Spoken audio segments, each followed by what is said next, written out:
And to those who bleed orange and black, It is out of here. good morning. This is Murph and Marcus. Brian Murphy and Marcus the Waterboy Boucher. Streaming live at twitch.tv/The Sports Leader. Oh, beautiful Friday. We love it. It's October. It's football. It's baseball. It's Friday. Marcus, do I start our day with something I never thought I would do ever, because I don't like it, and Tony drives me crazy with his little right hand, but do I open our Friday morning by saying, oh my God. Da-da-da-da-da-da-da-da. Oh my God. There it is. I need the fist pump to go with it, Murph. Well, it was an oh my God Thursday night for sports. Oh my God, Murph. Go ahead, Tony. 601. Here it is. Here it is. Here it is. All right. If you know, you know. Mets with an incredible drama. But that was only the appetizer before the football game last night. So, man, what a Thursday night, huh? Yeah, Murph, I've told you before, this is my favorite time of the sports calendar when we get the blend of postseason baseball and NFL action going on at the same time, whether we're talking about Thursday night football or Thursday night fireworks yesterday in Milwaukee. What a series that was, and what a moment for Pete Alonzo to hit that bomb. So get this out of the way right out of the gate. So first of all, people don't know, if you missed it, first of all, you missed a hell of a thing because the baseball game was incredible. And to remind you, October baseball is just, there is no clock in baseball. Used to be able to say this because Ron Bergman used to say it to us. There is no clock in baseball. Well, technically there is. But yeah, now there's you know what we mean. Mm-hmm. You have to get 27 outs. So I was like, man, after the euphoria subsided, people missed it last night. Brewers are up 2-0 in the ninth inning. They're going to close out the Mets in Game 3. It's a best of 3, the wild card series. And Devin Williams on the mound. He's one of the better closers in all of baseball. Mm-hmm. And he's pretty much a lock. This thing's good, but he walks Francisco Lindor. There is an out. Brandon Nimmo singles. Now the plot thickens. First and third, and Pete Alonzo comes up. And Alonzo hasn't had the great... You remember I told you about being in New York in August listening to WFAN, and they were going, Pete, Pete this, Pete that. What are we doing, Pete? I don't know about Pete hitting fifth. Let Pete go. We're going to get Soto. This whole day. That one guy said, Declan still quotes that guy. He goes, it's okay, let Pete walk. We're getting Soto. Yeah, I don't know about that one, yeah. saying that. But anyway, he comes to the bat, and there it was on a 3-1 changeup. Mm-hmm. Just stunningly hits a line drive to right. I wasn't sure if it was gone, and it slips over the fence. 3-run homer, down 2-0. They wind up winning the game. It's incredible. And I was thinking as the euphoria subsided, I'm like, in baseball history, how many times have we had 3-run jacks in the ninth? When you're losing. Start racking my brain. And then out comes the stat. According to ESPN research, ready for this? In a winner-take-all game, so a Game 7 or a Game 5 or a Game... It's never happened. Really? Never. But then, popped in my brain? Bobby Thompson. The Giants win the pennant. The Giants win the pennant. He hit a 3-run homer when they were down 4-2. You know what I think the technicality is? Because back then, it was considered an extension of the regular season and not a playoff game. Huh. Yeah. Interesting. Remember, it's like the play-in games in the NBA don't count stats. Yeah. So that Bucky Dent homer, game 163, was not a playoff game. It's a stat that just disappears. Well, no, it goes to the regular season, I think. Yeah. Okay. So technically, but that's the only other one I can come up with. Because if you look at Bill Mazeroski, 1960, Game 7 home run, Young Tone, the game was tied when he hit the home run. Joe Carter, walk-off in Toronto, that was a Game 6. So for winner-take-all, elimination game, trailing in the ninth inning, go-ahead home run, they say, first ever. Who's saying that, Murph? The media said what?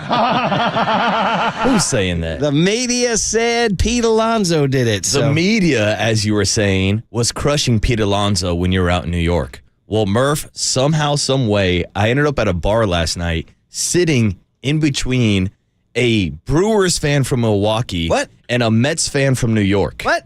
And man, oh man, I got to say, it was the most stereotypical fan base I've ever seen in my life, where the guy from Milwaukee was so hopeful and so nice. And he's like, oh, I can't believe this is going to happen. Brewers are going to close out this game. They got a chance to win. I can't believe my team's going to move on. Meanwhile, here's the Mets fan. Pete Alonzo, this guy's a bum. Guarantee 6-4-3 double play. His time in New York is over. I never want to see this guy again. Worst player in baseball. Oh, man. And then pop, 3-run home run. the Brewer fan just sinks his face into his hand, and the Mets fan is running around the bar going crazy, looking for high fives. You're like, no high five. You were killing the guy. I was like, that's just but it's the perfect example of a Brewers fan versus a Mets fan. The Midwest versus New York. Exactly, yes. just like the polar opposites, and the Mets fan was losing his mind. I felt bad for my buddy. Were these guys jerseyed up? No jerseys. Just out at the bar. One was actually about to hop on a flight, was going to go down to SFO to fly back to Milwaukee. Oh, really? So a long, sad flight for my guy flying back last night. It was so dramatic. Howie Rose, WFAN, man. It was, I got to say, baseball, October baseball here. Williams sets. Here's the pitch. Swinging a fly ball to right field. Pretty well hit. Freelick back at the wall. He jumps. It's gone. He did it. He did it. Pete Alonzo with the most memorable home run of his career. Pumps his fist as he rounds second. It's a 3-run homer. He's given the Mets a 3-2 lead. They all pour out of the dugout. Alonzo on his way to home plate. They're waiting for him. He hits the plate. He is first congratulated by Nimmo. Hugged by Lindor. There are a dozen Mets waiting for him outside the dugout. Pete Alonzo keeps this fairy tale season going with the fairy tale swing of his career. 3-2 New York. Great call, Howie Rose. Howie Rose, great call, man. I love it. It's so much fun. I didn't have an overt rooting interest. I had a smidge 51-49 for the Brewers, just because A, Kipe, and B, they've lost 5 straight playoff series. I think they've had a trouble. I think in 2018 they won one, but they lost. But they've been in the mix every year. So I just have this little thing. I don't know.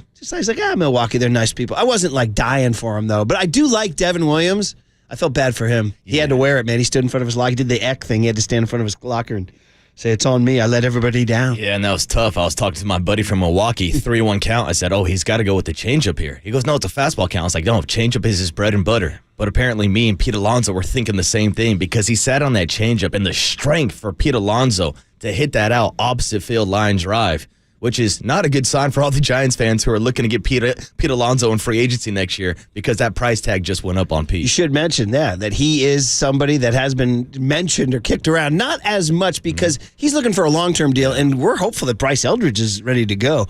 So we've mentioned Christian Walker and Paul Goldschmidt on short-term deals, perhaps. Yeah, but true. There is one thing that the San Francisco Giants can offer Pete Alonso that no other ball club can offer, Murph. Because I know from my experience of watching Coca-Cola commercials as a kid that polar bears love Coca-Cola, and the Giants have a giant Coke bottle out in left field. They should rename it the Pete Alonso Coke bottle and have the polar bear going down the slide. Do you think that's Buster's pitch? That's his pitch. Polar That's bear, his pitch. Coke bottle? Get the polar bear the Coke bottle. Way to shout out the polar bear Coke ads there. Dude, those are go. classics.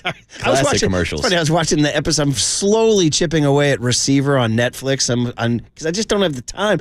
So I was watching episode 4 yesterday, and in that episode, Amon-Ra St. Brown comes down with hand, foot, and mouth disease. Ooh. It's really creepy. He's like, his feet are hurting. He's got blisters everywhere. That's still a thing, huh? Yeah, and his old man, John Brown, who's a 3-time bodybuilding world champion, Mr. Olympia. Absolutely yoked. He's obsessed with Coke. He's like, you got to drink a Coke, man. You got to drink a Coke.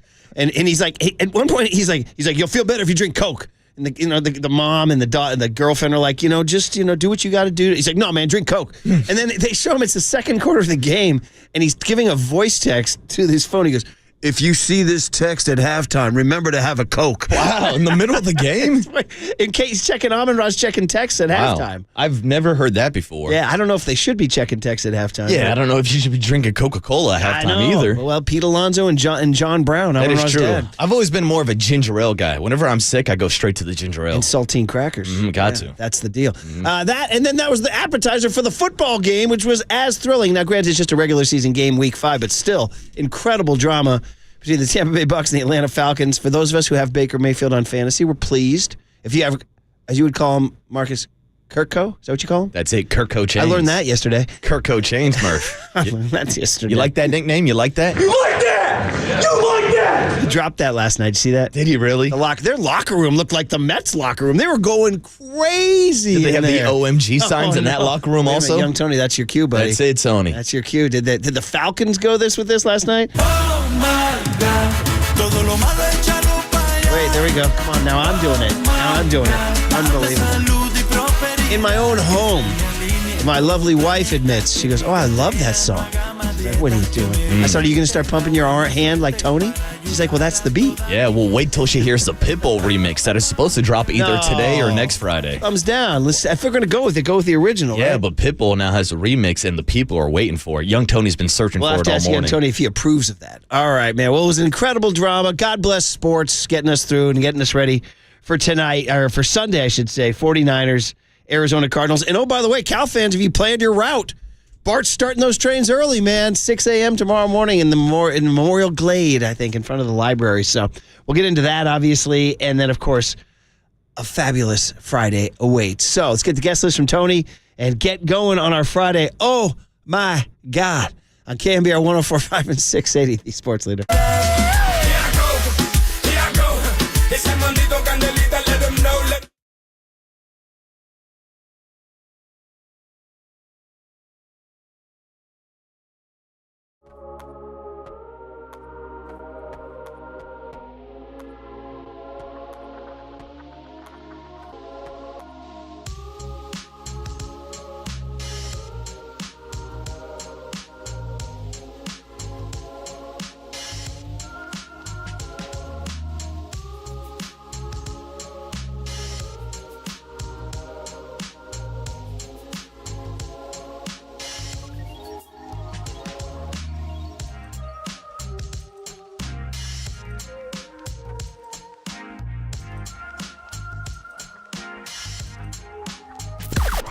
Now, from the O'Donnell Financial Group Sports Desk. Learn more at odfigroup.com. O'Donnell Financial Group, because planning is a process, not a product.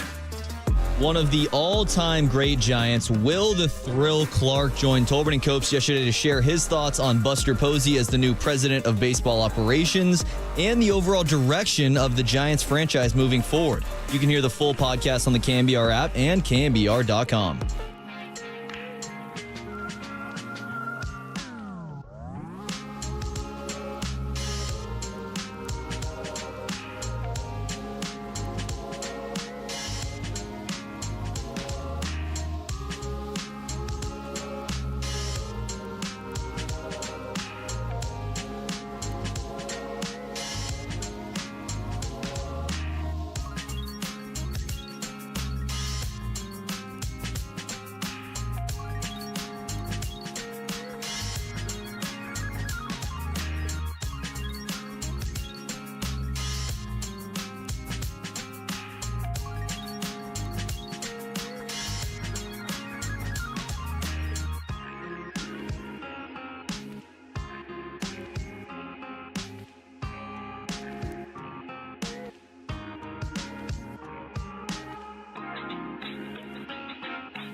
And now, time for the Protect Your Assets with David Hollander Business and Technology Report.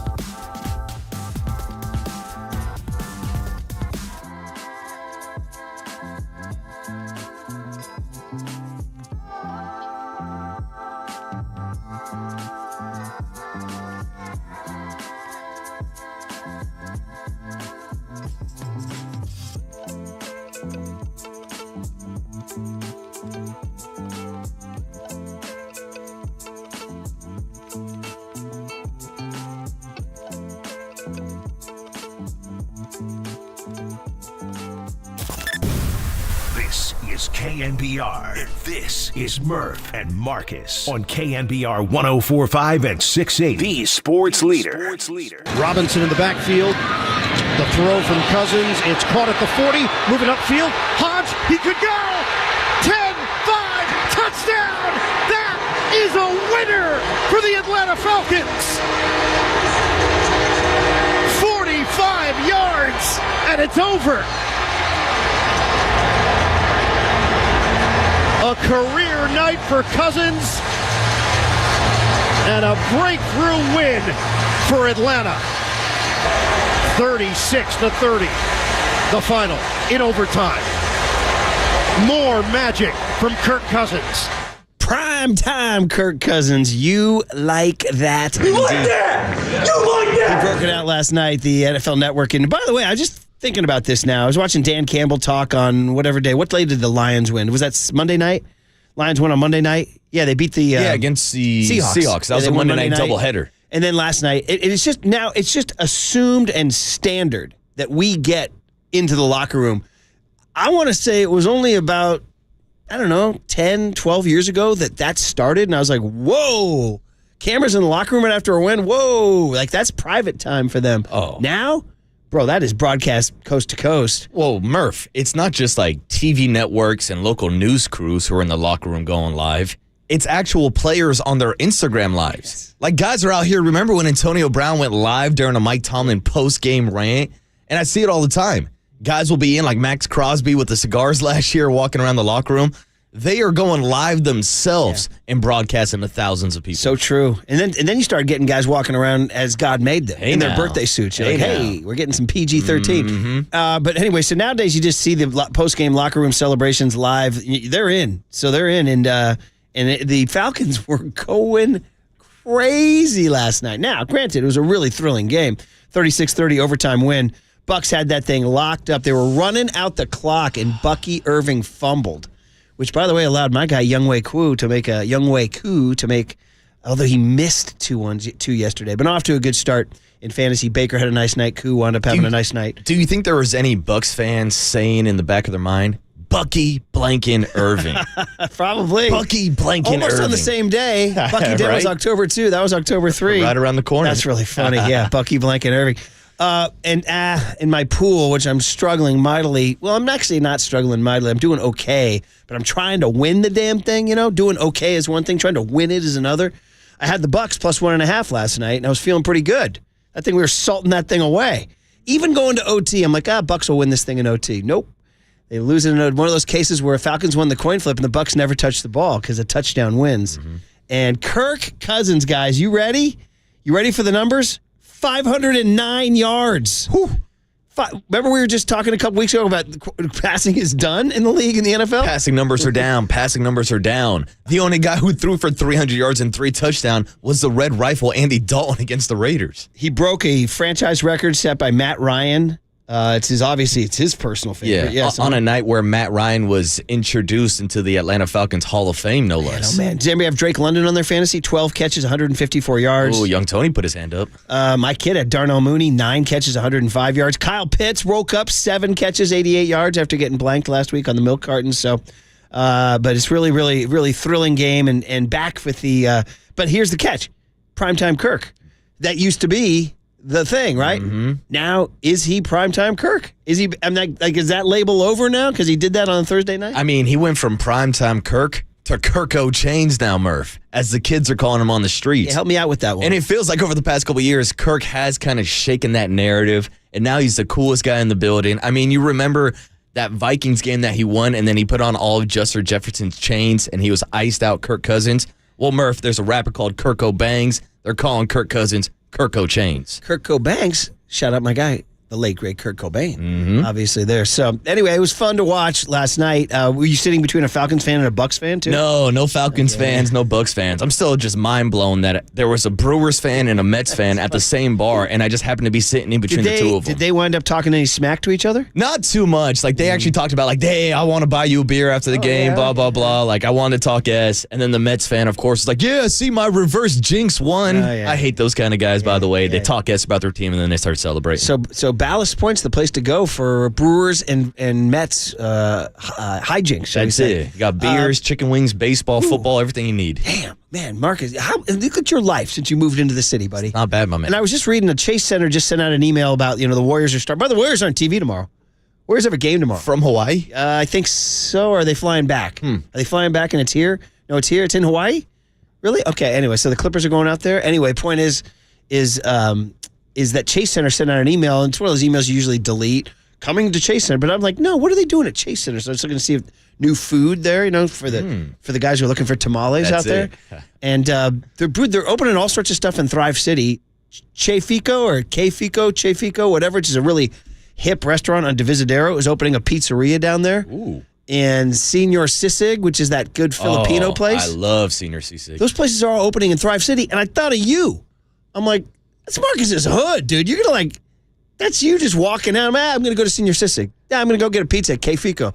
Dude, look at you. Oh, yeah. Your ship has come in. The SS Boucher has come in. We talked all season long about how I'd walk down to Oracle Park 72 different times this season. Murph, I live even closer to Chase Center than I do to Oracle Park. You getting that pass this year? Do we have a media pass? Yeah, I'll be in the building. Signed, sealed, delivered, laminated? Guaranteed I'll be in there, Murph. Oh, man, so much fun. All right, so it's got to get this one kid out of the suburbs is young Tony. Tony Farias, who is playing his OMG quite loudly. So good morning, young Tone, and congrats on your song, buddy. I appreciate it. Good morning. Yeah. And you have the support of my bride. Nice. She says he seems like a nice kid.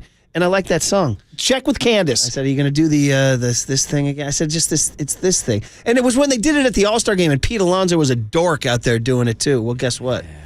They're in the Final Four. Yeah, now they're going to be singing it out in Philadelphia, taking on the Phillies. Did you have a rooting interest last night, young Tone? One of my best friends, the guy that works at Canyon Lakes, shout out Tyler Roller, huge Brewers fan. That was the guys, one of the guys. That's right, yeah. That was one of the guys I went to the Brewers series with. So, yeah, I was super disappointed. I was watching both games. I was tuning in. I tuned in for the bottom of the 8th inning, top of the 9th. I mean, why do you walk Lindor there? It was a 1-2 count. He wasn't he wasn't trying to walk him. No, I know, but he could have, maybe buried a couple pitches, try to get him to chase. Then 3-1 with Alonzo, consider just intentionally walking him there? Yeah, man, he's slumping. He's 1 for 11. He hasn't homered since September 19th. You're Devin Williams, man. So, but look at this. He's pointing the big finger at Devin Williams. I like it. But, Tony, this is why I say every morning on these airwaves, no free 90s. Look what that leadoff walk did to Francisco Lindor, and look at the rally it started for the Mets. I guess it was on a check swing, too. At that point, yeah, it was close. Yeah, so, I mean, I like Devin Williams. I've always admired him, and I feel bad for him. He only gave up, you know what? He gave up 3 runs all year. Wow. Now, he was injured, so he was only 22 appearances, but still, he only gave up 3 runs. He gave up 3 runs on 1 swing. Yeah, they had their best guy in that situation, and they got beat. Can't knock Pat Murphy, my guy Murph, out there skipper in the Brewers. So your buddies are down and out, huh? Oh, dude, it was tough. Yeah, I was texting with them last night. They are not happy. Let's just say that. Oh, man. But is MLB happy that it's Mets-Phillies? Absolutely. Yeah. I mean, you look at the National League playoff picture right now. between the Mets and the Phillies and the Padres and the Dodgers, Rob Manfred is licking his chops right now. I mean, it's all good. I mean, really, the only non-sexy one is A.J. Hinch hitting the post over. I don't know who, but somebody let the Tigers get hot. Oh! 10 a.m. tomorrow. So I'll give you guys. I felt actually a public service here we could do because you said this is your favorite time of year, right? So tomorrow, college football, Cal game day, Berkeley, and all that. 10 a.m. Tigers Guardians on TBS. So they're telling you that that's the least sexy of the group. 10 a.m. Then at 1 o'clock, Mets Phillies on Fox, also on KNBR. So if you're driving around or you're streaming and all that stuff. So 1 o'clock, Mets Phillies. 3:30, Waterboy, Royals Yankees, TBS, also on KNBR. Yes! Also on KNBR. And then 5:30, Dodgers Padres on Fox Sports 1, also on KNBR. So KNBR will have all the games all morning long, except for, did I see we don't have the Tigers? Let me see here. Do we have the Tigers Indians? Even KNBR is deciding that the Tigers can't we're not. According to the Chronicle, we're not carrying that. We're just starting with the Mets Phillies. Come on, we got to put Overnight Dave's Detroit Tigers on the airwaves. I know. Wow. What are we doing? Are we like running are we running best of or something like that? Are we running is it the Sandman, David Hollander? Yeah, you might get the Fantasize This podcast. Oh, there it is. There it is. All right, let's get the guest list right now on a Friday, October 4, 10, 4/24. Big weekend in Santa Clara, guys. They say it's going to be the hottest game in Levi's Stadium history. Hot boys, Murph. Matt Barrows put out a tweet of the hottest games and it's supposed to be, they're saying 98? Bro, that's no joke. 98 degrees, and we're not talking Nick Lachey. No. By the way, I have a story about Tony doesn't get that reference, guaranteed. But let's move on. Young right Tony, over his head. what we got today, buddy? All right, well, coming up at 6:50, we will break down the NFL slate. Brian and Bobby's best bets at 6:50 this morning. You cannot miss it. Greg Papa, time to come to Papa on a Friday at 7:30 this morning. Big hit is going to be at 7:50, but then we have John Lynch at 8 a.m. 8 a.m. with John Lynch. That's a huge interview. Cooler content at 8:30. We will talk to Mike Silver at 8:50. Talk all Niners with Mike Silver. And then Darren Urban at 9:30. He is the Director of Editorial Content and Senior Writer for the Arizona Cardinals. So we will talk to him about the Arizona Cardinals. Sounds pretty darn good. I got my Run the Damn Ball hat on, so we're ready to go. It's a football Friday. Dante Whitner yesterday, Kyle Shanahan yesterday. Some interesting stuff getting ready for the 49ers next on The Sports Leader. I'm not sure who, but somebody let the Tigers get hot.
Murph and Marcus keep rolling on the sports leader and streaming live on YouTube at KNBR 1045. And it's going to be J.P. Mason who will be the running back for Christian McCaffrey. Elijah Mitchell is down again with a knee injury.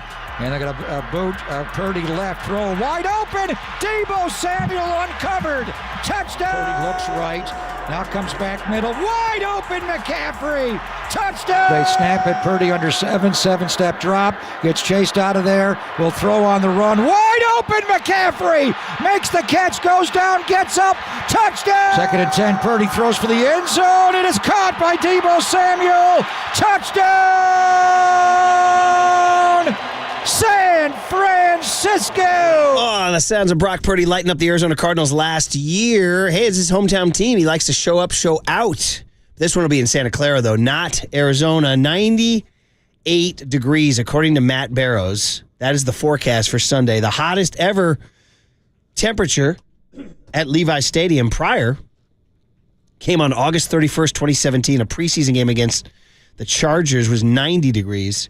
You had an 88-degree game on October 21 against Seattle, and on, but never higher than 90 by temperature reading. But that 90 and that 88 plays a lot hotter down there when you're sitting there. Dude, even Giants games, and one of our season ticket holders wanted us to change our seats. We have really good seats now. It took us 24 years to get there, and a lot of people to drop their season seats during the 17, 18, 19 collapse. And we finally moved all the way around to a good spot. You've seen it. It's a good spot. And one of our guys, though, wants to move because in day games, the sun hits you, and you sit there in the sweat, man. You sweat your cojones. The California sun ain't no joke. Mm-hmm. So when I say 90 or 98, bro, it plays hotter than that when you're sitting in those seats. So yeah, and I got to say, as a man that was born and raised in the South Bay, I used to kind of laugh and chuckle when I would hear about the complaints about it being too hot down in Santa Clara because of the numbers you just listed. And I was like, oh, 89, 90, it's not the end of the world. I was having triple-day practices in high school football out in 90-degree weather, so it's not that big of a deal. But I will say, ever since I moved to the city of San Francisco, my body has now adjusted to the climate. So now anytime I go back down to San Jose, now I'm starting to say, damn, it's hot down here, just because I'm not used to living in that heat each and every day. You're a city boy now. Thins out that blood, dude. Buddy. I got that fog every day now here in the city. Thins the blood. Did you have triple-day practices? Oh, yeah, we used to do triple days. Oh, yeah, we'd start doing weightlifting and special teams in the morning, and then an offensive practice and a defensive practice in the afternoon. I love it, man. I love this. Nowadays, these kids crying and whining. I don't want to go to practice day. Oh, now you can't even practice if it's like hotter than 86 degrees outside. I don't even want to talk about it, but some of the stories I've heard from my kid about what kids are doing about just skipping practices and going to the beach. I'm like, well, don't they get benched? He's like, no. Can we talk about the water polo game that got canceled because it's too hot? Unbelievable. A sport that's played in the pool. On Tuesday, his game against Marin Academy was canceled because it was too hot. What? I'm like, wait a minute. They're in the pool. Yeah. Like, usually when it's too hot, you jump in the pool. Like, that solves the problem. So if you're playing water polo in water, how is it too hot outside? We are through the looking glass, boys. What is going on in our world? I want to calm the waters. What is going on? I'll calm the waters by telling you guys, Tom Brady Sr. joins Papa and Lund at 1:15 this afternoon. My guy, Tommy Sr. I like Tom Sr. What's up, Unc? They call him the original. That's it. That's what they call him. OG, triple OG. All right, get us ready for the 49ers here, a little segment before Brian and Bobby's, I'd say best bets, but for me, it's just Brian and Bobby's bets. They're bets. We'll leave adjectives off. Some are the best, some are not the best. We'll just leave adjective to be determined, all right? He went 2-0 last week. He gets the best bets. Mm-hmm. I went 1-1, but still, the season's been a struggle. Anyway, it's October. It's a new slate. We're going strong. But 49ers, we have great voices that join us on the leader. And what aren't we if we don't give you those great voices? Because that's your free entertainment, right? And Dante Whitner's one of those great voices, and he does Papa and Lund every week. I love Dante Whitner. Now, here's the situation, guys. Fred Warner didn't practice yesterday. No, he did not. So, we'll ask John Lynch, what do you do if Warner doesn't play? Is the answer D. Winters? Is the answer, just Flanagan Foles and Devondre Campbell? And, I don't know. They just plucked Jalen Graham. Is he going to step in and be on the field right away? I don't know. So, anyways, Dante Whitner was asked the same question if Fred Warner doesn't play. I don't know if you can. That would probably come down to the 49ers offense trying to outscore the Arizona Cardinals offense. If Fred Warner isn't out there to set the front, to run sideline to sideline, to be that definite piece in the middle of the defense, it could probably be a weakness for the 49ers. And we've seen what the 49ers have done versus the run earlier in this season, how they weren't able to stop it in those interior runs. Last week they got back to playing their style of football, but without Fred Warner, I don't know how you slow down Connor and you keep Kyler Murray in check. Yeah. I mean, guys, we were on alert, man. We are on alert. If Fred Warner doesn't play, this game changes. The environment changes. Like you said, that front seven's already had trouble, although they're coming off a good game against the Patriots. Yeah. But I think we would both agree that the Cardinals are a better offense than New England Patriots. They have a better running game. James Conner's a better running back than Ramondre Stevenson. So this is going to be a bigger test. And if Fred Warner is not out there, that's a problem for the run game. But it's also a problem with Kyler Murray's running game if you want him to be the QB spy to keep eyes on Kyler Murray. But also you got to think about the middle of the field defensively when it comes to a guy like Trey McBride, who's on track to play this weekend. They've already been attacking guys like Devondre Campbell. If Fred's not out there, that's a big issue this weekend. I'm telling you, man, something to watch for sure, man. Don't take these division games get weird. 7.5's a big number. Do we have the Kyler Murray sound on Fred Warner? He was asked about playing Fred Warner. Kyler Murray, former A's center fielder. That's right. Here he is. Fred, man, Fred's elite. Fred's elite. I mean, there's nothing, I've been on the field with him for a while now, so I look forward to every opportunity I get to play against him. When you play against the greats and he'll go down as one of the best ever, you cherish those moments, and you go after it. So I'm not shying away from it by any means, but he's a great player. Okay, so requisite flowers thrown his way. Yeah, high praise from Kyler Murray, a guy that's been chased all over the field from Fred Warner. And Fred really is the only linebacker on this roster right now that has that sideline-to-sideline speed to keep up with a guy like Kyler Murray. Yeah. So whether we're talking about Kyler using his legs, whether we're talking about Trey McBride over the middle, whether we're talking about a guy like Greg Dortch in the slot who has blazing 4.2 speed, I think that's going to be a matchup that the Cardinals are trying to exploit if Fred's not out there. Yeah, I'm alert. And plus, is Arizona going to be more acclimated to the heat? I mean, that's like a stereotype. I'm sure they practice in an air-conditioned facility and all that. But if it is 98 degrees, the hottest game ever, that's, say when you talk about freezing cold at Green Bay or, rain in Baltimore, whatever, this is a factor. And Dante Whitner actually addressed it with Papa and Lund yesterday about the heat. Well, that means that the faithful probably should lay off some of the sauce. I say hydrate. Hydrate. Yeah, you got to stay hydrated, right? Yeah. And then for the players on the field, they know how to take care of themselves. They played in these type of situations before. You have multiple players from the Deep South, and they played in the SEC, and they're used to playing on game day. That doesn't really bother you. Now, if you were to practice during training camp, consistent days, it'll probably affect you, but yeah, they have a great staff there, and they'll have the players prepared to play. It'll be a great day for football. Okay, Dante minimizing it, but it could be a thing in the fourth quarter if one of the units has been on the field longer than the other unit. Absolutely, especially when we've been talking about the conditioning of some of the players on the 49ers. Not throwing anybody under the bus, but everybody has seen Trent Williams leave the field multiple times to get IVs during the games. Yeah. Even George Kittle, a guy that was out there for all training camp, had to get an IV during the Vikings game.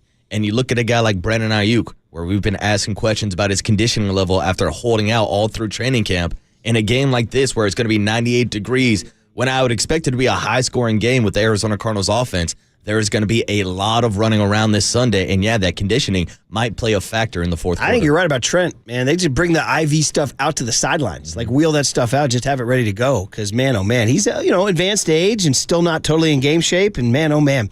All right, everybody. And you heard fans. Dante told you. Take it easy now. Take it easy on the if you overhydrate here. Yeah, it takes. What do you got? Well, that means that the faithful probably should lay off some of the sauce. Yeah, take some advice from the water boy. That's why I'm staying home, guys. Yeah, drink some high-quality H2O. I want to hear Tom Brady. I'm sure Brady has some sort of high-level water. You got to drink you got to drink my special Tom Brady water. You got to drink my avocado water. Yeah, exactly, dude, exactly. Meanwhile, Purdy spoke yesterday. He's hot. He's playing great. And he talked about defenses and Brandon Aiyuk, because here we are. We're trading Aiyuk yesterday. We had him out. We traded him for Devontae Adams. So here's Purdy talking about defenses looking at Aiyuk. I feel like he's definitely a guy that, when defenses are scheming up our offense, they got to circle 11 and know that if you leave him one-on-one, he's going to be a target at some point in the game. And so they do their best of, clouding, putting a safety over the top and double teaming him and all that kind of stuff. But, for us, that's football. We still have plenty of opportunities for us to be able to get him the ball and stuff, and that's something that, throughout the game plans and stuff throughout the week, we still find a way to make it work. So I know we're going to get him plenty of targets and plays coming, so we're excited about it. Okay, we'll see. We'll see. We put the over-under there. By the way, he dropped 2 and stuffs in the middle there. Is Kyle rubbing off on him? You know when you hang around people, you start talking like them? Yeah. We talked about it. Code switching, how you talk differently among different friends. Oh, I'm calling everybody my man now. Ever since I started hanging out with John Joe Curley, everybody's my man. My man. My man. That's John Joe Curley's. 100%. 100%. When I die, which will, is in the offing. It's not that far off. Curls. And I hadn't planned an open casket, but I do now. I'm now planning one just so that, and I'm hoping Curly will come to the service like a good Irish Catholic boy. I want him to walk up to my casket and it's open, and I want him just to look down at my cadaver and say, my man. That's it. And then just move on. All right. That's what I want. And I think actually my favorite part about the John Joe Curley vernacular is when he doesn't hit you with the my man. That's how you know there's beef. Yeah, that's right. That's how you know there's beef. We've had a couple it's times. It's a dead giveaway. A couple times he didn't call me my man. Yeah, it's like, what's going on here? But anyway, so, Aiyuk, bro. Yeah. I mean. Is he going to be Brock Purdy's man this Sunday? Is he going to say my man to him? My man. Well, last one is about this. Purdy's going deeper now. They're taking away this Kyle Shanahan middle of the field or crossing routes. Purdy addressed that. I 100% agree that they are. I feel like my rookie year and that 2022 season, even with Jimmy, man, we hit a lot of stuff over the middle, and we had a lot of explosives like that and cross-courting plays and getting the ball into like Debo and BA's hands, and then, they break it one tackle and they're gone. And so I feel like we do see a lot more help and stuff in the middle of the field for sure, but at the same time, that opens up other things and avenues and areas for us to get better and attack. And so some defenses do that, some don't. And so I guess that's something that we've seen over the last year or so, but we have to adjust, man. That's football. We should tell everybody Arizona's defense is not a statistical juggernaut. They are bottom of the league across the board. I mean, if there is a time to do it, Arizona 25th in yards and 4th worst in the league in points allowed. They've allowed 26.5. They just gave up 42 to Washington. Then again, Jaden Daniels is doing what he wants in this league right now. He's out here carving people up. But and that's statistically, they're not daunting. Yeah, and when I look at the Arizona Cardinals defense, there's one guy I'm paying attention to, Buda Baker, to see where he's lining up. Maybe he will be that safety, giving up over-the-top help on top of Brandon Aiyuk. But real quick, it is something that I found pretty interesting. I've seen a lot of texts this week on the Golden State Building and Lumber Materials text line about how other teams are treating Brandon Aiyuk like a wide receiver 1, and that's why he's not putting up big numbers. Well, guess what? Yeah. Other teams are treating Jamar Chase like a wide receiver 1. Other teams are treating CeeDee Lamb like a wide receiver 1, and they're still out there producing. I mean, it's unfair for me to say this, but I covered the 49ers in the 90s, and there was a guy who wore number 80. He drew a lot of attention. Go look at his numbers. All right, now, again, I understand. He might be the greatest football player who ever lived, but still, the point stands. Justin Jefferson, same thing. So you want to be the man, you got to be the man, right? Okay, well, there it is. Just a little bit of sound from yesterday, Whitner, Purdy, to get you guys ready. But it's that time. Oh, baby, I'm wearing my Run the Damn Ball hat. It's that time. It's a football Friday. It's Brian. It's Bobby. It's Betts. Some of them may be the best. Next, on the Sports Leader.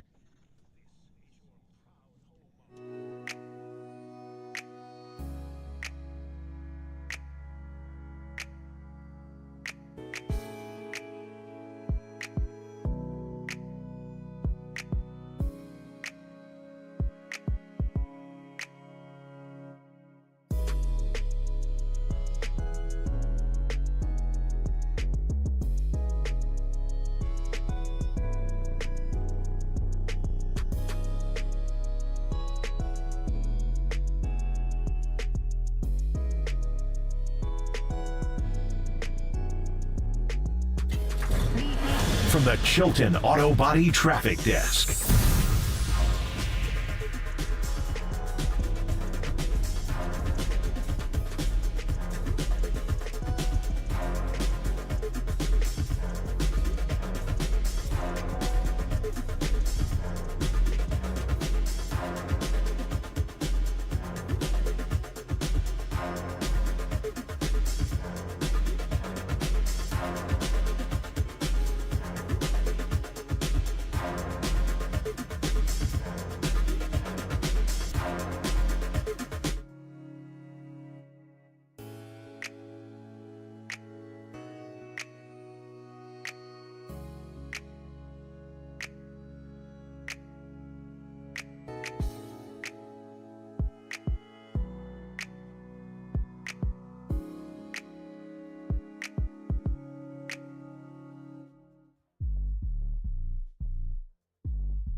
time for KNBR's Opening Bell Report. Sponsored by Protect Your Assets with David Hollander. Concerned inflation will ruin your dream retirement? Learn more. Listen to David's show every Saturday morning or call 1-866-PROTECT.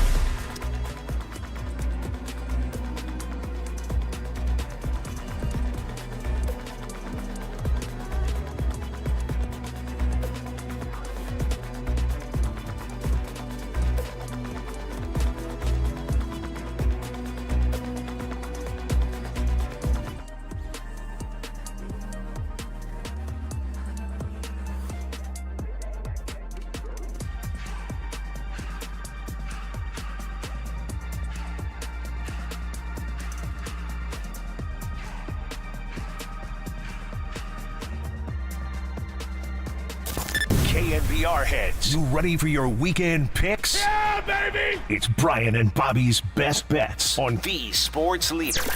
But wait, who the are Brian and Bobby? Oh, we're keeping it, huh? We're keeping that laugh. We're Brian and Bobby. Brian's the guy in the hat that says run the damn ball. Bobby's the guy who's the cool kid who lives in the city. Hey, yo, Bobby. Walking around, going to bars and restaurants and meeting new friends everywhere he goes. And by the way, we think that we've changed the lighting on Twitch and YouTube. Do we look better?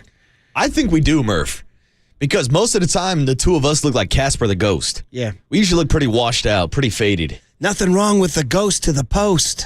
Hey, Curly's asking. Shout out Christmas Eve. Are your bets looking better? Ooh. Well, we'll see. There's a lot to get into here. First and foremost, welcome everybody to the staple of life, and that is Brian and Bobby's Best Bets, formerly known as Friday Football Forecast. The point is this. It's Friday. Everybody's in a great freaking mood. It's cheat day because, although I've been cheating way too much, I come home yesterday. Candace has got a box of Bob's sitting there. No. I'm like, what are you doing? Oh. And then I open it up. There's a malasada and a fritter. I'm like, well, I'm not going to not eat those. What do you mean? You kidding me? Sounds like Candace is trying to keep you to herself. Check with Candace. A little too. It's a good strategy, Candace. It's a good strategy. Oh, man. Anyway, with point Bob's and fried chicken, you can't go wrong. It is cheat day, so get after it today, everybody. And it's cheat day because we're about to give you some gold here. It's called Brian and Bobby's Best Bets. If you're new to it, where the hell you been? But welcome. Second of all, I'm a Saturday guy. They call me Saturday Murph. That's why I'm wearing my Run the Damn Ball hat from the University of Georgia bookstore. How about Dave rattling me this morning? We're walking in 4 minutes before the show. Shouldn't we have like handlers who are getting us ready, rubbing us down, spritzing us with water and makeup and all that? Feeding us grapes and fanning us down. And telling us how good we are. You're so great. You're going to have a great show today, man. I'm walking into the studio at 5:56 after a lights out prep session. And overnight Dave goes, hey, is that a USC hat? Oh. I said, what do you say? He goes, yeah, it looks like an SC hat. I go, bro, stop right there. I said, there's not any gold on this. This is red and white. This is Wisconsin Badgers, if anything. Or Alabama, red and white. Stanford football. Stanford. So anyway, he rattled me, but hopefully the first 52 minutes have not shown any of that rattle. Hopefully we're being pros here. So what the deal is, I picked two because I'm Saturday Murph. He picks two NFL games because he's Sunday Boosh. And then we give you the top 5 TV games, and then we call it a win for everybody. That's what we do. We also keep track of these things. So, Marcus, you got to know where you're going, you got to know where you've been. Mm-hmm. And I've been through a rough September. Through a rough September. I finished September, ready for this? And I don't know if whatever sound you got, whether it's a laugh track or 2-6. 2-6. Oh! Thank you very much. Wait a minute, I'll say that again. 2-6. Oh! Say it one more time, Murph. Say it one more time. 2-6. Oh! Yeah, so uncharacteristic. I've been on a roll the last couple of years, but again, as we like to say, Tony, young Tone, a lot of golf left. And you can say that as late as the 15th, 16th hole, brother. Because there is a lot of golf left. Even walking off 16 green, you got 2 more holes to play. Absolutely. A lot of golf left, Murph. We always say that. Whenever there's something that goes wrong on 8, you're like, you know what? A lot of golf left. I'm going to just go play the next hole, right? And that's why we're all saying, hey, Saturday Murph, you got to wake up. Hey, Nike, it's Tiger. Wake up! I wasn't expecting that, but I liked it. Hey, and by the way, yeah, a lot of golf left. I had a thought I lost it. Anyway, point is, because that Tiger thing messed me up. Sorry. Anyway, let's get it. So here's the catch. It's Tiger. So we call me Saturday Murph. They say, how can you be 2-6 and we call yourself Saturday Murph? Well, we're coming off a 1-1 week, which counts as a good week for me these days. Actually, I took Stanford in the points at Clemson last week, and they actually played better than the score showed. First of all, Troy Taylor goes for it on 4th down everywhere. It's like, okay, bro, you're getting a little too aggressive. Second of all, a red zone interception hurt me. I I'm not truly embarrassed by that pick. They wound up losing the pick, but I'm keeping my eye on Stanford. They're not that bad. And then, believe it or not, UCLA covered against Oregon. I don't know how. Oregon took pity. They could have scored an easy touchdown to cover the spread, and they kind of ran out the clock at the end. I'm like, thank you, Dan Lanning. You saved me. So I go 1-1, 2-6 into this. So here's the catch. Here's how we break a Saturday Murph curse. We pick a game on Friday. Ooh. We pick a game on Friday. Now, this falls within the rules because now we had the big display, the big dispute. When picks were made on Monday, I'm like, what are you doing? Paulie would pick a game on Monday. I'm like, dude, we're going to be doing a show Monday morning. We don't know your pick. I mean, you can't do that. A lot of rules. And then they got all upset. Copes jumped me. Oh, yeah, look at you. What do you make the rules? I'm like, yeah, I make the rules. So anyway, but Friday counts because this means you'll be out Friday night. You'll be like, hey, I was listening to that guy Murph. He picked this game. We got some action now. And it's Michigan State at Oregon. Pretty good game. You know what I mean? The Oregon Ducks coming off their big win. It's at 6 o'clock tonight on Fox. You might as well. So here's the pick. Jonathan Smith is the head coach at Michigan State. Y'all know him from Oregon State, where he was pretty damn good. Well, guess what? Michigan State isn't pretty damn good. Michigan State's not good. And Oregon, I am witnessing their first 2 games stunk to high heaven. The Idaho game and all that. They smoked Oregon State, and then I watched the game Saturday. They're ready to go. They're ready to go. They're a 23.5-point favorite at home against a down Michigan State team that doesn't bring a lot of offense to the table at all. Oregon's skill position players are ready to go. Oregon covers. Oregon wins this game by 24.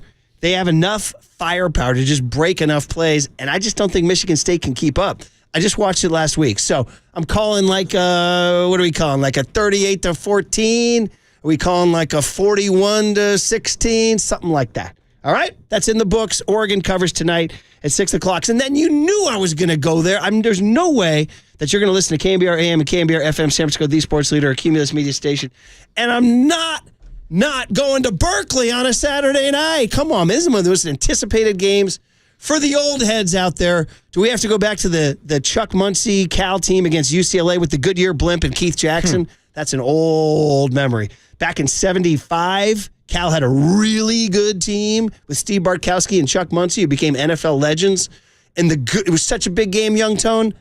The Goodyear blimp came. Now, do you know about the Goodyear blimp in games? Do you know about this? Oh, yeah, it's huge. Okay, so you do know. Do you remember the Goodyear blimp and all? By the way, they once... Ready for this? Goodyear blimp was such a part of our culture. They once made a horror movie about a sniper in the Goodyear blimp. Wow. Taking out the Super Bowl. Oh, ready for this? 2-minute warning. No, look way. at it. I'm not kidding. That's a real movie? Yes, 2-minute warning, bro. Wow. You know what we're going to do right now? We're going to look up my favorite thing, which is the IMDb description of 2-minute warning. So how about that? That the Goodyear blimp was such a big deal. Well, I was going to say, Murph, the Goodyear blimp is such a part of pop culture history that it once read Ice Cube's a pimp, and that's how he knew it was a good day, Murph. Can you give yourself some applause right there? Can you give yourself Dude, this is, by the way, this is freaking, dude, right? 1976, rated R. Ready for this? The poster, dude. It's the LA Coliseum. 91,000 people, 33 exit gates, 1 sniper, 2-minute warning. Bro, a crazed sniper is set to kill spectators at an LA Coliseum football championship game, and the police race against time to eliminate him. No. We made a movie about a sniper on the Goodyear blimp, bro. So anyway, that's what happened in Cal back in the 70s. Well, this is as big as that. You got Pat McAfee, you got Nick Saban, you got Desmond Howard, you got Kirk Herbstreit. Is Lee Corso going to put on the Oski head? Is he going to put on the Oski head? Anyway, here's the story. Cal's a 10-point underdog to Miami. Miami's a top 10 team. Miami has a ton of talent. Miami has Cam Ward, who's in the Heisman race. Miami has a bunch of Pac-12 transfers. But guess what? This is such a huge game, and the energy is going to be so gigantic, and Cal's defense is that good. Cal will rise to the occasion and cover the 10-point spread. I'm not guaranteeing a win, but I'm guaranteeing a competitive game. I'm guaranteeing the Bear will not quit. The Bear will not die. And there's no way, my new team, my Calgorithm, there's no way I'm going against my Cal Golden Bears.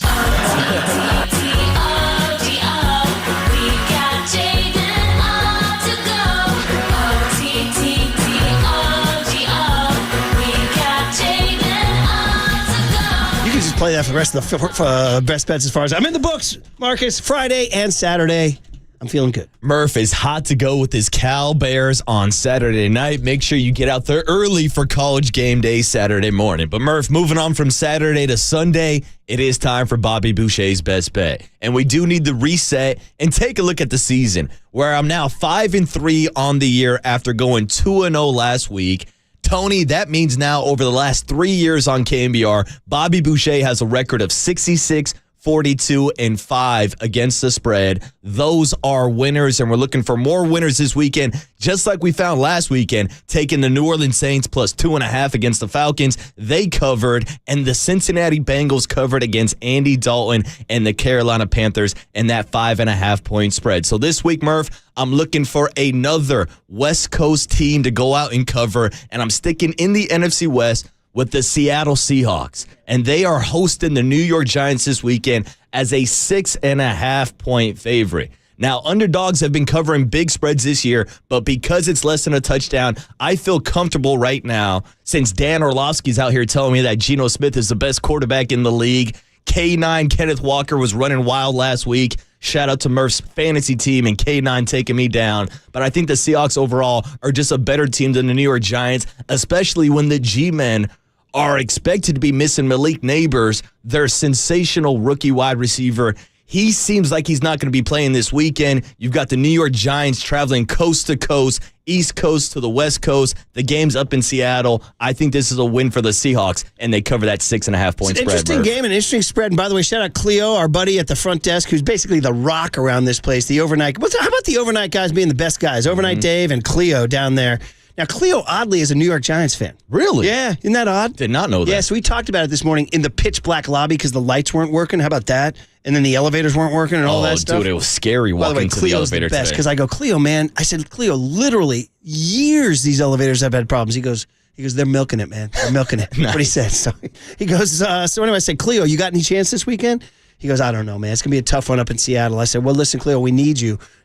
I want you to go down and tell Cleo right now you're taking the Seahawks in the points. Yeah, I'll tell him. No Malik Neighbors, no chance for the Giants to win this weekend. Is he not playing? No, Neighbors is dealing with concussion issues. Ooh. He has not practiced the entire week, and they're saying right now it does not sound good news for Malik Neighbors. It sounds like he's not playing this weekend. Okay, that's a huge deal. Yes.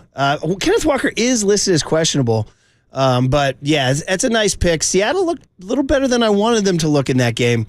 And yeah, that seems like a pretty safe pick, buddy. Yeah, I like that pick. Seattle at home against Daniel Jones without his number one weapon. Go ahead and lay down the Seattle Seahawks minus 6.5. Moving on to Bobby Boucher's best bet number 2, Murph. You know I like to hunt for dogs, and I have a strategy. I like to pick games on the money line before I even look at the spreads. And if I pick an upset winner, I'm taking the points. And on Sunday Night Football, America's Game of the Week, I'm going into Pittsburgh, and I'm taking the Dallas Cowboys. Ooh. I straight up think the Dallas Cowboys are going to beat the Pittsburgh Steelers. They are 2.5-point underdogs. I know the Pittsburgh Steelers have been kind of led by their defense this year, but it's also a defense that allowed 27 points to Joe Flacco last week in the Indianapolis Colts. Now, the Steelers are a better team at home, but I think Dak Prescott and CeeDee Lamb can put up enough offensive firepower to outpace the Pittsburgh Steelers. I'm still not a huge believer in Justin Fields and that offense overall, so I like the Dallas Cowboys to go on the road in primetime, Murph. They're getting 2.5 points. If you want to be safe, buy 0.5 point, get it up to 3, but I straight up think the Cowboys are going to win this game. I'll take them on the money line, and I'll take the plus 2.5 points. What's Micah Parsons' status? Micah Parsons is out. Okay, so I was driving in this morning, and they're talking about that game because, all they do is talk about Dallas. And I swear to God, I will be. I talked about my open casket where Curly can say my man to me. It may be when I come in that one day, that last Dallas bit that Greeny does, that's it. I may drive off the bridge. That might be it. And you'd be like, what happened to Murph? Like, Greeny did another segment on the Big D stands for, and I'm like, that's it. I'm done. The Big D stands for I'm done. The Big D stands for I'm done. I'm driving off the freaking bridge, and it's the time to go. It's time to leave this freaking earth. But anyway, I was driving in. They were talking about that game.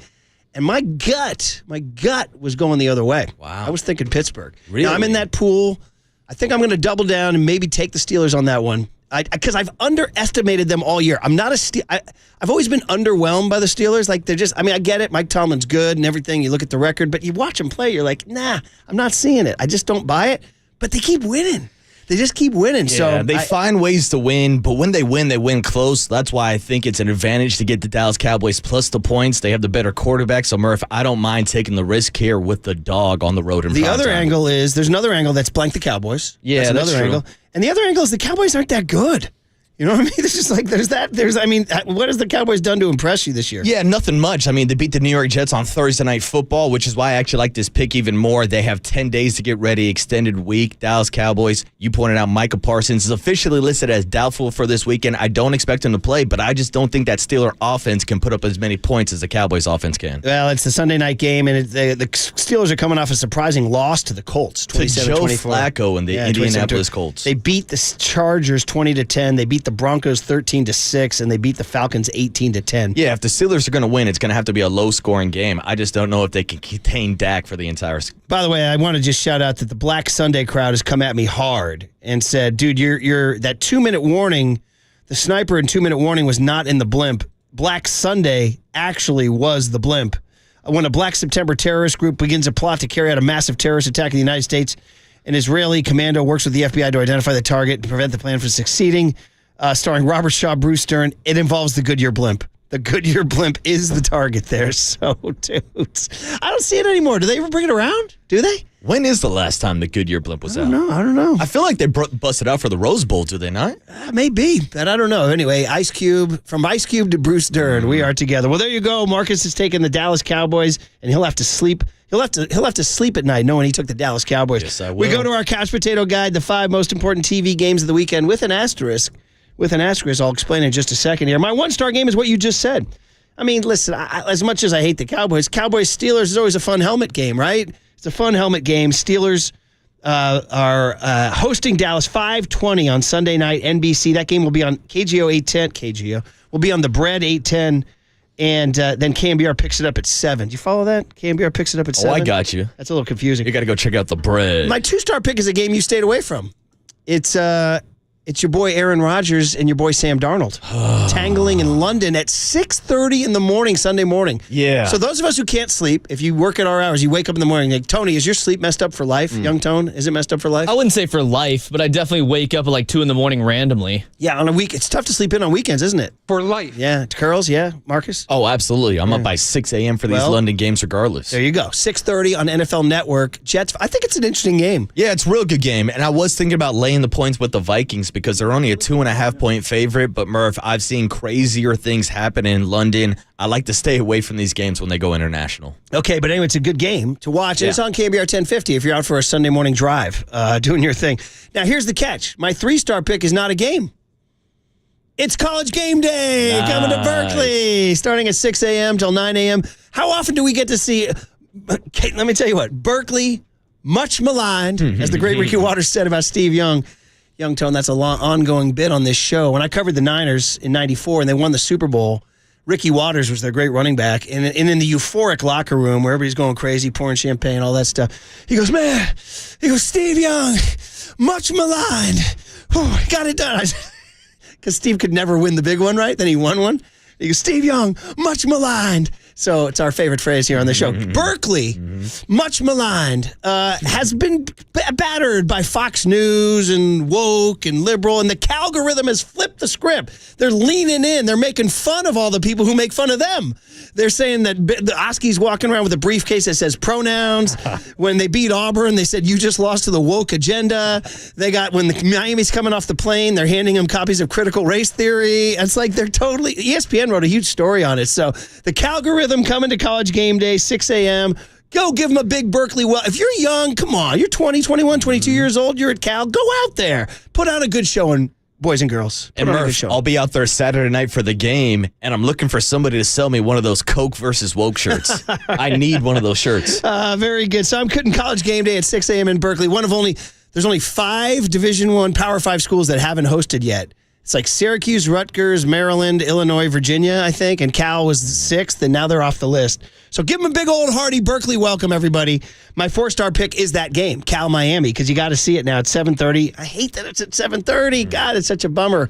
It might affect the pick, but I am taking Cal on the points. That's on KGO 810, The Bread, and on ESPN. And then, of course, our 5-star pick is the 49ers, Arizona Cardinals, 105. Tom Brady on the TV. Does G Papa go up and like dap up Brady? Is there going to be like a soul shake between? Because there's like a broadcaster code of like they got to respect each other, you know? I want to see Greg Tommy. Papa going for the handshake and then pull him in real close and be like, it was a fumble, Tom. You know it was still a fumble, Tom. Doesn't Papa bond with all those guys? The Greg Olsons, your Kevin Burkhardts, all those guys come in, they dap it up, they soul shake.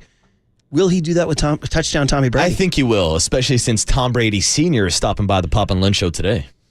Young Tony? We can ask Greg Papa at 7:30 that question. You know what? What a tease. Rise, we're hitting the post. Time to come to We're Papa hitting on the a post like Friday. AJ Hinch in a Tigers celebratory locker room. And that game, of course, is back on KNBR. The Niners are back on KNBR because the Giants are done. All right. Well, listen, congratulations to you. Congratulations to me. Congratulations to Cal. Congratulations to Bruce Stern and the Goodyear Blimp. Congratulations to Brian and Bobby's Best Bets. In the books. Hey, Will Clark came on yesterday, had some good stuff to say about the Giants. Let's get into that next on The Sports Leader.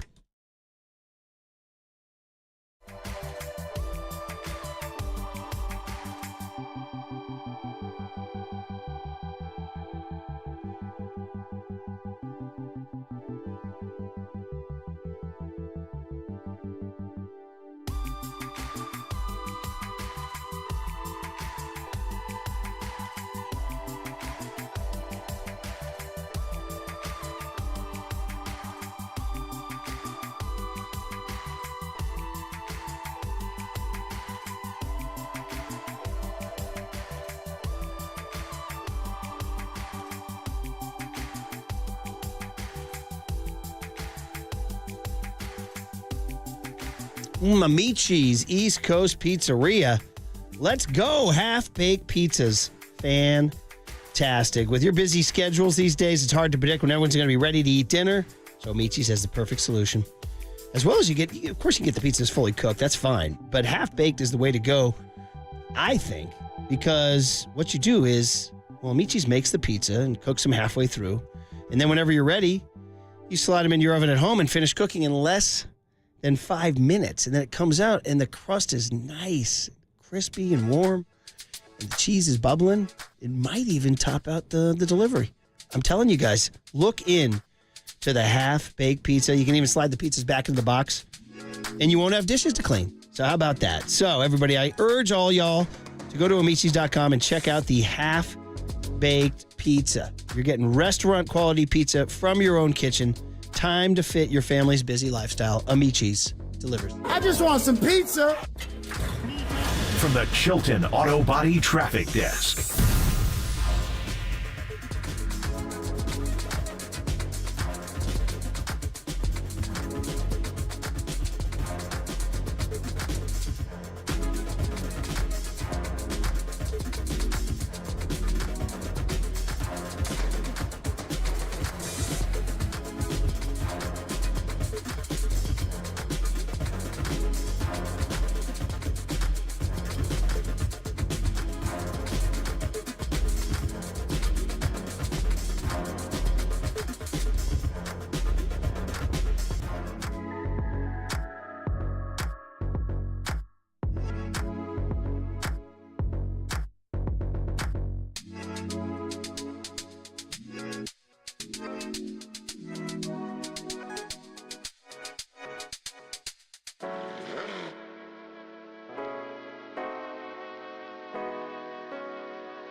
And now, time for the Protect Your Assets with David Hollander Business and Technology Report.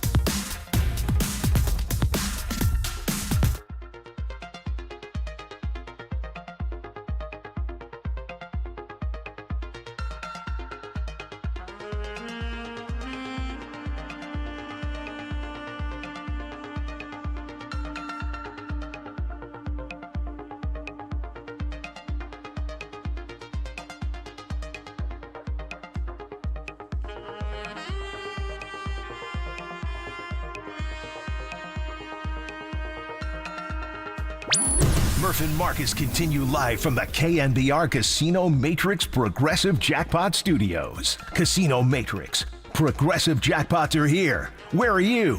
Just drop in. Please play responsibly. 1-800-GAMBLER. All of us that are lucky enough to get to be involved in baseball in whatever capacity, I think understand that not only is it the greatest game in the world, but we're in the memory-making business. It's ultimately entertainment. It's an opportunity for grandparents and parents to share memories with friends. It's an opportunity for strangers sitting out in the bleachers to share a great memory that happens at the ballpark and that can be talked about from that time on for the rest of their life potentially. So, with that, all of that in mind, I just can't say again how humbled I am to be in this role and again be a part of a team that's hopefully looking forward to making more great memories for this fan base and community. Well, it was Tuesday at Oracle Park. There we were broadcasting live as Buster Posey took over. So before this week slips away, we wanted to revisit some of the stuff because Will Clark came on yesterday, had some fun stuff to say. Young Tom, was this Buster's walk-up music? No. What was it? No, it was not. I just think it's a great song. And what is it? Has Georgia involved in the actual artist name. Florida Georgia Line Cruise. I'm not a Florida Georgia Line guy. Just want to say that. You haven't heard this? No, I know. I'm just not a Florida Georgia Line guy. They represent that kind of country I don't like. That whole fireworks and mullets and all that BS. It's always Give me Hank interesting. Williams and Chris Christopherson and Johnny Cash and those guys. It's always interesting to see where Murph draws the line on country music. Apparently, it's between Florida and Georgia. Very good, very good. That's true, too. So I'm wearing my Georgia Run the Damn Ball hat today, man. So anyway, Buster, we wanted to get into this. Yeah, it's a football Friday, and of course, we'll get into Greg Papa at 7:30, John Lynch at 8 o'clock, Mike Silver at 8:50, and we'll have a Cardinals preview with Darren Urban at 9:30. So all night, we just did Brian and Bobby's Best Bets. If you missed it, there'll be podcasts later. You can check it out. And how about what Buster just said applying to last night? Like what Pete Alonzo did. I mean, Mets fans are going, the Barstool crew, that was the other guy, what's his name? Frank the Tank? Frank the Tank, baby. Who's, a heavy-set gentleman who's a big Mets fan. Who's just a baseball fanatic. And he had put out a social media thing with Chris Russo yesterday. Did you see that? No, I missed that. Oh, he and Russo were walking. It looked like maybe outside of Russo's house. It was like in a neighborhood. Oh, okay. They were in a neighborhood. Yeah, Frank does a series called Frank Walks, where I think he just walks around with celebrities and athletes. Yeah, he's lost a lot of weight doing it, so good on Frank. Yeah, and I got to tell you guys, it's all the Barstool boys. They're guys in their late 20s, whatever, early 30s, and they were watching it, and they just put a camera on them, and they're sitting there just dead silent, and then they see the ball go up, and then you see them get up in their chairs, and then you can't see the screen. All you can see is them, and then you can tell the ball goes over the fence. Their reaction was I know they're all about riffing and being cool and all that, but their reaction was so organically freaking great. They were just losing their mind, and it reminded me those days when you were tackling the guy next to you and you were putting your head, burying it into his chest, and he was giving you noogies, and you're punching each other, going, Travis Ishikawa, Travis Ishikawa, Travis Ishikawa, whatever, all that stuff. They were doing that last night with Pete Alonzo, and I was like, I missed that. That's what Buster's talking about. Those postseason moments and those postseason memories. So, can he do it? Right? I wrote a jock blog yesterday about it, saying, okay, all the fun's gone. Now what are you going to do? You know what I mean? So I listed all the things he has to do, and we'll see. I'm very interested. And I said, really, what the best thing he did is he made there's the guy who came over and did our bees on Wednesday. he didn't strike me as a gigantic sports fan, but he goes, "Oh, I heard you do some sort of sports thing or something." I said, "Yeah," and he goes, "Oh, I heard about Buster Posey." I said, "Yeah." He goes, "Well, that's kind of cool, huh?" So I mean, like, people are talking about the Giants again, right? Yeah, and it's cool when people who aren't even the biggest seam heads or San Francisco Giants head, once it starts like bleeding into the casual world, and I hate to even call people casuals, but I think all of our listeners are like diehard Giants fans. So when you start hearing it from a different section of the community, a different crowd that you're not used to, you know it's a big blanking deal. He goes, he's really a golden boy, isn't he? I was like, yeah, that's what he is. So anyway, Will Clark, another golden boy with a country accent, came on yesterday with Papa or Tolbert and Copes. Credit to them for booking him. That was good booking. And he's just the best. And he's so funny. If you watch him with Bernsey on No Filter, he just lets it rip, you know. So yesterday, I guess, was it Tolbert who asked him? He said, what went wrong or what was missing from the Farhan regime? And here's Will. Let's see. Where do you want to start? Yeah, how much time you got, Will? Yeah, exactly. How could that be really on it? I'm just gonna be blunt. You just don't do the job on the field. Jesus, I mean, when you get runners in scoring position, that's when you have to walk into the batter's box and you have to say, hey, look, the pressure's on the pitcher, and we got to get the job done here. And we just haven't been getting the job done the last few years, and puts more pressure on your pitching staff because they know they got to go out there and throw up zeros, and if they give up 1 or 2 runs, that might be the end of the ball game. There it is, man. He just goes, oh, really? How much time you got? So, yeah, I'm sure Will could break down every aspect of this organization, but I'm glad that Will came out and said this, because there's a lot of people who obviously want to blame Farhan for everything that went wrong. There's a lot of people who want to blame Bob Melvin. But at the end of the day, they're not the guys stepping up to the box with runners in scoring position. Will is right. Some of this blame also has to go to the players for just simply not producing this season. But it's the players understanding like how to play the game and what to do in certain situations and what you do with 2 strikes and I told you guys, man, I'll lose my mind. Runners on second, nobody out, and runners and hitters aren't going to the right side. It drives me out of my. I told you guys, Frankie Crissetti, man, rest in peace, was out at that A's game. He goes, yeah, in my day, runner on second, nobody out, by hook or by crook, you got him over to third. I'm like, yeah, that seems the cool kids aren't doing that now. No. Get him over to third, get him on, get him over, get him in. They would get him on. And then that's it. Yeah. Over, no in. Then they would leave him stranded in runners in stranded position, as you would like to say. Get him on, get him on, get him on. Don't get him in. Get him on, leave him on. There it is. Get him on, leave him on. He reviewed the Matt Chapman signing, and he said, yeah, too much of the side stuff going on with Farhan and not enough big stuff. Cut T, Tony. T for you. I totally agree. You have to have a stud or 2. Matt Chapman has definitely proven that he is one of them, but somebody else needs to step up, or matter of fact, a few guys need to step up. And you can't go out there and play 110, 120 games and say, I'm a major leaguer. No, you got to go out there. You got to play 150 games minimum, and you got to answer the call, and you got to come through in the clutch. So, we could use to have, as you well put it, more ice cream and less sprinkles. That's the line. Who said it? Was it Tolbert or Copes who said more ice cream, less sprinkles? More ice cream, less sprinkles. Yeah, man. More steak, less fat. I don't know. Either way, but that's one of the things I asked in the Jock Blog. Like, as great as Buster is, how are we going to get a middle of the order? Yeah. You can't just wave a wand. No. Well, he can maybe make a phone call to somebody who went deep last night, Pete Alonzo. I mean, I know you're totally out the door on a guy like Juan Soto, but I would not be surprised if they kicked the tires on a guy like Pete Alonzo. Blocking Bryce Eldridge? See, that's the thing, and I'm glad you brought up this topic. I'm a big Bryce Eldridge fan, but I don't think a top prospect should prevent you from getting an all-star type player right now. And with the National League now having the designated hitter, there's room for both Pete Alonzo and Bryce Eldridge in this lineup. You know Alonzo played 165 games this year? Because 162 plus the 3 in the playoffs. He hadn't missed a game. Out there every day. And his career low OPS is 788 this year. I'm like, yeah, that would be like tops on the Giants. That's what I'm saying. And we know the Polar Bear has all park power. This is a guy that's won multiple home run derbies. I would not be shocked to see him launching balls next year damn near off the Coca-Cola bottle. That ball he hit last night would have been off the wall. It would have tied the game, wouldn't have gone over. Yes, right? that's true. Yeah. But then the Giants would have to be hosting a playoff series in the first place. Right, very good. Jeff in Santa Rosa is checking in on this topic at 808 KNBR. Jeff, good morning. How are you? Hey, good morning, team. How are you? What's up, man? Happy Friday. Happy Friday. And, last night watching that game, that's exactly what Buster is speaking about. Whether, obviously we always want to win, but that's the exact kind of excitement that he wants to bring back to the fans and get back to traditional baseball, get back to engaging the fans, engaging the players. This is exactly what he's talking about. I mean, how to bring it all together, and you're right, win or by hook or crook.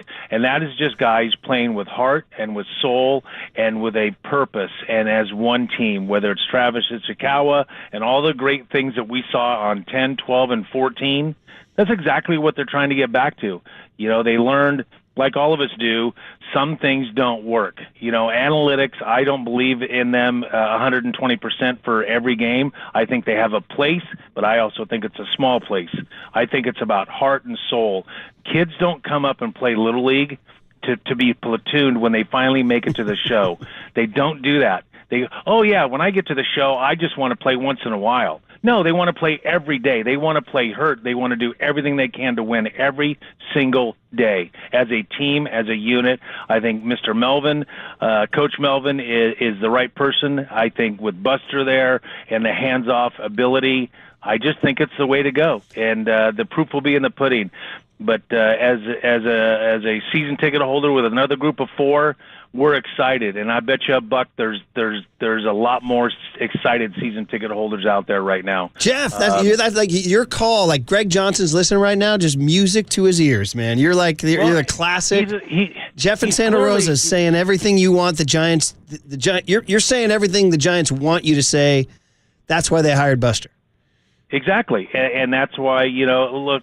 Mr. Johnson and their family, they got to be smart. You didn't get to where they got by being stupid.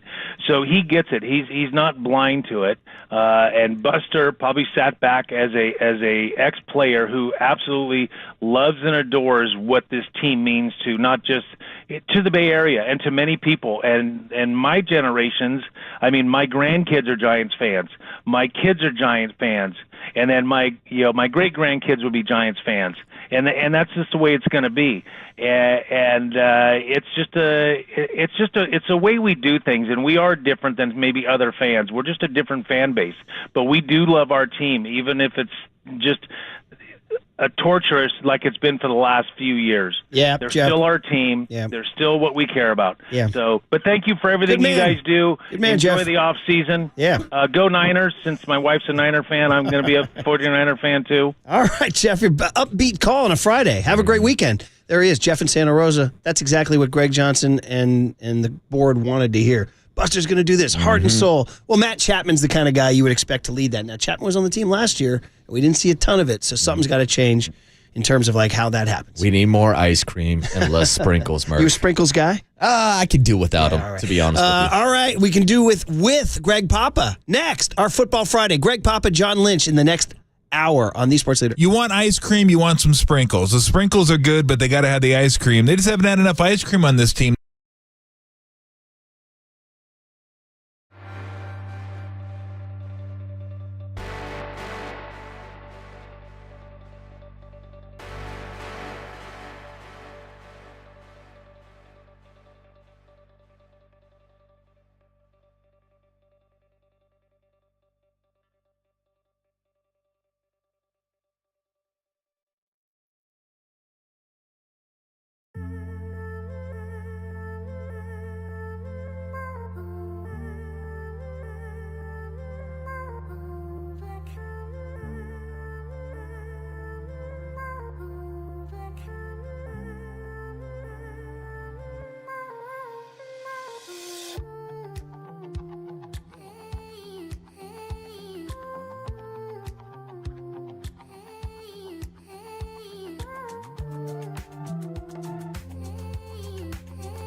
Hey, what's up, everybody? Happy Friday morning. It is Marcus, the Waterboy Boucher, a.k.a. Bobby Boucher. And you heard us give away our best picks earlier this morning. How about I give you an extra bonus prize picks? Because Prize Picks is America's #1 daily fantasy sports app with over 5 million members. And get this, Prize Picks is the easiest and most exciting way to play daily fantasy sports because unlike other apps, on Prize Picks, it's just you against the numbers. All you need to do is pick more or less on 2 to 6 player options, and you will have a chance to win this weekend. And why not take a look at the 49ers playing against the Arizona Cardinals this weekend? I expect a big day for Jordan Mason because the Cardinals have given up an average of 146 yards through the first 4 games of the season. So Jordan Mason over 88 yards is some action I'm looking at. And if George Kittle suits up this weekend, I like him to get more than 50 yards also. There's 2 picks for you. Go ahead and place them together on Prize Picks and use the code word LEADER for a $50 bonus when you play $5. That's code word LEADER on Prize Picks to get $50 instantly when you play $5. You don't even need to win to receive the $50 bonus.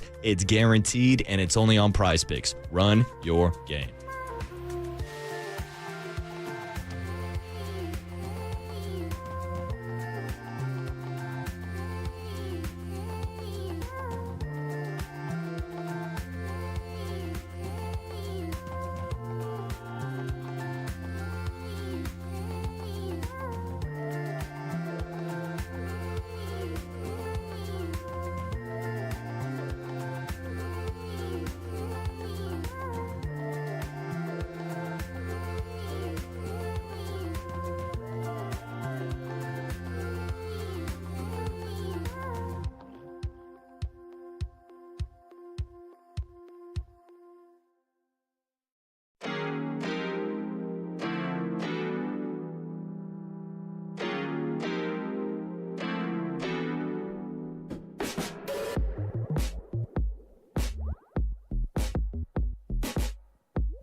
Time to come to Papa on a Friday.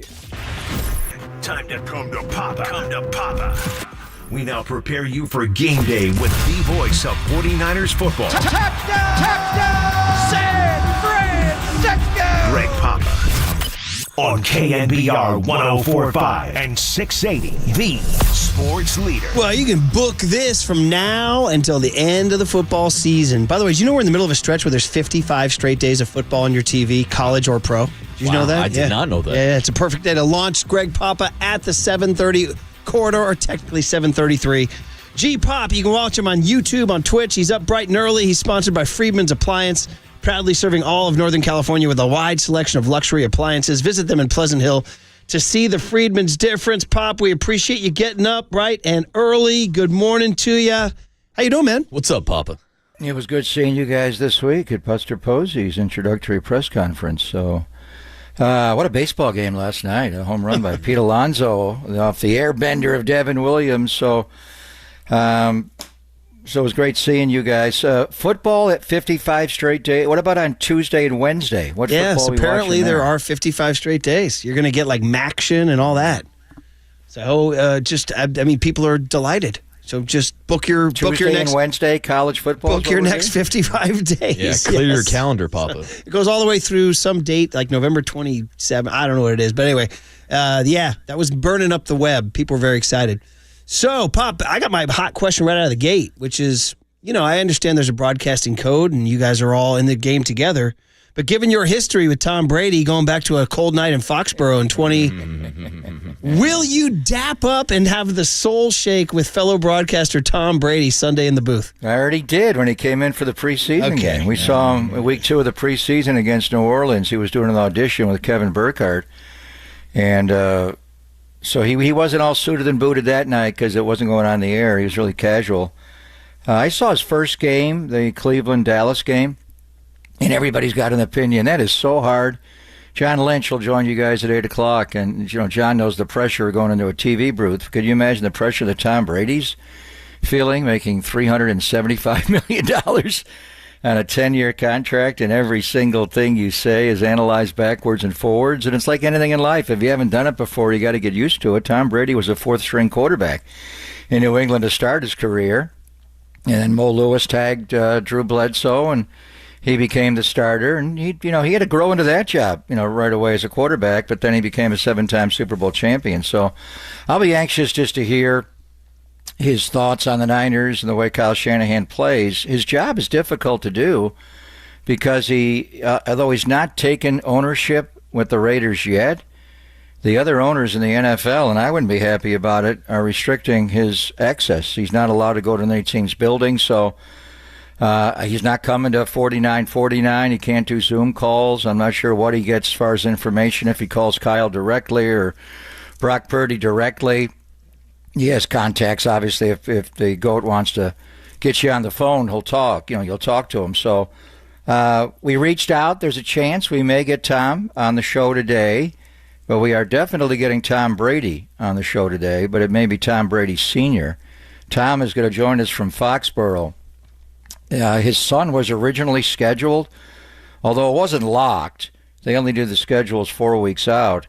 But he was supposed to do the Miami at New England game today, and there is a statue unveiling in Foxborough of Tom Brady today. So he's not showing up for that. Tom Sr. is there. He's been there for a couple of days. He's got some functions he's got to be at this morning, but he will join us at some point during the broadcast today, our show with John Lund from 10 to 2, guys. So that'll be interesting to get his thoughts. And then the first thing I'm going to ask him, as a father and a grandfather, what did you think of that roast of your son? They're talking of the ex-wife and jiu-jitsu teacher. That was crazy.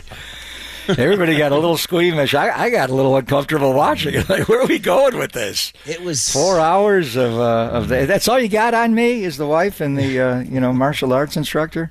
So anyway, yeah, we'll be watching Tom Brady. Have you guys seen him beyond the very first game? Dallas Greg, and Cleveland? I actually have yet to enjoy a full-time, because I'm a Red Zone guy and I'm a Niner guy, so I haven't actually enjoyed a full broadcast. I'm looking forward to this. With all due respect to you guys, I'll listen to you guys all week on highlights. But I'm looking forward to see what he has to say. Marcus, you want to chime in there? I thought you were going to say something. Yeah, I thought he was fine the first game. It's tough to jump in. Just when do you talk? That's the hardest thing in anything in broadcasting. Like right now, Marcus didn't know when to jump in. I thought he was jumping in. It's when to do funny. It. And in football, it's a little easier because you got a 40-second play clock, sometimes a 25-second play clock. You let the play go, then the analyst jumps in. Although Tony Romo, when he first started, he was jumping in pre-snap. And I remember, and you're tight with Jim Nance, Murph. I know Jim had a hard time with him doing that. And I remember week 2, he was doing a Raider game in Denver, and I was there, and we were talking about it. And I said, it's not like me doing radio where I got to give formations and all. Let him go. Let him do the pre-snap. And then, you call the play if you have to add something, who threw it, who caught it, who tackled him, how many yards, and then let him pick it up after that. So television is a little more of a gray area because you don't have to, I talk right now, you talk right now. But I think that first game was when exactly to jump in and give his thoughts. Yeah, enough Tom Brady talk, Papa. Let's talk about the actual game that he'll be calling this weekend. I thought the 49ers defensive line did a great job of slowing down the rushing attack from the Patriots last week. But it's a different wrinkle this week when we're talking about James Conner and Kyler Murray's ability to use his legs. What's the game plan for that 49ers front seven to slow down Kyler? Well, it'll be different from every play, and it's different because Kyler's in the... Sometimes they put him under center, and James Conner, the Terminator, he's not John Connor, but he's James Conner. He's not as deep as a lot of backs. Like you'll see when Brock's under center, J.P. Mason stands at 8 yards. Conner doesn't get off quite as quickly. And he's more of an upright runner like J.P. Mason. So he stands about 5 yards, 5.5 yards behind the line of scrimmage. So when he's there and Kyler's under center, it's more of a straight, squeeze the pocket down and, tackle the running back. It's when Kyler gets into the shotgun and he's got James Conner as a sidecar. And it's a lot like Philadelphia ran for a long time. And a lot of teams have that. And the 49ers do it as well. Just that mesh point. Or Kyler takes the snap, puts it in the belly of James Conner, and then holds it. So, but the difference with Kyler is he's so good at the zone read, so he pulls it. So they have different calls that they can have. Basically, the ends. One guy has to take the quarterback, one guy has to take the running back, and if Nick Bosa's playing on that side, and whatever side James Conner is on, so say it's a shotgun formation, Conner to his right. the defensive end on the offensive right, the left end, that's where Kyler's going to pull it and run. And if they give it to Connor, typically he's going the other way. It's kind of a crossfire action. So that end on the backside, do you want him to take the quarterback and just dive down, or stay home and take the quarterback, or take the running back and dive down on the play? So there's responsibilities on every one. The Niners have had historically sometimes a difficult time where they've had quarterbacks run well. Russell Wilson, obviously. Remember Daniel Jones when he was a young New York Giant having a long run. Obviously Kyler himself when he's been effective, and he is 2-4 against the 49ers, Marcus. But sometimes the responsibilities get a little hazy on the call. If the end crashes down and takes the running back, then somebody over the top's got to take the quarterback. So you got to spill out there, whether it's a linebacker or a safety. If you're late getting there and you get crossed up, then he's out. So they've been working on that all week and how to do it. And then the hard thing is when he hits his back foot as a drop-back quarterback and you get too far of an inside rush and he gets outside of you. So this guy, I saw him his Heisman Trophy winning season, his first game of the year at Oklahoma, and I watched every single snap that year. I just got so enamored with his ability, and the A's drafted him. He's a first-round pick, center fielder, and, he does go into that slide as well. Even when he scrambles and gets out of the pocket, he will purposely give himself up by sliding into your feet. So what do you do? Remember Dre Greenlaw took a personal foul with a late hit on him? You got to dive over the top of him, but that's hard to do because if he's running full steam at you, I never got a 40 time on the guy, but I remember when he was at Oklahoma, he claimed he was faster than Hollywood Brown. So he runs like a 4.4, and he's 5'10", and he's shifty. He's a squirrel, as DeForest Buckner called him. So when he starts to slide into your feet, it's easy to say pull up. But if he doesn't slide and he continues to run, and you're thinking, I better back off a little bit, he's going to slide, he's going to run right around you and score a touchdown. So it's a whole different challenge in this game. And then they've got, the rookie Marvin Harrison Jr. They got a really good tight end in Trey McBride. The other wide receiver, Michael Wilson out of Stanford, hurt the 49ers last year. He's a good player. And, without, all the weapons you may not have in the linebacking core, I think Fred will try to play in this game. But if he can't go, one guy typically does spy Kyler Murray. Man, you'd like to have Fred Warner in this game to be sure. That was going to be my question, Fred. I know you guys asked Dante yesterday. What if he doesn't play? What do you anticipate is the contingency plan? Well, I John will be coming on with you guys in a couple of minutes, and it's tough for him to talk about injuries, obviously, leading into the game. There's so many protocols on that. I think Fred will try to play. It's a pain tolerance issue, and likewise for George Kittle.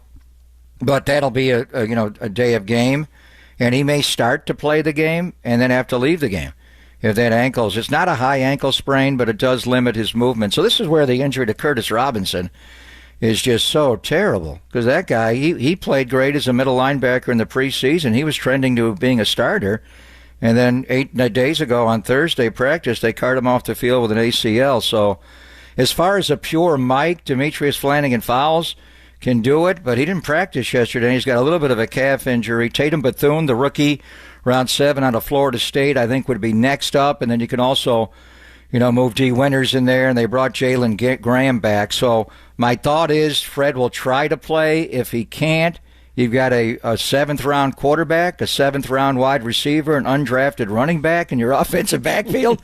You may have a 7th-round rookie starting at middle linebacker. It's possible. Greg, it's going to be how are you staying cool in the booth? You got the misters going? You got the spray? You know what I may do on Sunday? I may go full Bill King. Oh, I remember doing a game at Fenway, not shirtless. Terry Carey. But pantsless. I may go no pants right. down. At least short pants. He did go. I may go shorts. And I remember seeing Bill. We were doing a game at Fenway Park one Saturday afternoon, and you may have been there. It was like 100 degrees. Yeah. I'm the only guy in the stadium with a coat and tie on. I look to the booth to the right. Yes. And Bill is not in the booth. Yeah. He is on the roof at Fenway Park sunning himself. And he's got the full Speedo look, and he's got the contraption to get the sun. I'm like, what's he doing? George Hamilton. He is nuts. I think he did. And then John Miller would often do. I remember the first time I met John Miller was at Oriole Park.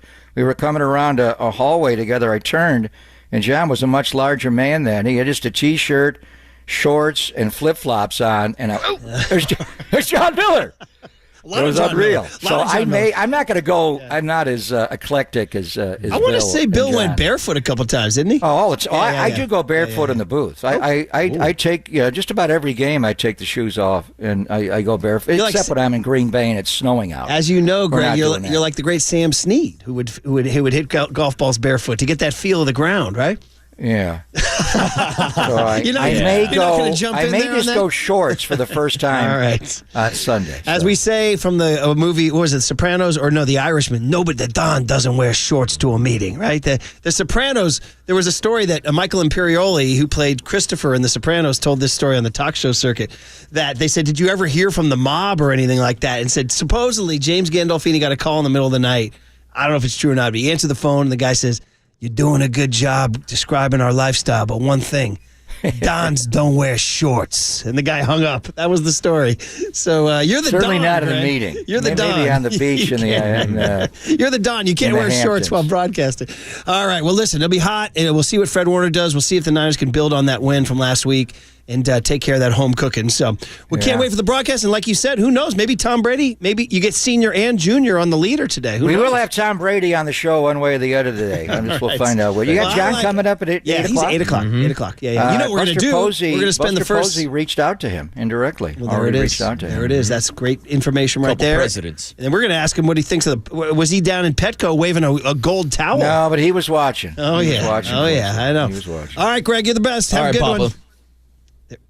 There he is. Oh, we dropped out. And he's gone. We had a couple of awkward drop-outs. How about him calling you out? Marcus, you didn't hear the cadence. Well, you think Papa's surprised I didn't want to talk about Tom Brady? I mean, geez, I'm not doing follow-up questions on Tom Brady. Boy, the grudge is real. Yeah, the grudge is real. People don't forget, Murph. Oh, man. I love it. All right. Well, that was fun, despite us missing the cadence a couple times. It's Aaron Rodgers in the cadence, right? That's it. John Lynch is correct. Now, I'm just going to say going into this, the NFL has kind of reached out, and us asking specific weekly injury questions maybe not be the most kosher thing in the world. So just giving the listeners so that they know what's going in. So they know, just to be honest there, buddy. Be transparent. Look at you showing how the sausage is made. Yeah, got to. So sometimes we'll try to figure our way around it. But just to let you guys know, right? Mm-hmm. I don't know. Honesty is the best policy sometimes. On KNBR 104.5 and 680, these sports later.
Hey, what's up, everybody? Marcus the Waterboy Boucher here on a Friday morning, where we usually refer to our Friday mornings as cheat day cuz. And here's the thing, even if you're on a diet, it's okay to have cheat days, and it's okay to have cheat days on the Abundant Life Weight Loss Program. Because if you've been searching for the secret to losing weight and getting healthy the natural way with no drugs or injections, the team at Abundant Life Weight Loss has the secret to losing up to 1 pound of fat every day. Their weight loss program makes it easy to lose weight and get healthy and naturally. I've been on this program for 2 months, and even with a couple cheat days here and there, I'm still down 24 pounds. So if you want to learn about how I did it and more about the Abundant Life Weight Loss Program, go ahead and schedule your free private weight loss consultation by calling 925-594-7110. That's 925-594-7110, or you can visit them online at abundantlifeweightloss.com. That's abundantlifeweightloss.com. Give me a beer. beer because you know why? Because it's cheat day. Yeah, it's cheat day, cuz.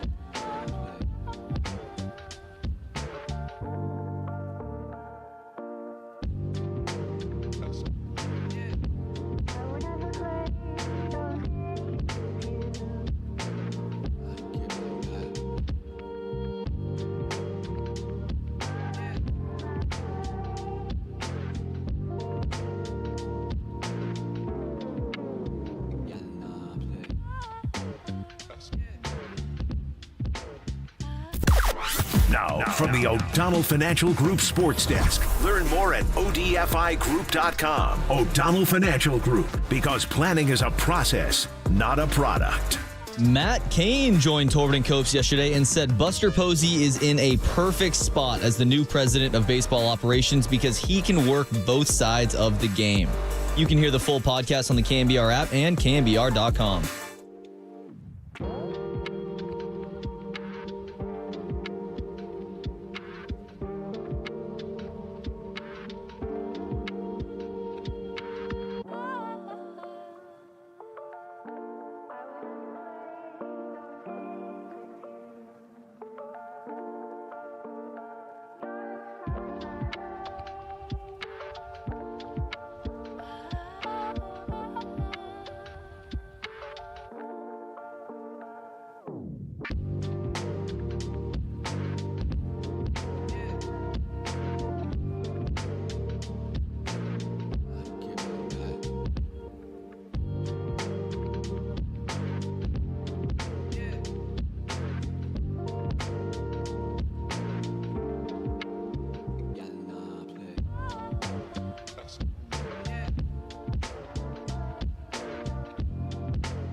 Now. This is the Big Hit. Sponsored by Benjamin Moore Paints. Experience the Benjamin Moore retail difference at their independently owned, authorized retailers today or at benjaminmoore.com. On KNBR 104.5 FM and 680 AM, the sports leader. Purdy got a handoff to McCaffrey, walks in the end zone. Touchdown! McCaffrey goes in motion right. Backwards pass led by Juszczyk. A block there. Hurdles a man. 10-5. Touchdown! Second and goal, 6-yard line. Bunch formation right. Play action by Purdy. Looks bunch side. Comes back left. Throws. McCaffrey will roll it right down to the goal line. Touchdown! They give it to McCaffrey off the left side. 1, 2, 3, 4. Touchdown! CMC! Brock Purdy with the Purdy plunge. Going to sneak it right down to the goal line. Is he not in? Looked like he pushed it over the goal line. Well, it sure looked like a touchdown to me. That's yet. touchdown. Now it is. Touchdown! San Francisco. There it is. Young Tony likes playing these Cardinals highlights is what he likes to play. So that was when the 49ers smoked them in Santa Clara last time. Niners won 4 straight against the Cardinals. Stuff we'll talk about. By the way, really enjoyed talking to Greg Papa, but I forgot to tell you guys, and I want to tell you guys, that he's sponsored by River Islands. That's right. Come home to River Islands in Lathrop and discover the San Joaquin River lifestyle with its lakes, parks, and schools. Start your tour today at riverislands.com. And if you want to keep the Niner train going, Tim Ryan joins Tolbert and Copes at 4:30 this afternoon. And John Lynch going to join us in about 4 minutes. Hell yeah. So you got a detailed description from Papa about Kyler Murray and the mesh point and all the things and containing him and all that. Did you come away thinking the Niners are going to win? Yeah, I did. Okay. I just don't think the Cardinals have the defense because we asked a lot of questions about that offense. Not too many questions about that defense. A defense that got gashed by Jaden Daniels and the Commanders last week. Yeah, I mean, listen, everything points to a 49er win. You're at home. Brock Purdy and the offense are playing well. Jordan Mason is, and I'm wearing my Football Friday run the damn ball hat, I mean, but there are concerns. A, it's a freaking NFL Sunday and anything can happen. B, I mean, witness last night Tampa Bay and Atlanta. I mean, that game was salted away. Or just witnessed a freaking Rams game 2 weeks ago, which I'm, by the way, still pissed about. Still pissed. I was so pissed that day, and I was pissed the next day. And I think we opened the show. I think the first thing I said was, I'm pissed. And everybody, and so that loss, as I said, is going to haunt them for a while, and they're going to have to go take one that they're not supposed to take. They're going to have to win at Buffalo or at Green Bay in late November, early December when those games come around. Certainly you got to win at Seattle on Thursday. Yeah. Right? So, but like I'm saying, all those things notwithstanding the hurdles in the NFL Sunday, you should win this game. Yeah, and to your point, though, the Arizona Cardinals beat the LA Rams 41-10 a couple weeks ago. Exactly. And they were almost on the verge of upsetting the Buffalo Bills in week 2. So this is a Cardinals team that can put up points. Kyler Murray, we know how dangerous he is with his legs. But with Marvin Harrison Jr. now on the outside, he's got his wide receiver number 1. But you also look in that backfield with a guy like James Conner. And we praised this 49er defensive line for stepping up last week and shutting down the rushing attack from the Patriots. But the Cardinals are going to have more success running the ball this weekend. So to me, this really is the first test since they lost Hargrave of how they can manage to slow down not only James Conner, but Kyler Murray out of the backfield also. For sure, man. The Kyler Murray factor is what's always looming out there. And don't forget, as Papa mentioned, A's center fielder. How would he have handled the departure from Oakland? See him out there waving his cap, doing this. I wonder what kind of ball player he would have been. It would have been great, but he would have been ended up traded to the Yankees or someone because the A's don't take care of their prospects. Well, Lawrence Butler. Yeah, he's going to get flipped in a year or two anyway. Can he be a Giant? Hey, I'll take him. Can Buster go get him? Bring in the law dog. And that was interesting that Papa noted, because we were on my list of questions for John, is Buster Posey. Dude, John Lynch is the example. Hall of Fame level talent, taking an executive job with no experience. And I remember writing this in the Jock blog, listen, there's a lot to like about John Lynch. He's never done this freaking thing. Let's see what happens here. And sure enough, look what's happened. People would say, well, he hasn't won a Super Bowl. Well, guess what? They're in the freaking mix every year. If the Giants could achieve a Niner-like level, you know what I mean? Oh, dude. Being in the World Series every year. If Farhan Zaidi was able to acquire the talent that John Lynch did with the 49ers, Farhan would have that statue outside of Oracle Park our old host used to say. You just summed it up right there. He went and got Christian McCaffrey and Trent Williams. Yes. The Padres went and got Juan Soto, even though they've parted ways with him now, but Manny Machado, Juan Soto, Luis Ariz, Dylan Cease. There's no rule that says you can't go get big guys. You got to bring A to get A, and John Lynch has been bringing A. Murph, going back to the Giants World Series years, look at the attendance numbers at Oracle Park versus the attendance numbers those first couple years at Levi Stadium, and how those numbers have completely flipped now. Even in the heat tomorrow? Even in the heat. 98 degrees. 98. Bring it on. Don't forget 98 degrees. So Candace, when she was a music critic, covered the 98 Degrees show out at Concord Pavilion. Did she really? And it just gets a little dicey now. There was a grown man near her. He was a little dicey because, and he had a sign that said 98 degrees and getting hotter. Okay, bro? Yeah. Okay. Well, Murph, maybe he had his own things going on. Exactly, dude. She told me that story. That story rattled me. Only getting hotter, Murph. Only getting hotter. Oh, man. All right. We're waiting on John to call in any minute now. And 49ers. Yeah, the heat's supposed to return just this week and then cool out next week.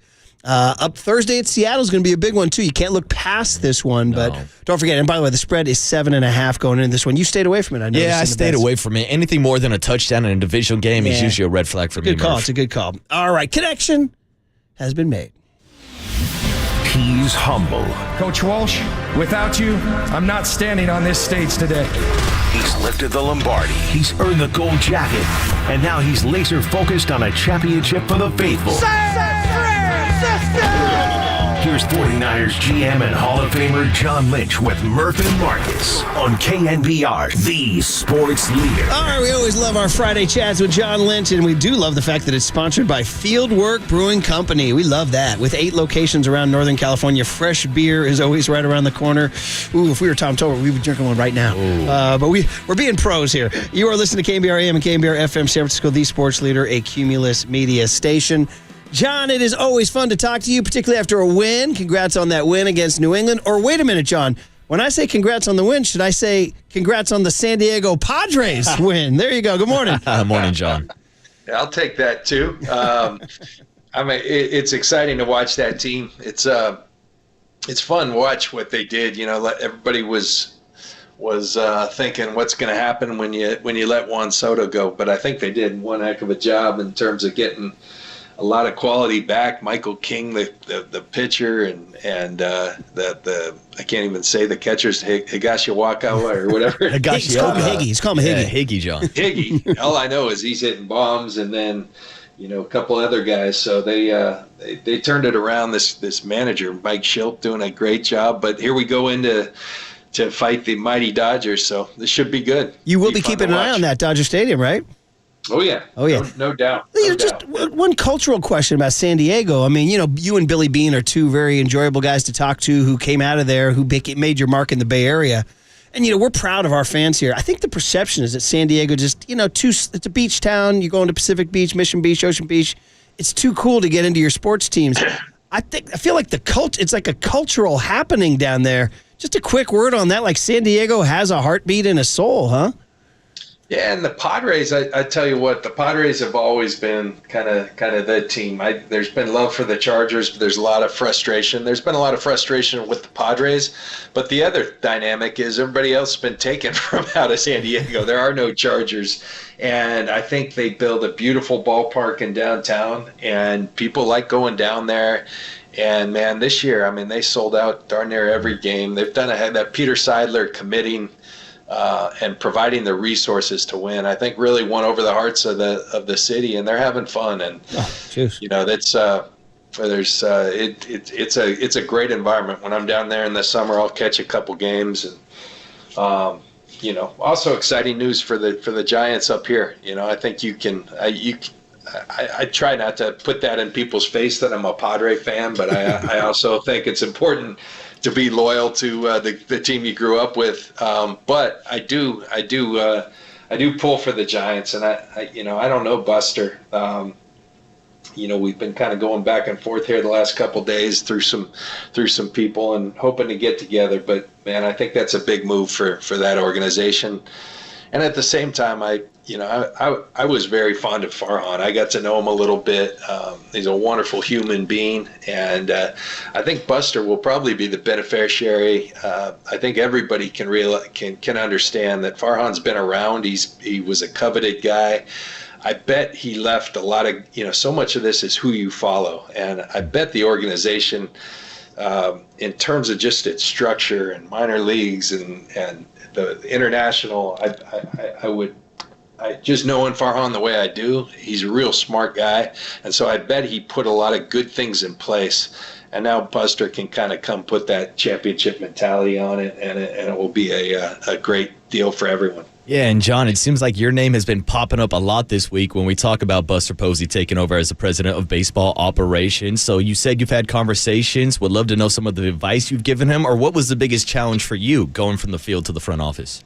No, we haven't caught up. We have some mutual friends, and he kind of word got to me that he'd love to sit down and talk, and I've always been a huge fan of his from afar. I think one of the coolest things you can do is go online and look at those deals. There's like a montage of him walking off the field before the umpires called a third strike. And, I think that is like the most gangster thing I've ever seen. It's like, and Papa said something. Papa's out here at practice. We have to keep him out of our huddle. He gets so close out here. But, Papa, was telling me, and this kind of really, sometimes it helps to paint a picture when you don't know someone and you've just watched him.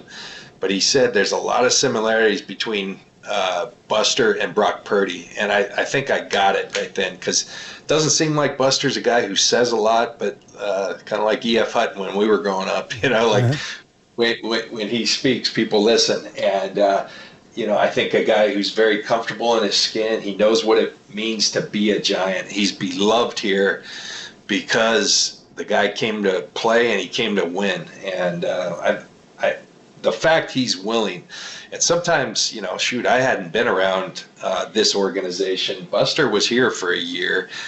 I reckon he knows the commitment that it's going to take for his family, and the fact he was still willing to dive in, that means to me he cares a lot about this organization, number one, and he's kind of got a void in his life where he wants to compete again, and he wants to be part of wins and losses, and that's a good thing for Giants fans. That's such a great breakdown, John. And I know we want to get to the Niners, but slowly kind of combining the transition to the Niners, and that is giving it, if when you do get together with Buster, how do you explain how you've been successful? I know you haven't won the championship you want, but you guys are in the mix every year. You guys are one of the best franchises in football. And going big, you traded for Trent Williams, you traded for Christian McCaffrey. Would you tell him that? What was your marching order in your own brain, your philosophy? I'm gonna go big. What was your philosophy and how you were gonna run the team? Well, I think the most important thing, you think what your vision is for a place, but go through the exercise with his top people, and that's really important. Who do you want to surround yourself with? But he and Bob Melvin go through and say, what is our vision? We think we know, but let's put it to everybody in this building should know exactly what we feel is going to build a championship team and championship culture. And much like we had here, I had played for Bill Walsh. I had played for Denny Green. I knew Ronnie Lott. I knew Keena Turner. So I knew kind of the core, what it meant to be a 49er. I had never lived it, but I knew that this was always a place I wanted to play when I was playing. And Buster knows in and out what it means to be a Giant. And then you got to put your own, you can't just rest on your laurels there. You got to make it happen again. And so you got to redefine that and know exactly. I think it's really important to know what kind of people you want to surround yourself, what kind of players, what are the qualities, and go to painstaking lengths to define that, with the people you're going to be doing it with, because then it's not easy to find players, but if you know what you're looking for and you've really gone to great lengths to define that so that your scouts know, so everybody in this organization should know, this guy's a Giant. Then it starts, the culture's the people you surround yourself with. So, those are the things I would say. And then trust your instinct and trust your people. You got to surround yourself. You can't do everything. So you got to surround yourself with great people and trust them to do their job. And then ultimately somebody's got to make decisions, and Buster will be a part of that along with Bob and ownership. And I think he'll do great. Yeah, and John, we've seen you guys have success down in Santa Clara with your homegrown talent and the success that you've had throughout the draft. And it's funny because everybody obsesses with the first and second round, and we know that you've hit on guys in the middle rounds also. But it's got to feel good when you look at the NFL passing leader being Mr. Irrelevant Brock Purdy. It's got to feel good when the guy's second in rushing yards after last week was an undrafted free agent in Jordan Mason. And it's got to feel good that Jawan Jennings, another 7th-round draft pick, is third in the NFL in receiving yards. So how much of a pat on the back do you give yourself in the entire scouting department? I'd say more so the entire scouting department. Again, it goes back to that vision. What makes up a 49er? And all those guys check all those boxes. But I think really knowing, these guys embody the qualities that we want to be around. I remember watching Jawan Jennings, and it was we don't try to scout off highlight tapes. We try to watch, years and years of tape, but that's where the scouts come in. And Juwan had some things where, they had some coaching changes at Tennessee, but man, when this guy was on the field, he was tough and he was competitive. And I think earlier this week, it was the 8-year anniversary where ironically he's catching a Hail Mary against Georgia from Josh Dobbs throwing it to him, and that made the rounds. But man, his highlight tape of our style, catching the ball and the play just gets started then back at Tennessee, carrying people, and just the mentality of never quitting. Those things stand out. I've told this story before and I love this one with Brock. It's, Steve Slowick, our scout who was in the area, just becoming infatuated with the stories and that Matt Campbell, the head coach at Iowa State, had told him about Brock, and then seeing it, and showing us evidence of that on tape, and him going toe-to-toe with Oklahoma, and a great program there with Iowa State, and then Brian Griese through the draft process getting to know him. So everyone gets involved in those type of guys. And then J.P. Mason, fell behind Jahmyr Gibbs at Georgia Tech. Jahmyr Gibbs, who's playing for the Detroit Lions, who later transferred to Alabama. So there's a story, there's a reason. But if everyone's on the same page in terms of what we're looking for, you can find those diamonds in the rough. And that's really fun, and it is crazy that those guys are having that much success, and that's we take a lot of pride in that. But we got the right people and the right players, and those guys are studs. Well, John Lynch is our voice on Friday mornings at this time. We love it on the UMA guest line, and so John, we done a lot pleasant conversation. Then I always come in with the old beat writer in me with the hammer. So, are the Niners going to call the Raiders about Davante Adams? We like our group, and Davante's a hell of a player. One thing we've shown is that we're always looking. We're never afraid to look and see what's out there. We're never afraid to pull the trigger. But I think coming in this year, we feel like our roster's in a pretty good spot. We have endured some injuries, but we'll never say never. And if someone can, it's got to work. It's got to work for both sides, but it's got to work for us. And I won't comment on any specific player, but right now we like where our roster's at. Okay, good. And so that leads to, obviously, people say, well, if you're going to trade for Davante, maybe you can trade Aiyuk, and you don't have to address that. But you can tell us how the front office feels about Brandon Aiyuk 4 games in, because, speaking candidly, the stat sheet would not match the salary sheet of $30 million a year. So what would you say to fans who are like, when's Brandon Aiyuk going to have a big game? I'm saying just keep watching. I mean, he's just getting going, and Brandon, so much of the things he does don't show up on a stat sheet, and it's the way he blocks. It's the effect he has on the game, and so what I see is a player who each week looks a little bit better. Missed an entire offseason, so there's timing and precision that goes along with an offense. I think Brandon's becoming more comfortable every week, and I think you'll see the stats come. And at the end of the week, it will all balance. At the end of the year, it will all balance out, and everybody contributes. The bottom line, that's what I love about Brandon. It's about winning football games. Here we are sitting at 2-2, not where we wanted to be, but focused on Arizona, and I think Brandon's doing a really good job.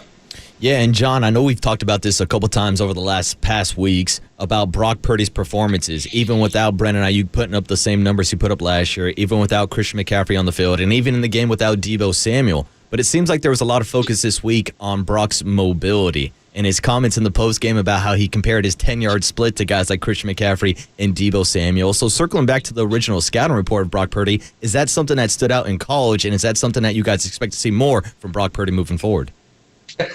That cracked me up, Brock pulling out his 10-yard split. I mean, he's going deep there, but that's something you could see on the tape at Iowa State. I will say, you never know how things are going to translate from college to the NFL, and I didn't see him as a guy that would. I would say that's probably where we've been most pleasantly surprised that his off schedule, his second reaction plays, the ability, and you saw it throughout the playoffs last year.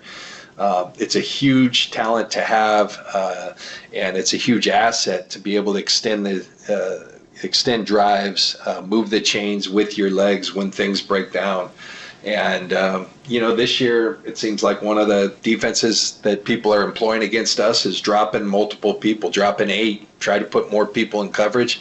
I think because we've always been so good as an offense once the ball is caught, the play is just getting started with our yak and our run after catch.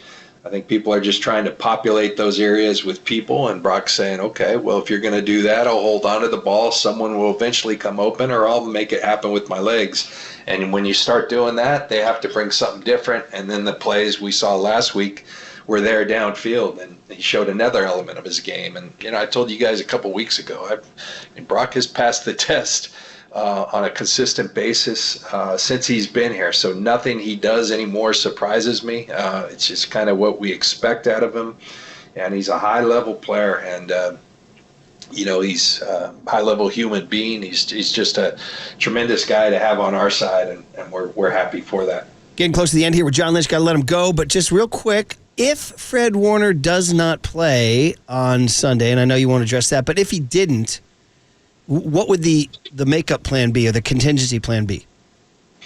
Well, we got to figure that out. We're a little dinged up at linebacker, but there's always planned. A guy who we kept, another 7th rounder, Tatum Bethune, is a guy we it's hard to play a rookie at Mike linebacker. Fred did it his rookie year, because you're effectively the signal caller, and a little bit through training camp, we saw Tatum had kind of the makeup of a guy who could be a signal caller. We call it the green dot because they are the ones with the coach in their ear. And, Tatum is that type of guy. He's a green dot. He can grab a huddle. He can communicate. And the guy's a tackling machine. So Tatum is a guy who could see some action. We picked Jalen Graham up off the Commanders practice squad. I like what Kyle said the other day. AP Adam Peters stole him from us. We stole him back. He got him on their practice squad. We've always liked Jalen since we drafted him, and we got him back in the fold. We obviously have Devondre and D. Winters. So we've got some depth there. We're a little banged up. Flanagan Foles obviously would be in that mix as well if healthy. He's battling, a calf injury as well. So we'll see where it plays out, but you got to prepare for everything, and we'll see on Fred as well. And a quick check then, since we're mentioning linebackers, is there an update on Dre Greenlaw? Dre's come along well, I can tell you that. He is working arduously to come back, but that's a significant injury, and it takes time. And there's markers that he has to hit, and he's doing really well. I can tell Dre's getting more excited as we get closer. I don't have any updates as to exactly when it will be, but I can tell you he's really progressing. We expect him to play at some point this year, and we're patiently waiting because we know when Dre's out there, he's such a difference maker. He's one of my favorite players to watch. The speed, the violence. He's a tone setter for the 49ers. So you got to be patient, but man, we can't wait till he comes back. Yeah, last thing I want to ask you before we go, John, is about the weather this weekend. And look, you've played down in Tampa Bay. You've played in the heat before, but this weekend it's expected to be the hottest game ever in the history of Levi Stadium. I know it was announced over the summer that there were plans to invest $200 million into renovations at Levi Stadium. Do we know if there's any plans at all to provide more shade for the fans down at Levi's? I know they're constantly working to try to make that fan experience better. And, this October heat has kind of stepped up and grabbed us here. It was hot out there yesterday. It looked like it was trending down on game day. It looked, as I woke up today, I was just looking at my iPhone for whatever that's worth, and it looked like it popped back up. I know we appreciate our fans, and we'll try to do everything we can to make their experience great. I think putting good football out there helps, so that if they're going to be out there in the sun, they're at least enjoying it. So that's what we'll try to do for them, and we'll try to account for it in terms of having everything possible for our players. But it is going to be a little toasty, it looks like, Sunday. Yeah, everybody take care, hydrate, wear those wide-brimmed hats, all that good stuff. And then finally, just the last one is just a check-in on Ricky Pearsall. How is he doing? How would you tell the fans how he's doing? It's a huge emotional deal what happened to him. And so setting aside the physical, how's the kid doing? Ricky's doing great. He really is. Really proud of the young man, how he's handled everything. It's tough for Ricky not to be out there on that field. I know the possibility for him to open up his window was earlier this week. At some point, we thought that might have been the case. It's not as if he had a setback. He just wasn't quite ready. And so we're always going to account for where a player's at, and when you turn up the activity, how do they respond? And he didn't have a setback, like I said. He just wasn't quite there, and so we made the decision to hold him this week, not open his window. I think the time's coming, it's close, but we'll continue to monitor. You try to do, when these guys are on the injured reserve, you can't put them out there at practice, so you do as much as you can to the side, and you see how they respond. And I can tell you he's continuing to improve. He looks really good doing what he's doing. But at some point, we'll put him out there with the group, and then you have 3 weeks to officially put him on, your game day roster. And we're looking forward to that time coming. I don't think it's far, but it didn't quite happen this week, and I know that was tough for him. But he's going to be out there at some point. He'll be making plays for us. Really good football player who fits into what we do and our vision for this offense. What a story it'll be when he gets on that field and catches his first NFL pass. That'll be awesome. John, as always, super generous with your time and your thoughts. We appreciate it. I'll just end it on Twitter right now, just looking at Tim Flannery's account. It's a black and white picture of him diving headfirst past Steve Yeager in an early 80s. He says, "Happy Friday, beat LA." So let's go. I think we can all, Padre fans, Giant fans, can all rally around that one. There it is. Well, the only thing good about the Dodgers to me is Dave Roberts. He's a stud. He's a good friend of mine. And we played high school baseball against each other, actually, down in San Diego. And then he chose the better school. The better college. Oh, yeah. Murph taking shots, John. All right. Bruins. John, you're great. Have a great weekend. Hey, I know it's a big alumni weekend. In fact, we're going to talk to Patrick Willis at 8:35. So have a great alumni weekend Saturday. Z-Man's getting honored. That's incredible. Z-Man's getting honored. Patrick's getting his Ring of Excellence from the Hall of Fame. Yeah. He's such a stud. When he comes around here, it lifts our entire. He was here yesterday, and I love seeing Patrick around here. So it'll be a great alumni weekend. It all adds up to a win on Sunday. Yes. That's what it does. Go. All right, John. Be good. Thank you. John Lynch on the UMA guest line. Fantastic. Patrick Willis at 8:35 on the Sports Leader.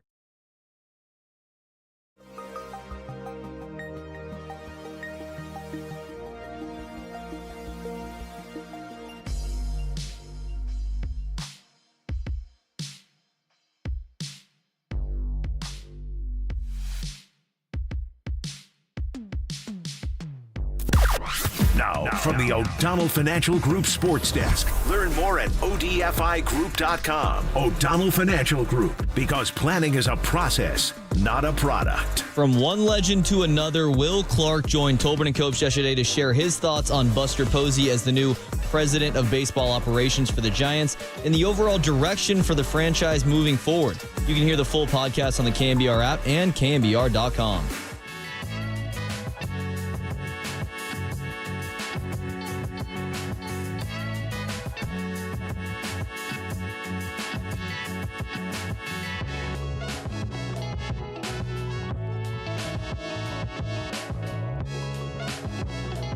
Yeah, Provident Credit Union, helping you score big for your savings. Talking about real money here, doing good things for your money, and we're talking about Pick a Term certificates from Provident Credit Union. So right now you can earn an impressive 4.25% annual percentage yield on your savings. So whether you choose a 3-month or a 6-month term, this limited time offer is perfect for meeting your short-term savings goals. Imagine your money working as hard as you do. So if you're looking to grow your savings without tying up your money for too long, This is your chance to earn 4.25%. With rates like these, why would you wait? Visit providencecu.org or stop by your local branch today to get started. Don't miss out on this chance to maximize your savings. This rate is effective as of August 13th, 2024. Minimum balance requirement of $10,000. Early withdrawal penalties may apply. Federally insured by the NCUA. Discover the best in retail and business banking right here in your community. Learn more at providencecu.org.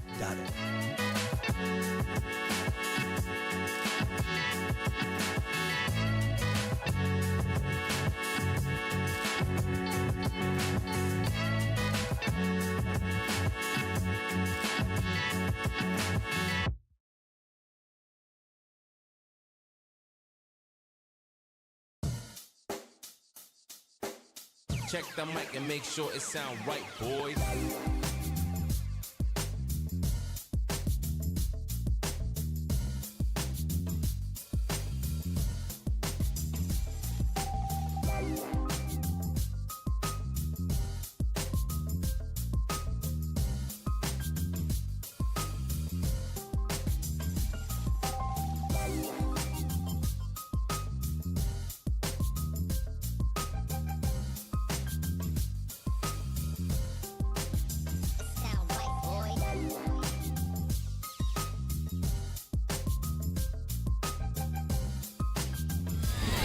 And now, time for the Protect Your Assets with David Hollander Business and Technology Report.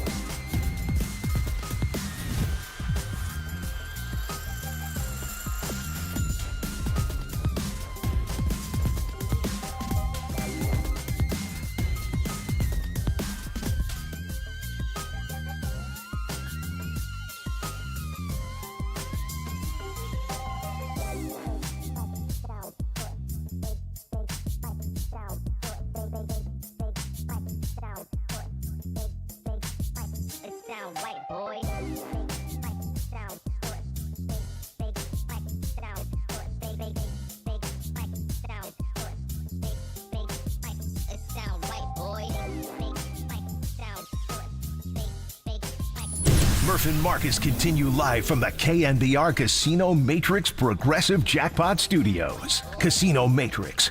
Progressive jackpots are here. Where are you? Just drop in. Please play responsibly. 1-800-GAMBLER. Ooh, listen to that. It's not a Reggae Friday. We've retired it because baseball season's over. We're into October. It's our summer tradition. But, you're hearing one of Waterboy's favorites. We want to tell him? Tell him, Waterboy? Aloha, brother. This is the reggae band The Green, straight out of Hawaii, Murph. So they're called The Green because they're big fans of Dartmouth, right? No. Yeah, okay. They're a big fan of the greenery, Murph.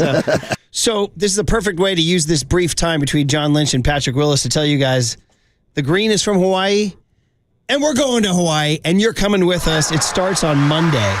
This is incredible. Even in these troubled times, we're still taking listeners to Hawaii. 10 grand prize winners of 30 qualifiers. So we'll take 30 qualifiers starting Monday, October 7th. That's Monday. And it'll go through Friday, October 11th. And we'll do it again the next week, Monday, October 14th through Friday, October 18th. For us, it's 7 to 10 a.m. And now if you're a middayer, it's between 11 and 2. And if you're an afternooner, it's between 3 and 6. The cue to call is a Hawaii sounder created by Creative Tony. Do you guys know what it is? No, I have no idea. What, are you just going to guess? The only sounder we have for Creative Tony is this one. Yeah, and I stand by that. Mm-hmm. And then when you hear, I think it's going to be fairly obvious. It's going to be like a ukulele or something. Caller number 10 to 415-896-KNBR will qualify. Mm-hmm. And what are we qualifying for? A trip for two to the Big Island of Hawaii, including round-trip airfare from Hawaiian Airlines, plus a 5-night hotel stay at the Westin Hapuna Beach. Come on, man. So good. This is all furnished by Hawaiian Airlines. Fly with the airline that knows Hawaii best and the Westin Hapuna Beach Resort, where you can experience wellness and rejuvenation on the island of Hawaii. You ready to get rejuvenated, brother? Oh, I'm already feeling rejuvenated just with this rejoin right here, man. So you got to be 21 or older to win. So again, starting Monday, 7 to 10 a.m. every day for the next 2 weeks on our show, the cue to call, 415-896-KNBR. This is an exalted thing, man. We've been doing this for a long time, and we've met some legends on this trip. Some legends.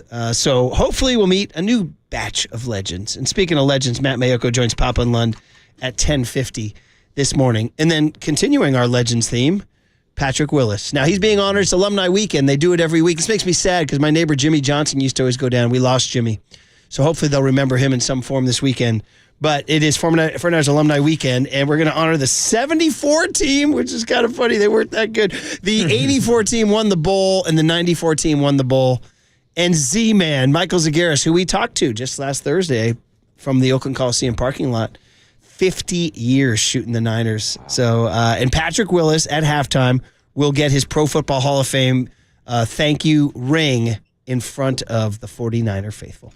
There it is. So, Hawaii, P. Willis, what more can we give you? That's it. It's all free, it's all baby. Good. In the green. Right here. All right. Patrick Willis next on the Sports Leader. Aloha, brother.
faithful Murph and Marcus keep your morning moving. Streaming live at twitch.tv/thesportsleader.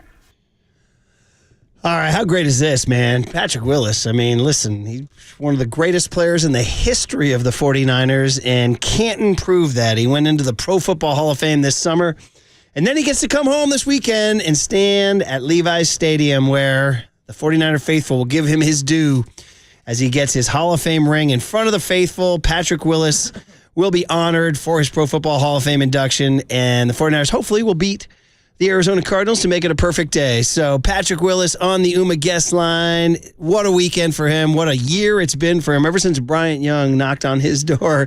Hey, good morning, Patrick. Welcome back to Murph and Marcus. How are you, man? Hey, morning, Patrick. Hey, good morning to y'all. Doing fantastic.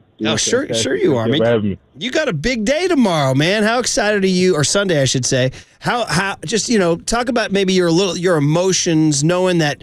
Yeah, Canton was awesome, but now you get to do it at home in front of the faithful and in front of your teammates.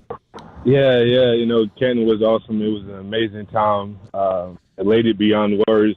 But yeah, they say there's no place like home. And the Bay Area, the faithful, the 49ers, that's my heart. And I was just very fortunate, for an amazing career, with the 49ers, and excited to share this moment with them. And so I'm just looking forward to it. Yeah, and you'll have a chance to share that moment with not only fans this weekend, but also multiple 49ers alumni. Patrick, you played for a historic franchise with a long legacy of Hall of Fame players. What did it mean for you as a player seeing those alumni surrounded on the field during Alumni Weekend? And what does it mean to you now reflecting on your career going into the Hall of Fame? Man, so many feelings come back, so many emotions. There have been so many times, I've been on that field at Candlestick, whether it was Candlestick or Levi's, and to feel the presence of the old heads, the great ones, whether it be in the Hall of Fame or Super Bowl champions or whatever, just being a part of the 49ers organization. It was just truly an honor to be coming back this weekend, to be, receiving such, like you said, a prestigious award, accolade, the I call it the heaven of football. I get to be in that now, and so again, I'm just truly honored to be one of those few. Patrick Willis is the voice you hear. Now, were you at the game when Frank Gore was honored on opening night against the Jets? Were you at that game? Yes. Okay. Yes, I was. So can you promise us that you'll be like Frank and just grab the mic and go crazy? I can't promise you that, but that did surprise me, man. To see Frank and Vernon, next beside each other, doing what they've, having the chemistry that they've always had. I mean, those two amazing teammates, amazing offensive players, amazing football players, and to see them, joking and seeing Frank being Frank and Vernon just looking at him like, man, if you would know, like that was them every single day, or whenever Vernon would get to telling us any of his stories, Frank would just pop up out of nowhere and be like, man, Vernon, come on, man. You for real? Man, yeah, Vernon, man, that's my dog, man. Vernon, so it was just, man, people ask all the time, what do you miss, most about, the game of football? And obviously you miss competing, you miss just everything about it, but it's really the teammates, man. So many different personalities, and nothing like when you've had some amazing teammates that you can reflect back on. Yeah, and one of those teammates I wanted to ask you about is Navarro Bowman. Talk to us about the chemistry that you two had on the field and how that helped you in your Hall of Fame career. Yeah, man, Navarro, shout out to Silverback. I named people don't know. I like to take credit for giving him that nickname, Silverback, because he just reminded me, man, of a ferocious gorilla. Like just the way he attacked, the way he played the game of football, and to have had him as a teammate was truly special. I'll be honest with you guys, when Takeo left in 2000, when he went on to the Chargers in 2011, going into that 2011, that off season, I was a little apprehensive. I was like, oh man, that's my dog. He had been here for me, like, when I first started out, helped me to become a pro. And I ain't gonna lie, I wasn't ready. I ain't gonna say I wasn't ready, but it was unfamiliar. And so at first I was a little iffy about it, but then I'll never forget us having training camp 2011 after being locked out. Navarro and I are roommates, And I'm like, man, he's young. Sometimes you want to see what the young head's going to do. I'm one of those type of people. I want to see how you're going to move before I just come in. And I'm not even that type of person anyway. But before you just be like, hey, start, talking like the big, veteran. And I remember after training camp one night, after our first night, I said, you know what? I want to see if he's going to come to the room. He's going to, get in his playbook. How much football really means to him. If he's going to come to the room and just jump on the phone and then, just fall asleep. I'll never forget, I got to the room. I saw him already over there in his playbook, reading through it, going through it. And I remember telling myself, like, okay. and then after I talked to him, after him and I, we just, I began to have a conversation with him. We get to know him a little bit better. And after I did that, I said, man, wait a minute. You just from the city, and I just happen to be from the country. But, man, I think we might be the same people in the sense of our hunger to just be the very best, the hunger to take care of our families, the hunger to just to, just go out there and be the very best football players we can be. And I knew from that night on, I said, man, I think we're going to be all right. And we were able to go out there and play some amazing football. And, again, shout out to all of our teammates, the defensive linemen, everybody that was a part of helping us be that duo. Man, that's a great story. I love that. And so just showed that synergy and chemistry you guys had. Now that he's down there playing for or coaching for Harbaugh in L.A., is that something you'd ever consider, Patrick, coaching? I always say I'm open. I'm open to it. It has to be, I don't want to over talk, but I say, if the fit's right and it feels right, and the timing is right, then, who knows. But, I'm excited for Navarro and that coaching staff down there. I'm excited for him to be able to be a coach with Harbaugh. I remember it was actually when they honored us for the Super Bowl 47 team a few years ago. It was, and we was riding on the bus to the stadium, and Harbaugh turned around and looked at Navarro and I, because we were sitting as we was going to a game to go play, and it felt like it too. I was like, man, I think we could suit up today. But Harbaugh turned around and looked at him. He said, you guys ever thought about coaching, man? I will hire you guys in a heartbeat to come and be a part of my staff. And, of course, he was at Michigan and still, there a couple of years. And so I just remember smiling and thinking to myself, like, man,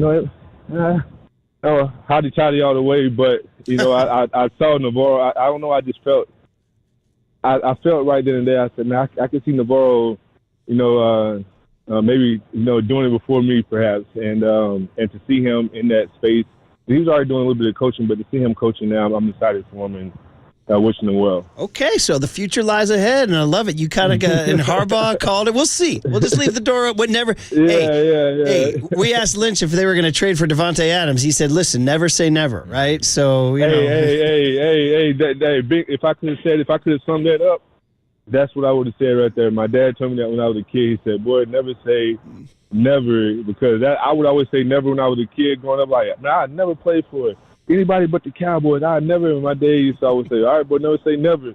And on other reasons too. And here I was, all of a sudden, 2007, I get drafted, and it's the 49ers, calling my phone, and I was like, I used to say as a kid, I never played for that. My brother loved the 49ers, and cousin loved the 49ers. I was like, man, I don't know what team y'all talking about, but I never played for anybody but the Cowboys, and all of a sudden, 2007, I get drafted there. So, yes, you're absolutely right. Never say never. Oh, man, I tell you what, thank God the football gods put you in red and gold and not that horrible, horrible star. Oh, my God, Patrick. My gosh. No. You're one of the greats now, like Ronnie Lott and Joe Montana and Dwight Clark and all the great ones. And the last guy we'll ask you about, Fred Warner. Yeah. Because when you talk about Bowman and that story in the dorm and studying the play, I got to imagine that if there was a different time and you guys were you'd have walked in the room and Fred Warner would be in his playbook too. Hey, you know what? I don't doubt that 1 second, because in the encounters that I've had with Fred, man, they have been A1 since day one, and he doesn't even know it then. But sometimes you meet someone, it's not even about how much you can say, but it's just the presence and the energy that you feel. I'm an energy frequency vibration type of guy, and Fred always had that. Man, I think he would be an awesome teammate. And just not too long ago, him and I was having a conversation.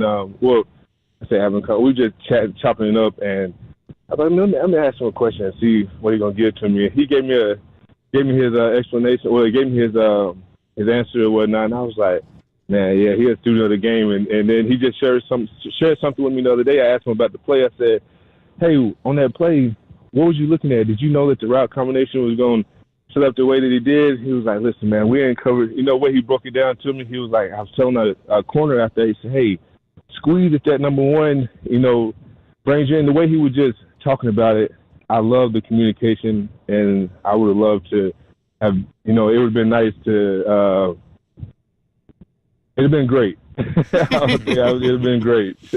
Well, I mean, as it was, you got to play with Bowman, and you got to play with all the guys. You got to play with Justin Smith and Joe Staley and all the great guys, Frank Gore and Vernon, and you had a fantastic run. And heck, you're in Canton, you're in football heaven, brother, forever. And you get that ring in front of the Levi's Stadium crowd on Sunday. All we need then is just a win to close it out. Can you guarantee a W over the Cardinals? You know what? I would not guarantee a W, but I would say the games you're supposed to win, and you should win. Go out and dominate, and don't leave it close. And hopefully they go out and do just that. Well, Patrick, ever since the day you got drafted and we had you on the radio back in those days and to today, you've just been a stand-up dude. Your play on the field, your behavior off the field, and congratulations to you on this achievement, man. So enjoy that moment on Sunday, and thanks for hopping on Murph and Marcus. We'll catch up down the road. Yeah, thanks, Patrick. No, man, I appreciate you all having me. Shout out to the faithful. And, man, just real quick, all the teammates that you just named, again, I was so fortunate, man, to play with some amazing teammates when I look back, at my career. And I'm just grateful that I was able to do that with the Niners and in front of the faithful. So I should have mentioned you all. Yeah. I should have mentioned Dante Whitner, who's one of the greats. Dante Whitner. Oh, man. Hey, I talk to Dante often, man. Dante knows my respect for him and how I feel about him and how I used to. Just a real quick story. I remember there was a time when I would think to myself, like, man, y'all don't want to come shallow, and y'all most definitely don't run it. Y'all don't want to run that post back there because either Dante or Deshaun going to knock y'all out. And that was the best. Or you don't want to run in your screen. That was the greatest feeling to have when you knew at each level you could be ferocious and you could be deadly. And, man, just shout out to those guys. Shout out to those guys. That's so good, man. Dante's going to knock you out. And he's still doing it, man. Oh, man.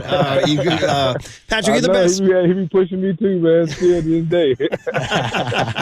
Enjoy your Friday. Enjoy your Sunday. And the whole alumni weekend should be awesome. So thank you, Patrick. Yeah, thanks, Patrick. No, I appreciate you guys. Thank you for having me. There he is, P. Willis. Man, that's some of the best Willis we've ever had. Those are some great stories. He's in a good mood. The weather's good. He's getting his ring on Sunday. And, man, that Niner, God darn it, that Niner team should have won a Super Bowl. It's like Bonds and Kent not winning a World Series, It's part of the deal. Listen, they're in the mix. They made their mark. They're some of the greats, and he's in the Pro Football Hall of Fame. Yeah, he's a Hall of Famer. He's got a gold jacket because he put on the red and gold, and not that Dallas Cowboy blue. Oh, man, that was crazy. Oh, man, if he wouldn't play for the Cowboys. Woo, it sent a shiver down my spine. All right, guys. Mike Silver, who, by the way, was on Good Morning America. What? Good Morning America. And you know who else was on with him? Like 2 guests ahead of him? Cindy frickin' Lauper. Wow. All right? Does young Tony know Cindy Lauper? We'll find out on the other side on KNBR 104.5 and 680, the Sports Leader. I was a dog.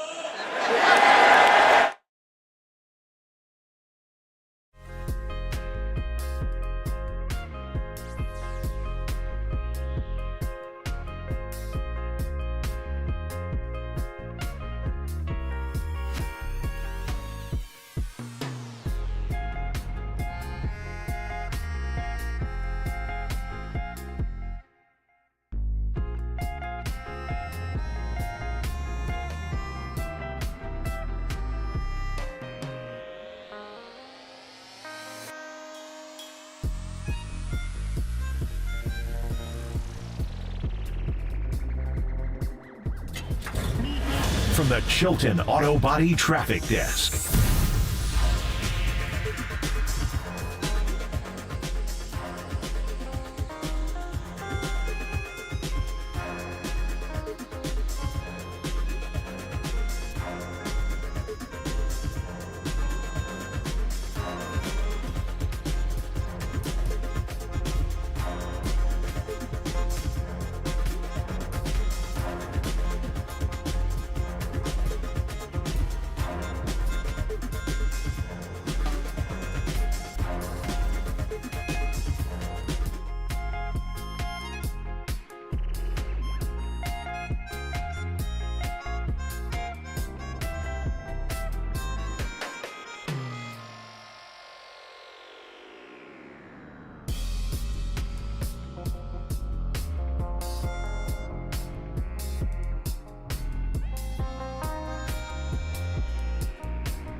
Murph and Marcus continue live from the KNBR Casino Matrix Progressive Jackpot Studios. Casino Matrix. Progressive jackpots are here. Where are you? Just drop in. Please play responsibly. 1-800-GAMBLER. Yeah, Young Tone, you do know your Lopper. All right. It's funny, Mike Silver his new book is out called The Why is Everything, about Kyle Shanahan, Sean McVay, Raheem Morris, all these guys. Great stuff. And Mike's promoting the book, as one does. And, he was at Mrs. Dalloway's in Berkeley. Then he comes up and goes, by the way, I'll be on Good Morning America. It's like, wait, what?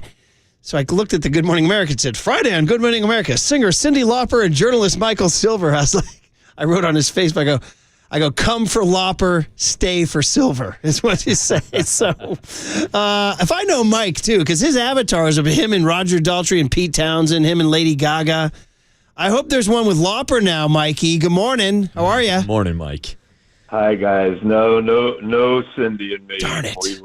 We were I saw her name on a door next to a door with my name on it, but no interaction with Miss Lauper, sadly. You guys would have been, I think you guys would have hit it off, Yeah, I can't say I'm a huge fan. We all know she's cool. Like, it was all good, but like, if I met like Susanna Hoffs or something. Lauper greater than Hoffs. Come on. No, Yes. that's first of all, that's Yes. a Cal Golden Bear. Secondly, Hoffs greater than Lauper. By the I way- also said Go-Go's are greater too. Well, of course. I mean, that's king. Yeah, thank you. Now you're talking Mount Rushmore type stuff there. But, dude, before we get to the Niners in your book, you got a strut. College game day. The Calgorithm. I mean, this is like as high as Cal football's been. I cited the Steve Bartkowski, Chuck Muncie, Goodyear blimp game from 1975 against UCLA. You guys. Keith Jackson. It's a TV show, and like the game's like 29 hours after it takes place. It's cool. I'm psyched for the kids. Most of all, the kids get to wake up early, go to the set, scream, and show their endurance. But I would argue that it's a pregame show. As someone who was paid to be on an NFL pregame show for years, it's a television show. But that's cool. I'm excited. I'd be more excited about the game if it goes the Bears' way. And remember, they were number 3 in the country with Aaron Rodgers and Marshawn Lynch, and would have gone to the Rose Bowl by any rightful measure other than some weird thing. So I would say that was higher. You and I are going to part ways on two things today, Lauper and Hoffs, and the importance of college game day. Hoffs would agree with me, and she's a Bear, I guarantee. In fact, get me next time I'm on. Get me on with Susanna Hoffs. Okay. Bart is literally changing their schedules to get kids to Berkeley in time. It's a cultural happening. It's a cultural happening. Right. It's like saying, "Oh my God!" Like someone's playing the Greek, and people are gonna like Petty played the Greek. What's cooler, Tom Petty playing the Greek in 2017, or a TV show? Like, it's cool. Damn. I'm just saying, like, we had full stadiums in the Tedford era, without tarps, full stadiums, big Aaron Rodgers, Marshawn Lynch, Deshaun Jackson. Like, we were popping. You're forgetting. Wow. And now I understand why Game Day went with Marshawn Lynch as a celebrity guest picker instead of Mike Silver. Exactly. That's right. And listen, and I'm back east right now, and I would have changed my schedule to serve, but not for ESPN, not for the show. I would have done it for my school. I think you're sleeping on the cultural happening that this is. It's like a thing. It's good. Thing. It's like saying, it's like when Cal fans freaked out because like someone wasn't getting Heisman, but it's like the only thing that matters, and college football actually rankings could matter because we got screwed out of a Rose Bowl. But in general, I just want to win games and go to, whatever cool bowl game that takes us to. I don't need everybody else telling me it's great. I just want to experience it with my people. But I'm stoked for the kids. This is a great thing for them. Man, oh man, old man Mikey giving the thumbs down to Nick Saban and Reese Davis and Lee Corso. What would you rather have? Would you rather have game day like on the golf course outside the Rose Bowl before some UCLA football game, or would you rather have like the Bruins went to the Final Four? Like, it's not. Well, it's not either or, dude. It's both. It's all part of it. And by the way, they did do game day. Right. I'm focused. I'm nervous about playing Miami. But it's also it's a time to celebrate. It is a huge. You guys were one of the last 6 schools in the nation not to get it. It's way bigger than you're giving it credit for in terms of what it means to college kids and kids in their 20s and visibility of the school. It's like saying winning an SB. No, dude, no. You're completely missing the cultural force that is college game day. It's a big deal. For a 59-year-old man, why would it be a big thing that they're doing a television show on Memorial Glade? Cal fans, your lead Golden Bear has spoken, and here it is the Bruin who's more excited than the Bear. Yeah, no. If you're under the age of 30, this is awesome. Live it up. If Mikey, you are me, don't trust anyone over 30, Mikey. Come on. Exactly. Don't listen to me if you're under 30. Why would you? Unless you're one of my kids, in which case you don't have to. Natalie would have been so excited. You are listening to KNBR. Natalie almost flew up for it. Like, that's different. They can do whatever. By the way, I told her not to. I'm like, it's you are listening to KNBR AM and KNBR FM, San Francisco, the sports leader, a Cumulus media station. Marcus, now you know why Mike and I, whether it's Lennon McCartney, whether it's Mark Whitten's RBI record in a single game, whether it's this. I forgot about that. Who? Jason Witten? Jason Witten had a bunch of RBIs. They don't even use RBIs anymore. Like, when I look at baseball, they're like, his GVXG is so good. I'm like, what? What does that mean? DVXG. I love it. Well, that's why the Giants hired Buster Posey to bring back the RBI. Yes. Yes. All right, brother. Well, a lot to catch up on. You wrote the column on Devontae Adams and Brandon Aiyuk, and I was with you. I thought it was worth, and we asked Lynch, and he said never say never. But then there's all the arguments about dead cap and all that. As the week comes to a close, are you regretting writing that column, or do you stand by it? No, I stand by it. And look, sometimes you write columns because it's just a cool premise. And as much as I dismiss the cap and say it's a myth and it can be circumvented, dead money's a real thing, and that made it very improbable. I also said a lot of people might not be up for it, including Brandon Aiyuk. And by that, I mean he could be gung-ho for a trade and then 5 minutes later dead set against it, and then 5 minutes later really up for it, because that's kind of how he was before he signed the contract. But, I guess I was more struck by the fact that, there was the hold-in and all this drama and emotion, and I get all that. And, and by the way, it's not like, they were always going to sign him. Like, they were trading him. He changed his mind, and Kyle Shanahan literally sprinted upstairs and yelled, "Stop the presses," to John Lynch. Like, it was going to happen. So cool, he got paid now, and then it's like, and by the way, Murph, I thought you'd like that USC sweatshirt line in the column. But yes, I saw that. I'm like, if you pay me $120 over 4 and tell me to wear whatever, I'm wearing it. So, and look, I know, like, it's Kyle and everyone else has tried really hard to downplay that thing on the practice field, but film don't lie. There was video. I saw the video. I have eyes. I think Brandon knew it was a period where reporters were there and easily could have waited to throw a tantrum. And I'm sorry, man. I know, it's probably a dumb rule, and Kyle was triggered. It's one of the stupidest, most childish things I've ever seen an adult do in my line of work, and I've seen a lot. And I don't think Brandon is a person who is like that. I think that's beneath him. So I'm just wondering what's so bad. Like, literally, dude, you're throwing a fit because you can't wear your red shorts and now you have to wear black. So I guess my larger point is, like, that's the guy you just gave all that money to. Like, he's our guy. Debo, I guess, will probably be gone. Pearsall hasn't gotten the field yet. Juwan Jennings is 4th in the league in receiving yards. And that's the other thing. For months I've been hearing the Purdy needs Aiyuk. They have a special connection. Like, I don't think he does, actually. Like, it's cool. He'll get better. He'll help. But, like, Jennings, without Pearsall, Jennings and Debo look pretty darn good.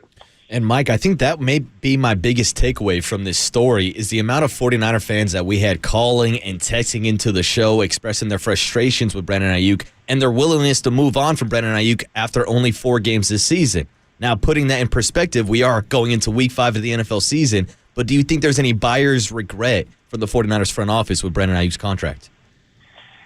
I mean, if you were John Lynch, Parag Marathe, Jed York, or Kyle Shanahan, and you saw that tantrum, would you have buyer's regret? I'm not saying it's the most significant thing ever, but there'd be a part of me that's like, yo. And I accept that it's normal that he would have a slow start. He missed the whole offseason. He missed camp, and he's getting back in rhythm. And, like that, whatever. He'll get better. He's a really good player. But, like, yeah, how can you not? I mean, just, like, let's be humans. Let's say it's not football. Say it's KNBR, and Marcus just landed the monster deal that he deserves and, comes in the building and, like, literally, like, day 22, they tell him that, like, those headphones you've been using, you got to use these other ones. And he, like, throws the headphones, like, while everyone's watching. They'd be like, wait, we just paid this guy? So, yeah, that's normal. Yeah. Yeah, I'm with you, man. You and I have seen a lot. Like, imagine you're on College game day. And sorry, bad analogy. Yeah. By the way, are you anti-calgorithm too? I mean, do you think that's ridiculous? No, I love the calgorithm because that's organic. That's ours. That's a thing. That's not I'm a network and I've given you the golden touch and I'm going to come to your school. You're saying the true Berkeley. It's the difference between the Academy Awards and the ESPYs. The Academy Awards is in your industry, you've been voted the best at that year, and it happens to be broadcast on ABC. The ESPYs is, we're ESPN and we give awards and have a show. Like, I'm with you. I'm anti-ESPY, but game day is so fun and no, it's so cool. I'm glad. Yeah, I'm glad. I don't want to. My glad is is 3 on a scale of 10. Don't trust anyone 10. over 30. Okay. I like the calgorithm. Keep that coming. That's good. Hey, don't they say this is woke versus Coke? Yes, woke versus Coke. Yeah. Yes. It all started with the. By the way, shout out my awesome cousin Katie DeBenedetti, who wrote the first story for KQED.org about the calgorithm. Nice. So yes, and I'm going to post it on my Twitter so everybody can read it. She's awesome. You just want everyone to know that you have Italian too, and not just Irish. Very proud. That's what that very was. proud. As we root for the Azzurri, although they're playing poorly of late, my friend. Dude. So what's up, Niners, Cardinals? I mean, this is one of those games when you and I were on the beat. It's like, those early October games against the Cardinals, there's really like no buzz. You know what I mean? It's like, and by the way, even then the Cardinals were like, yeah. So how do you muster up? And Fred Warner might not play. Aiyuk's been underperforming. Give me the storyline going in.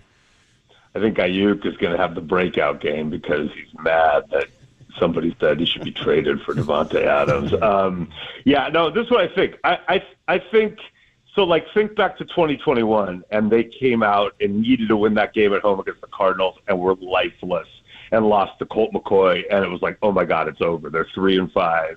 And then that's when the whole thing changed after that. They beat the Rams. Debo became a running back. Armstead moved inside on passing downs. Like, that changed the whole thing, and they almost went to the Super Bowl. So, to me, this is like that. Like, if you win this game, you're 3-2. You should be 4-1 because you blew a game of the Rams. But okay, you're 3-2, and then you've got a tough stretch with Seahawks, Chiefs, Cowboys, coming up. So okay, cool. If you lose this game and you already blew that game to the Rams, and you somehow just lose to a bad team at home, then I've got alarm bells that go beyond like, hey, we're 3-4, but we just got Christian McCaffrey in 2022. Like, I'm like, oh, whoa, this is starting to feel really, really bad to me. So I expect them to win. I think they'll be good, but if they don't, and, it's football, they might not, then I think everybody has a right to go, this is a real Super Bowl hangover, guys getting old and hurt, crisis situation. We're going to wrap it up. I haven't had a chance to see you on GMA yet. Did you wear Grateful Dead tie-dye? I did not. I have all these really great TV clothes that I had for 8 years when I worked at NFL Network that just sit in my closet. So I rediscovered a cool suit. I was like, oh, whoa, I forgot I have that. Like, that's great.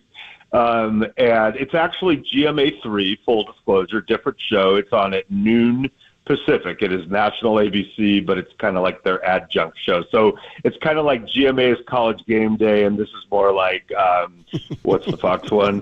Big weekend. Yeah, Big Saturday. So I got on the adjunct show, which is still. Hey, dude, Lauper was on the freaking show. Come on, man. Yeah, right. No, I'm not trying to downplay it. Like, I'm really stoked to be on it. I'm just saying it hasn't aired yet. noon Pacific, probably later in the show, and it's going to be. You guys can all evaluate my suit. I did wear blue, of course, and if I'm ever on College Game Day, I will wear some sort of Grateful Dead. And you better show up with Lauper. And here we'll get your lighters out. We're gonna play you out with some Cyndi Lauper here. You know, the tenderness, time after time, the tenderness of a time after time. Here we go. Come on, man. Come on. You and Leslie were snuggling. This is better than Girls Just Want to Have Fun. Well, Girls Just Want to Have Fun is like College Game Day, a cultural happening. But true. But this is the one where you and Leslie, you guys drove up to Grizzly Peak Road and looked out over the lights. Actually, it was Spandau Ballet True. Well, how are you going to beat that now? And then, of course, used artfully by what's his face from PM Dawn, right? You know what it really was, Murph? It really was Thunder Road. So okay. Well, there you see, Bruce. You saw Bruce showed up yesterday with his endorsement. Nice. Shocker. He's not voting for Trump. Shocker. I think Bruce and Larry David. He's not voting for Trump. Bruce and Larry David need to do one more season. You're too funny, buddy. Susanna Hoffs and win the game Saturday. She's cool and all, but she's no Lauper. All right, buddy. She's better. Time after time, Mike. It's always a pleasure. Sorry, Cyndi. Hey, money changes everything. She-bop. We can go on and on and on. Be good, brother. Can we? Congratulations. I was done after time after. The book is The Why is Everything. Go buy it and read it and be smarter about football. There it is. Yeah. Free plug. You're the best, Mikey. Thank you. Take care. All right. Go Bears. Mike Silver, KNBR 104.5 and 680, the sports leader. Whether it's this. I forgot about that.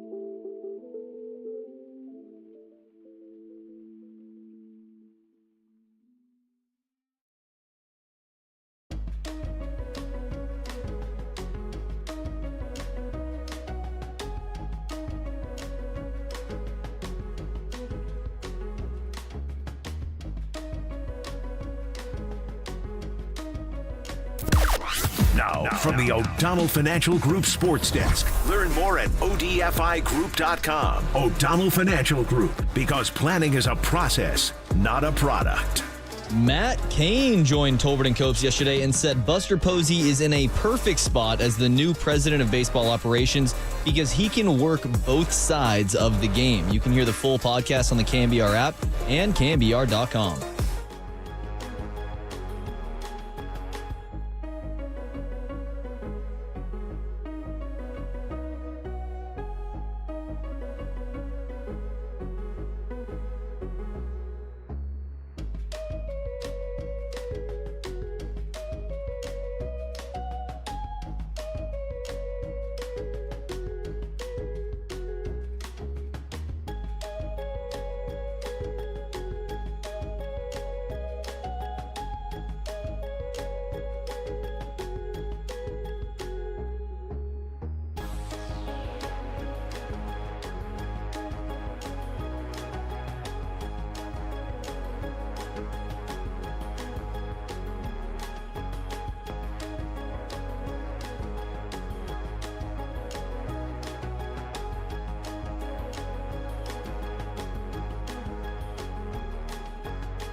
right, everyone.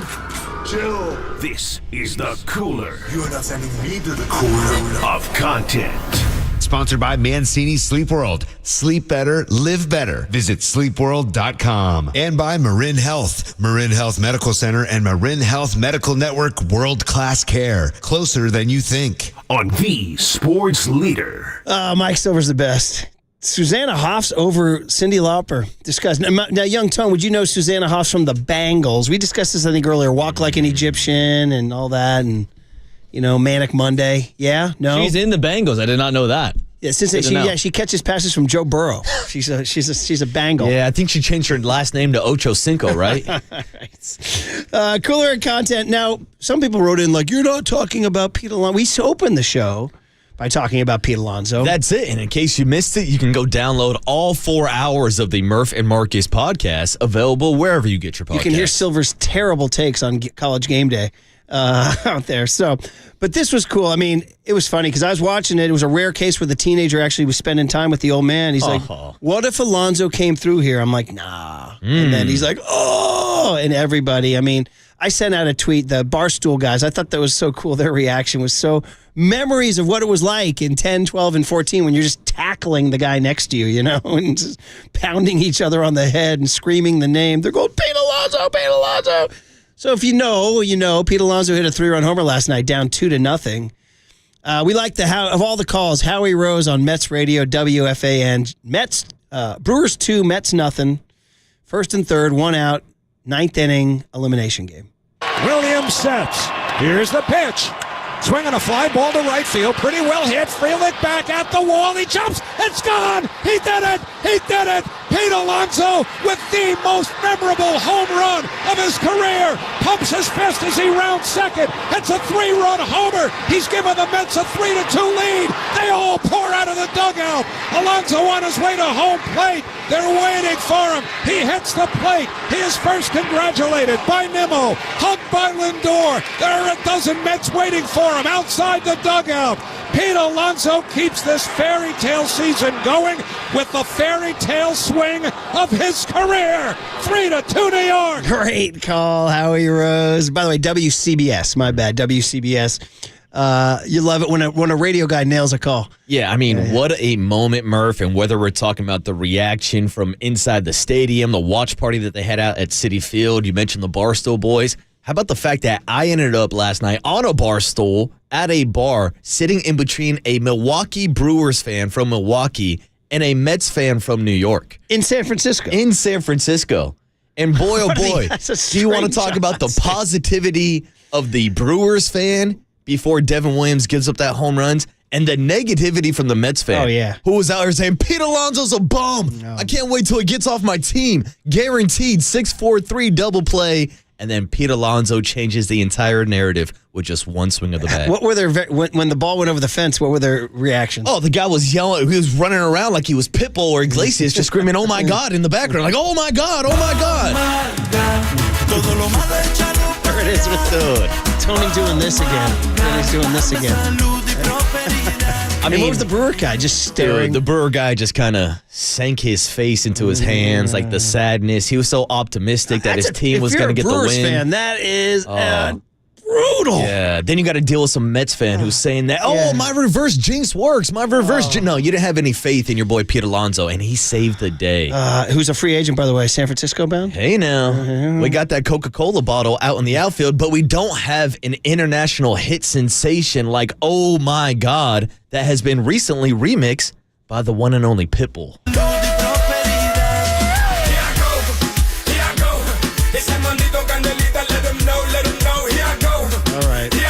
All right. It's better when they're not saying OMG and oh my God. I for some, ever since that song hit, I'm like, I don't like the emoji. LOL da da da da da da da da LOL. Sorry. Embrace it, Murph. WTF. There you go. WYD. You know what I mean? Like we're sending an emoji. We're sending like texts to each other. BRB. CYA. I don't know. It's another one. Cover your A. CMC. There it is. Where is my Christian McCaffrey? So anyway, hey, listen, my bride gave Tony, she rides with Tony on this one. She's like, I love the song, and I like when Tony does his little hand in the air here thing. Here it is. Tony's doing his OM. By the way, they're carrying signs, and they have it in the dugout? Dude, they had a sign. Pete Alonzo and Frankie Lindor grabbed the OMG sign to celebrate for the camera.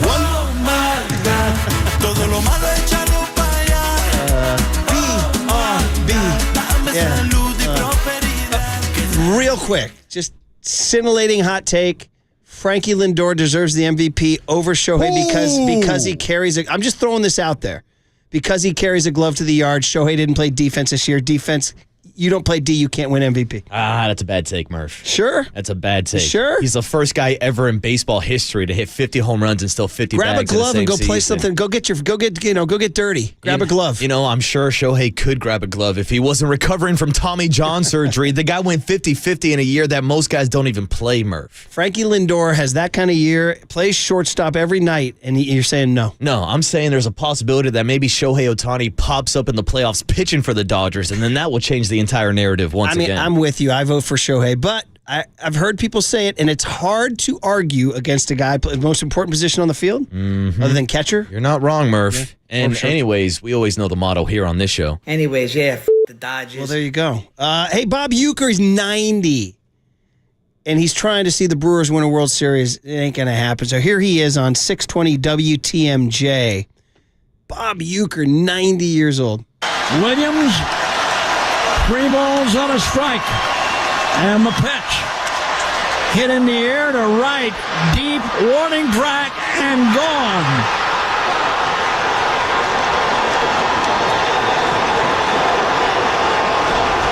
Peter Alonzo just put New York on top in this one. With a 3-run home run to right field. And just like that, a 2-0 lead is now a 3-2 deficit that quickly. Wow. He got it all. No doubt about it. That's a pretty some people said, Tony, you said you didn't like that call. It's a pretty freaking good call to transmit the information and transmit the emotion of how stunned Brewers fans must have been. No, I misspoke before the show. I was mainly saying, like, it's sad to hear that call. Okay. It's I heard you wrong then. It's pretty good. First of all, 90, bro. That's pretty. First of all, I didn't even see the damn ball when you're 90. You know what I mean? But I think he did a really nice job of just summarizing just how stunning it was. Yeah, I think he does a good job portraying the emotions of a lifelong Brewers without fan. like groaning or going, oh no, some of these guys do. Like, he's a pro. He's got to call the play, but he's just absolutely stunned. Now here he is wrapping up the broadcast in the Brewers season because it ends on a double play. Bob Uecker, 90 years old, 620 WTMJ. Well, New York down. They did it. And the crew will have it end here tonight. Really a crushing end to what was a fabulous season for the Milwaukee Brewers. I'm telling you, that one had some sting on it. Oh, man. Damn. Uecker's awesome. Are you down with Uecker, Young Tone? Do you know Young Tone? Dude, he's hilarious. I went into like a YouTube rabbit hole one day, just all the old Johnny Carson videos. I mean, he's got jokes for days. This guy's incredible. The ads, what is it, Budweiser? Yeah. Him up in the Miller stands, Lite, Miller Lite. I must be in the front row. You got the Uecker seats. Major League, everything. Yeah. Dave Fleming I think he did an around the park with him and was just like gushing like he was meeting, George Washington or something. He's a legend. And yeah, it was a good final call. And by the way, that was a hell of a play by Francisco Lindor. Yeah. Well, MVP level play. Picking that ball and just firing it across the diamond. Young Tone, what do you think about that argument that you can't win unless you play D? And here's Lindor playing shortstop. Yeah, I think Shohei deserves it. I hate the Dodgers, don't get me wrong, but, it's one of the greatest seasons ever, frankly. And I just don't like the narrative that Shohei Ohtani can't play defense. Like, he's not David Ortiz, who would just be booting balls at first base. I legitimately think if you gave Shohei Ohtani a glove in the outfield, he'd be a Gold Glove center fielder. And the only reason why he's not using a glove right now is, once again, because of the offseason elbow surgery. By the way to get a Red Sox ding in there. David Ortiz booting balls at first base. That guy was embarrassing with the glove. Shout out 2004. Oh, come on. Why you got to bring up old stuff? Just to get you going, to press your buttons. Come on, dude. It's a Friday vibe. You can bring up 78. All right. Buddha Baker, you said you're going to watch him. Buddha's my guy. I'm a big Buddha Baker fan. So I'm finally, I'm slow to catch up on receiver, and I'm on episode 4. Jimmy G gets benched in Vegas. It's so sad. Now he's still catching strays. This is Buddha Baker, the Arizona Cardinals, this week talking about the 49ers. Swerves off the road to give Jimmy G a stray here. Jimmy Garoppolo, that was my best friend. Just, trying to see the football. He kind of threw that thing up a few times. So shout out Jimmy Garoppolo. But other than that, it's just, on to the next week, and just excited to go against a San Fran team that's playing really good football. Oh, man. Taking shots at the city, calling it San Fran, and taking shots at your boy Jimmy G. Oh, man. I got to stand up for Jimmy G, man. 8-0 feels great, baby. Do you got a feels great? Anybody got a feels great, baby? Take us back to those days? No feels great, baby. All I got is a... Jimmy played good enough for us to win. Or do you have was a heck of a ride, guys? It's been a hell of a ride, guys. See ya. Feels great, baby. Yeah. There was peak moment right there. Feels great, baby. Felt great for Buddha Baker, too, getting all those picks. Let's get this one in before let's get this Padre thing in before we get to Darren Urban, because we talked to John Lynch about the happening in San Diego, and he's like, bro, it's going down. And Padres fans, so Kyle Higashioka. God, it rhymes with home run stroke. It's a tongue twister for me. Higashioka. He hit home runs in games 1 and 2. Mm-hmm. And so you guys all know, and how are we at? Does Young Tony ride with Blink 182? Ooh. Blink power pop punk trio out of San Diego. Yes. Wow. I would have thought Blink 182 would have been a little outdated for a Young Tony in his generation. Well, are you down with like a Tom DeLonge from Blink 182? I honestly didn't know the lead singer's name, but that was like right when I was coming online with everything in the world. Blink 182 was like the first band. So one of the first bands I heard. Mark Hoppus and Tom DeLonge, and I'm always confused. Which guy has the nasally? I miss you. Which one's that? Is that Hoppus or DeLonge? I know Tom DeLonge is the one that believes in aliens. No, he goes, "Where are you?" That one whole thing. Remember? I'm so sorry. The whole Poway thing. I'm so sorry. Dude, the total Diego accent coming through. They're wearing their Vans. Like 55 years old, wearing their Vans, and Where are you? And I'm so sorry. That's not the first time you've done that. No, not at all. By the way, who was that Orioles announcer who did it? Remember Kevin Brown? Yeah, he did it in the booth. That was great. So anyway, so you would imagine Blink, like the way Journey and Lights was big for San Francisco. Blink 182 is the pride of Diego, rightfully so. They've written some bangers, and I guess Kyle Higashioka was gifted the guitar from the Blink 182 All the Small Things video. Tom DeLonge gave him the guitar. Here he is. He walks up to his locker and sees the guitar here. Whoa, what is this? Unbelievable. Gift from Tom DeLonge. No way. Here last night, saw your home run. So this is the guitar that was from All the Small Things video. No way. That is unbelievable. Tom. We could take it in there. Yeah! Good! I learned all the small things, Britt.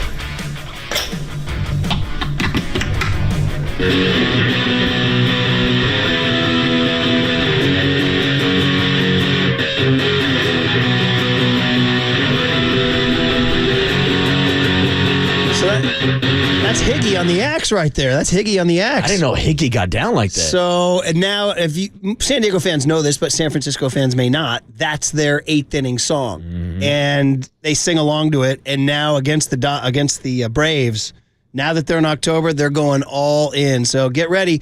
So games 1 and 2 in LA, games 3 and 4 will be in San Diego. Get ready for this. This is live. I told you Petco's popping, y'all. Here it sounds like 8th inning against the Braves.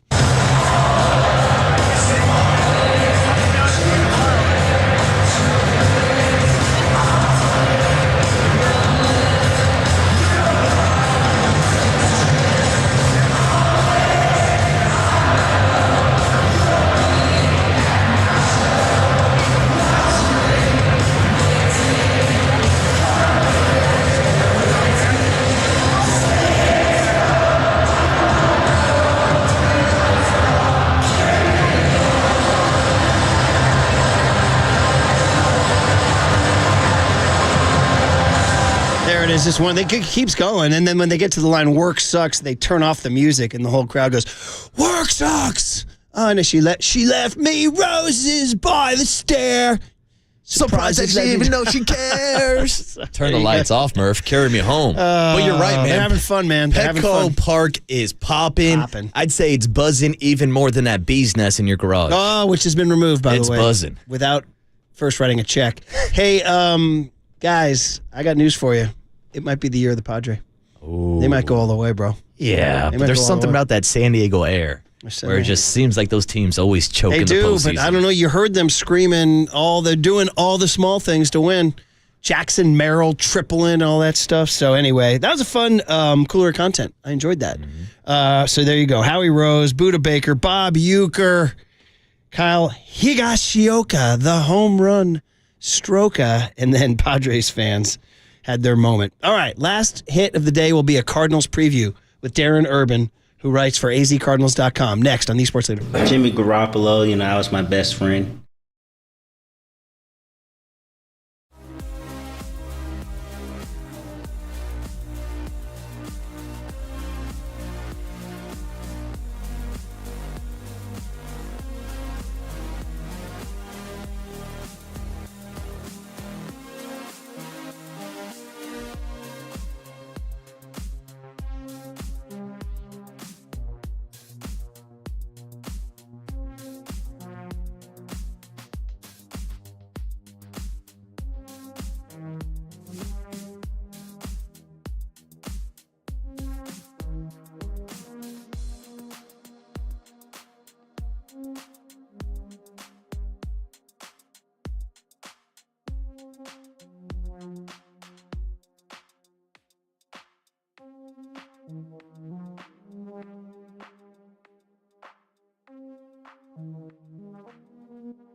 Murph and Marcus continue live from the KNBR Casino Matrix Progressive Jackpot Studios. Casino Matrix. Progressive jackpots are here. Where are you? Just drop in. Please play responsibly. 1-800-GAMBLER. So we're all rooting for the Padres?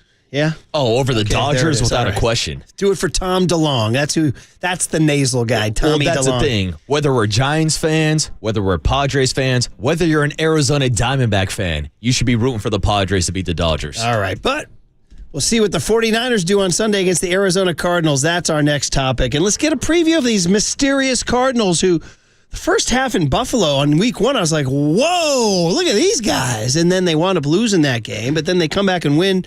Week 2, they blow out the Rams, destroy them, and then get blown out by Washington. So there's a lot of swerving all over the road for these Arizona Cardinals. Let's get the answers with Darren Urban, the director of editorial content, senior writer for azcardinals.com, and he's seen them a lot, 25 years covering the Cardinals. So, Darren, we do appreciate you hopping on the Murph and Marcus show. Brian Murphy, Marcus Boucher on the UMA guest line. How you doing, Darren? Hey, morning, Darren. I'm doing well. And yes, I would be rooting for the Padres over the Dodgers. Yeah, the D-backs, listen, they're in the mix. They got a little heartbreak there at the final minute, but they're definitely in a better spot than the Giants, but that's a different topic. Okay, so who are these Arizona Cardinals? They're 1-3, which, you look at a team, you say 1-3, that's not a very good team. But as I just noted, there's been flashes of some real strong football. Who are these guys, Darren? I think they're trying to figure that out on their own. You kind of hit the highlights. They came out really strong in Buffalo. Felt like they let that one get away. Played really excellent football against the Rams.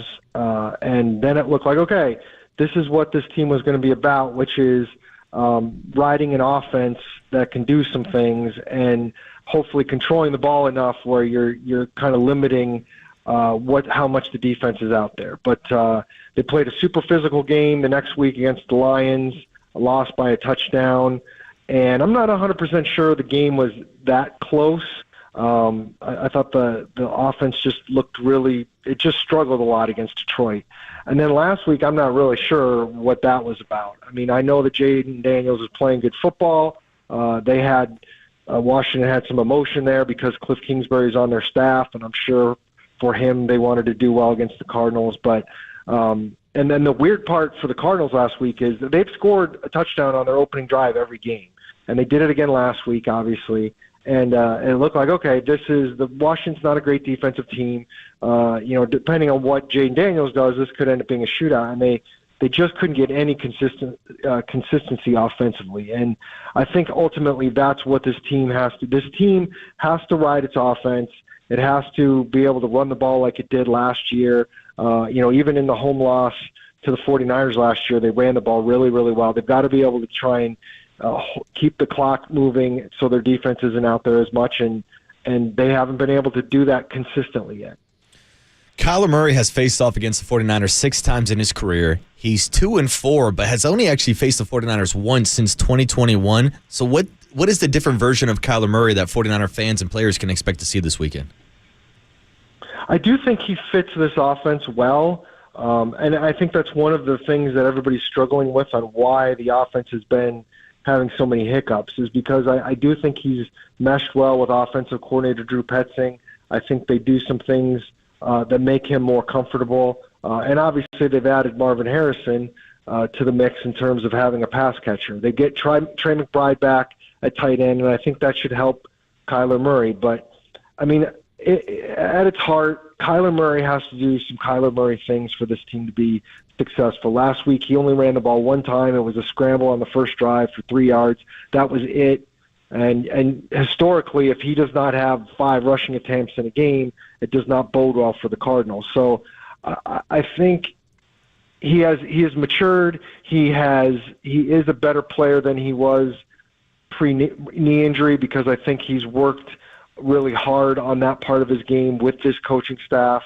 But you still need to see some of the things that made him Kyler Murray early in his career and in college to have this team be successful.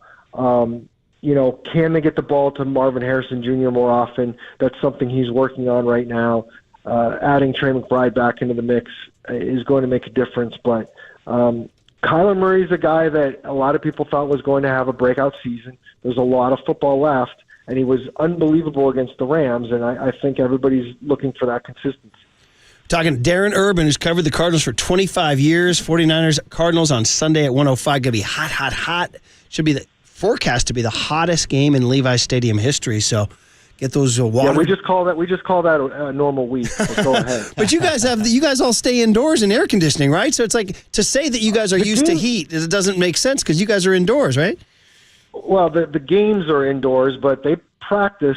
They have a bubble, but they're not in the bubble the whole time. So because it's turf, and they don't want these guys on turf all the time. So this time of year, a good chunk of their practices is still outside at 12:30, 1 o'clock in the afternoon. So again, I'm not saying that they're super used to it on game days, but they're also living in it on a daily basis because, of course, we set a record for most 110 days in a row this year, and it's still ridiculously hot out here. I mean, it's still like, I think it got to 109 yesterday. Dude.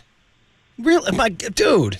I worry about you guys. That's too many. Yeah, well, it's only getting worse. Oh, my. Well, it's a topic for another day. Darren Urban, the director of editorial content, senior writer for azcardinals.com in the 25th season covering the Cardinals. Who are these defensive Cardinals? Buda Baker is, of course, the big name, and we just played a soundbite from him taking shots at Jimmy G, which was nuts. But statistically, it isn't there for Arizona's defense just yet. What's the story? Well, I mean, there's a few things involved. This is a defense that they're trying to build from the draft.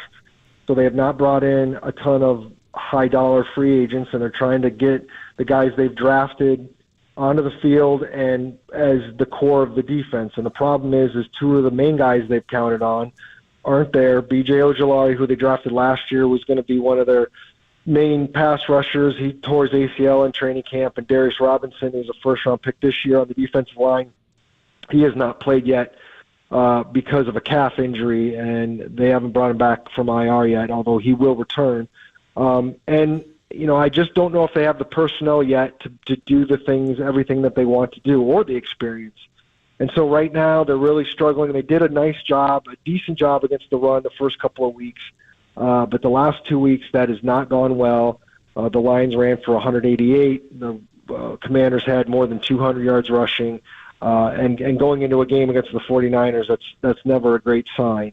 I think defensive coordinator Nick Roush is a guy that's got a scheme, a lot of things to make it work. And right now, they're not always working. And when you play a team like the 49ers, who have so much talent, both running and throwing the ball, and you got Brock Purdy playing as well as he is, that's going to be a stiff test for this unit. Last question for me, Darren, is about how the rivalry is perceived from the standpoint of the Arizona Cardinals. Because Murph mentioned it, Buda Baker threw out a couple shots at Jimmy Garoppolo. Last year we saw Talanoa Hufanga and James Conner almost get into a fight after the game. So do you think there is bad blood between these two teams?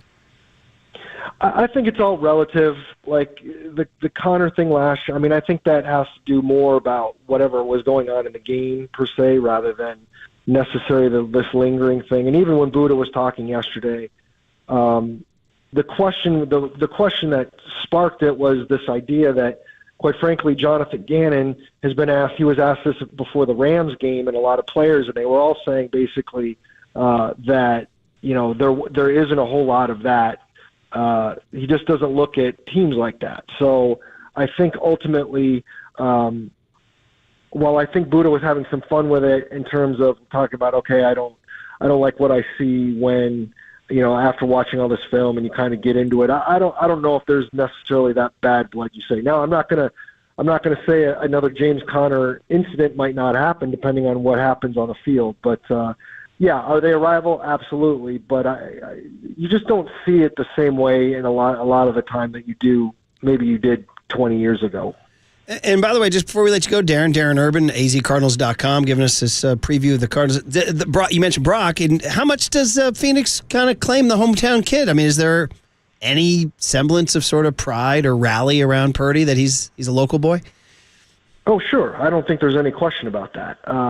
I think Brock Purdy is beloved around here in a lot of ways. And even if you're a Cardinals fan, you probably don't want to see him do well necessarily against the Cardinals, but for the rest of the year, I think they're absolutely rooting for him. So, yeah, Brock Purdy is still very much a person around here that I think a lot of people care about. But he's also playing, if you're a Cardinals fan, he's also playing for a division rival that you need to beat. Right. Yeah, it's one of those weird – and Ricky Pearsall, too, who has yet to hit the field, yes. But – he's another local kid. Ricky Pearsall, who actually, he's not going to remember, but my wife teaches at the high school he went to. Get out! Wow. All right, can we get a peek? I've actually had some interactions with him. Can we get a sneak peek at his report card? How was it? I'll let Ricky take care of that one. Well, let's hope he at least C's get degrees. So hopefully he got the diploma, So, yeah. All right. Well, listen, Darren, it's fun catching up and checking in on the Cardinals, and maybe we'll do it again when the Niners go back down there. So enjoy your trip up. Remember, you've been warned. Bring the water. We have Arizona-like weather this weekend. So all over it. I appreciate it. All right. Darren Urban, AZ Cardinals. KNBR.com. I mean, dude, there's no reason Niners shouldn't win this game. Home game. This is like a TCB game. Just you got it. It's like, I don't want to say it's like New England because New England's worse than Arizona.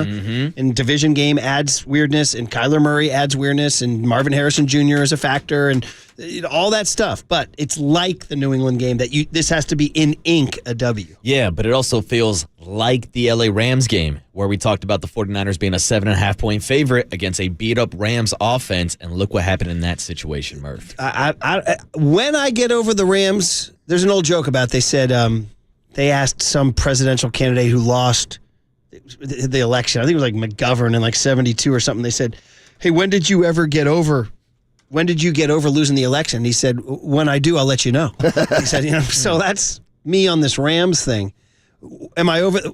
When are you going to get over the Rams loss? When I do, I'll let you know. I'm not over it. And like I told you earlier in the show, they have to go win one they're not supposed to. They have to win at Green Bay or at Buffalo late in the season. Damn. My guy Murph is so pissed off, he might go storm SoFi Stadium. Bro. No, too soon. I can't riff. Too soon. What, now I'm the bad guy for riffing? Come on, you laughed. Soon. I did laugh. Tony laughed. Tom Brady Sr. joins Papa and Lund at 1:15 this afternoon. What did young Tony learn today? It came from John Lynch. Plus, we'll end on a high note. It's been a fun Friday on KNBR 104.5 and 680, the Sports Leader.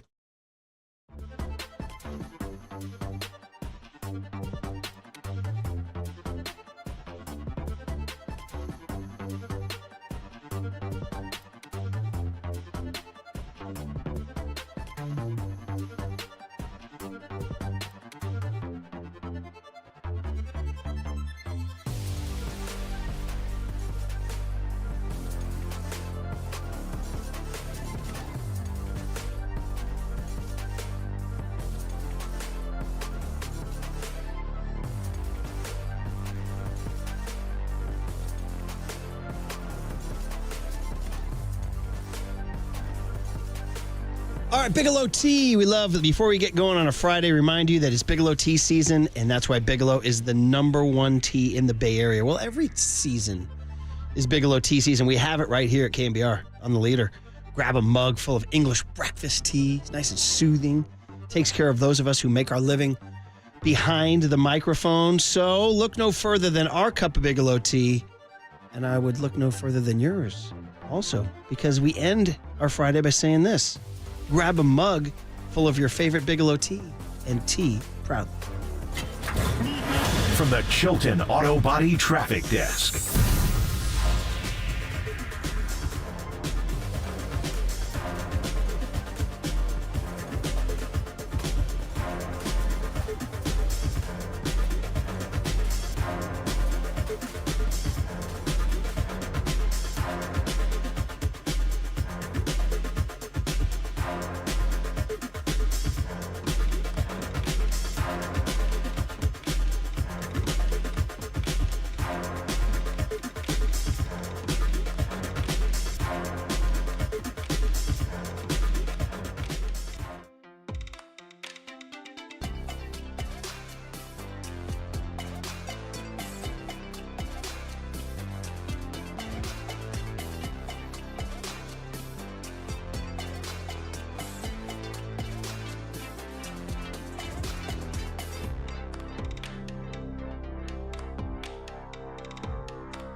Murph and Marcus continue live from the KNBR Casino Matrix Progressive Jackpot Studios. Casino Matrix. Progressive jackpots are here. Where are you? Just drop in. Please play responsibly. 1-800-GAMBLER.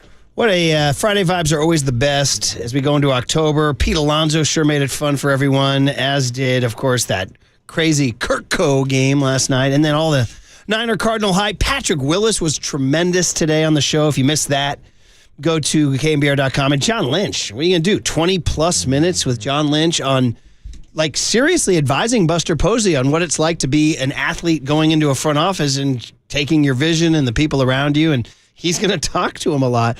And then, of course, talk to him about the Padres. And, of course, what are they going to do if Fred Warner doesn't play? You know, they mentioned all the names. D. Winters, coming off an ankle. Jalen Graham, who they plucked from the Washington football team, Commanders. Demetrius Flanagan-Fowles, Devondre Campbell, So all that stuff was discussed. And, of course, Cooler was very fun today, too. We even sang some Blink-182, brother. So a good vibe. And Brian and Bobby's best bets are in the books. You are feeling good after a 2-0 week last week. I mean, Murph, it's a jam-packed weekend, whether we're talking about college game day coming to Cal, whether we're talking about John Joe Curley and myself going to be at the game out in Berkeley tomorrow night. We got MLB postseason baseball kicking off tomorrow in the divisional series, and then we got the 49ers and a full slate of games on Sunday. And yeah, Murph, you brought the hat this morning. Run the damn ball. Run the damn ball. It's a way of life. Run the Here's damn ball. my question.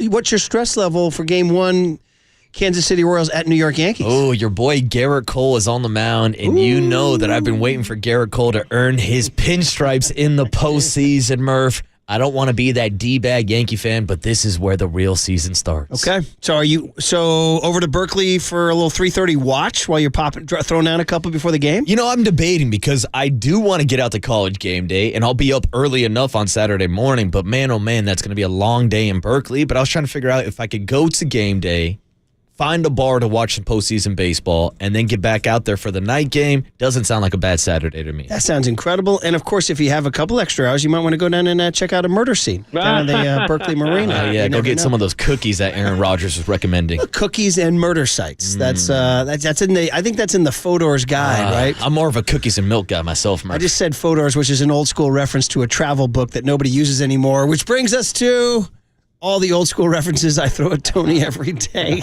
What did young Tony? Murph and Marcus want to know, what did young Tony learn today? Well, so the joke is he's very, very young and innocent. Hey, I know that now! I continue to rep the 20th century hard until my dying day here. He's a 20th century guy. And actually, it wasn't me today. It was John Lynch, another 20th century guy who was talking about, and do you have the cut? It's when he was talking about Buster Posey, and he said Greg Papa, G-Pop, who will be on in moments, was talking about Buster Posey, and he compared him to Brock Purdy, which is like, baby-faced assassin kind of thing, And he dropped this cultural reference here. Yeah. Papa, was telling me, and this kind of really, sometimes it helps to paint a picture when you don't know someone and you've just watched him.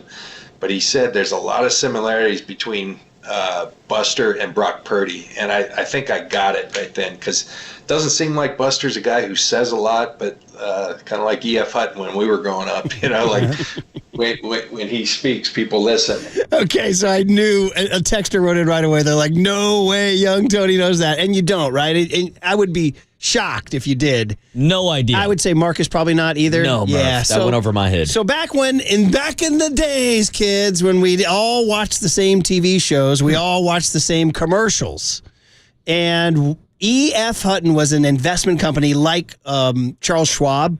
They'll take your money. They'll say, hey, Marcus, give me your money. I'll make you more money, right? Yeah, no problem. So E.F. Hutton, I didn't know when I was a kid. I didn't know what an investment broker was.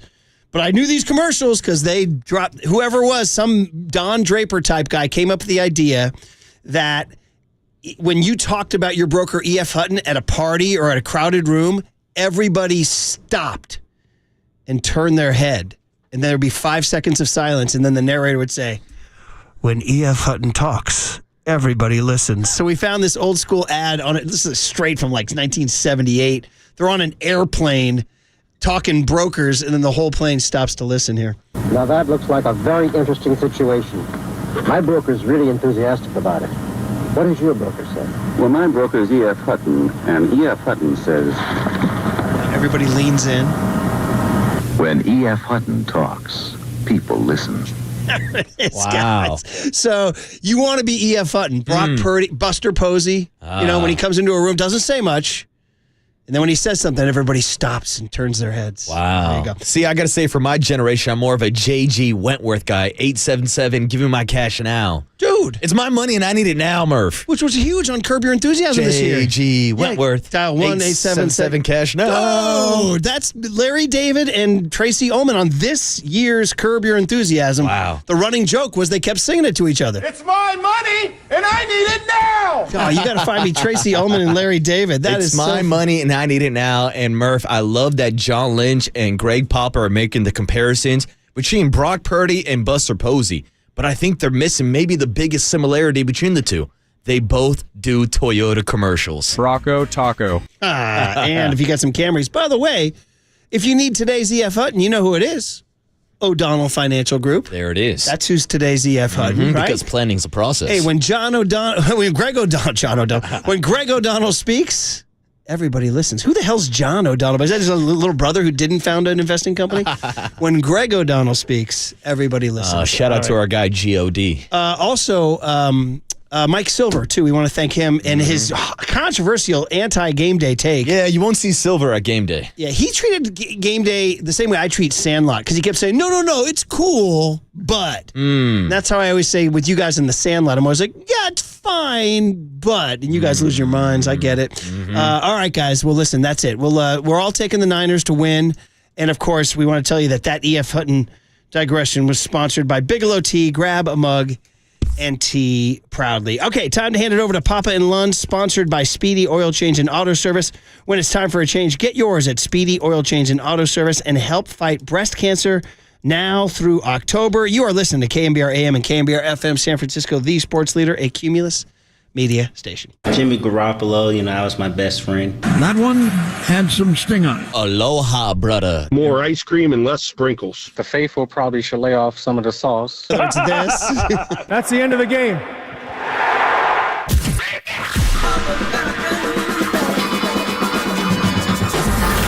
Ladies and gentlemen, Prepare yourself. prepare yourselves I love it when you call me Big Pop. for Greg Papa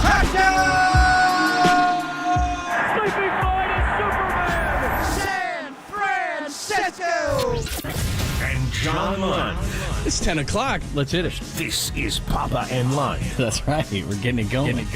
on KNBR 104.5 and 680. The sports leader. And it's going to be J.P. Mason who will be the running back for Christian McCaffrey. Elijah Mitchell is down again with a knee injury. And they're going to boot Purdy left. Throw wide open. Deebo Samuel uncovered. Touchdown. Purdy looks right. Now comes back middle. Wide open McCaffrey. Touchdown. They snap it. Purdy under 7-step drop. Gets chased out of there. Will throw on the run. Wide open McCaffrey. Makes the catch. Goes down. Gets up.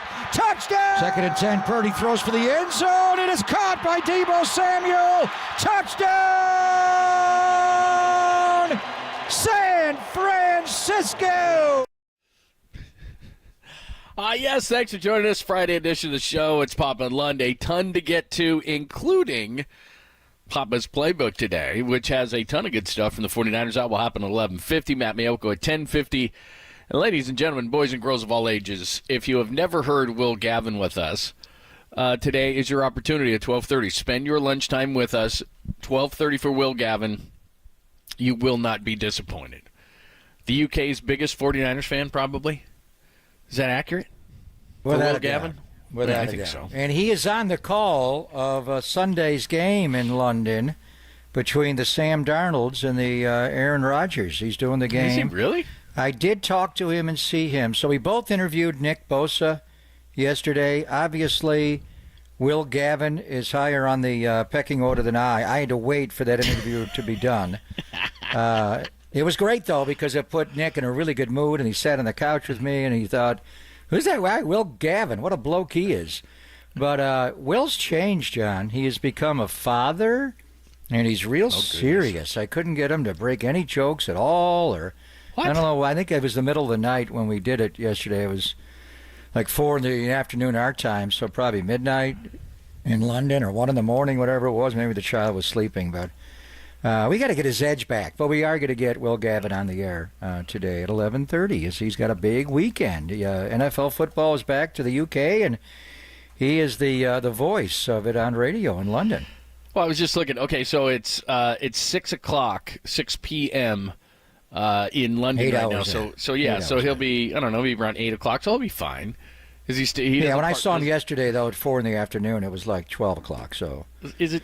He was docile. He wasn't the usual Will Gavin. I think he perked up when Nick sat down and he did the interview with Nick. So. Yeah, he'll be better. He'll definitely be better. All right, so that's what we got going on today.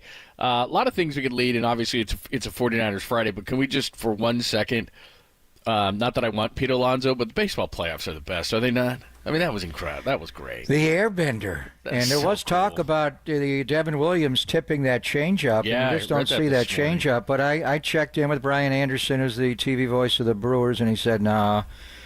They didn't look good. His last 3 were not good, and he kind of got boxed in the count where Alonzo was sitting on it. But to take it out opposite field was amazing. I mean, that's one of the biggest posts. Now, it's an elimination game, so you can't even say it's not a World Series or a championship series or a division round. But that is the first time in Major League history they were down 2-0 going to the top of the 9th, facing elimination. They don't score at least twice. Before they make 3 outs, their season is over. First time in Major League history, a go-ahead homer was hit in the 9th inning or later with a team trailing in a winner-take-all postseason game. They added another one thanks to the Marte Parte, and they laid 4 on them.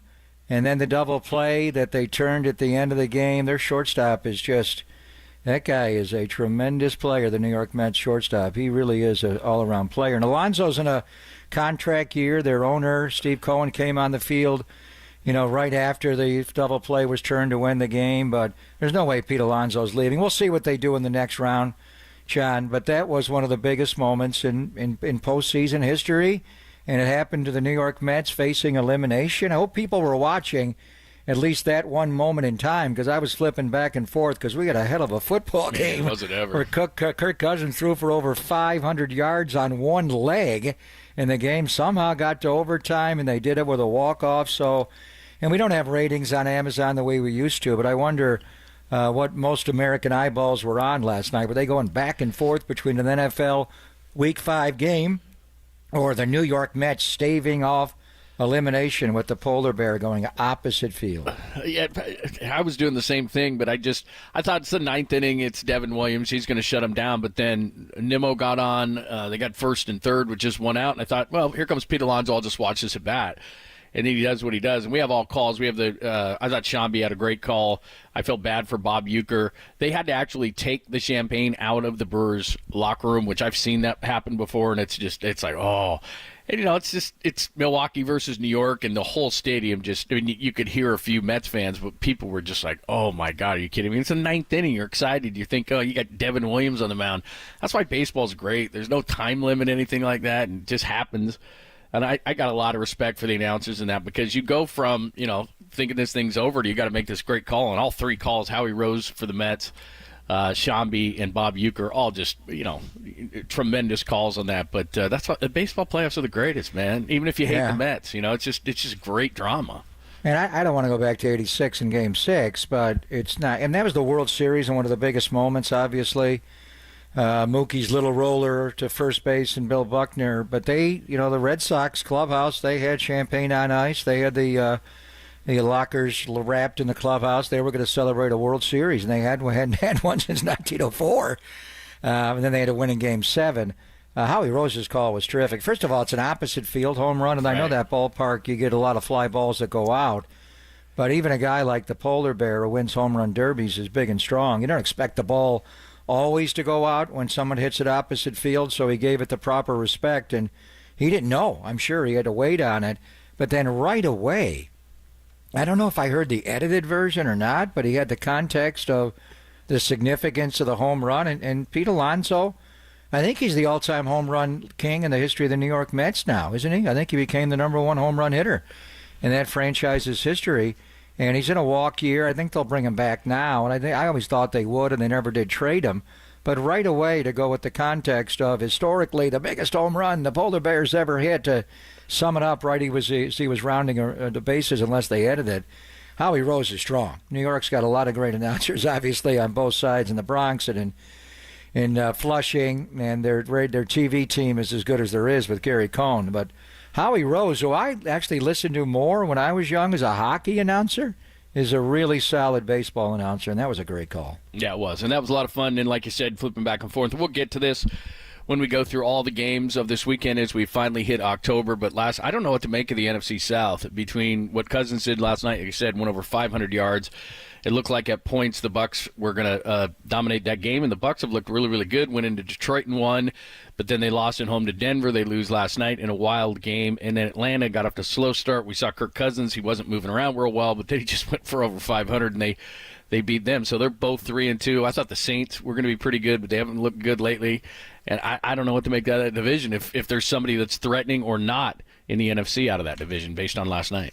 You just don't make anything out of any of it. It's just early in the year, and teams, they start fast and they fade. I mean, Philadelphia was 10-1 last year, and they completely fell apart and got routed by those same Tampa Bay Buccaneers in the playoffs. It was just, last night's game was just amazing offensive football in Atlanta. They're two young targets who have been inconsistent, and I'm being kind, and I think injury's a part of it. Kyle Pitts, the tight end, who was a really high draft pick, and then Drake London.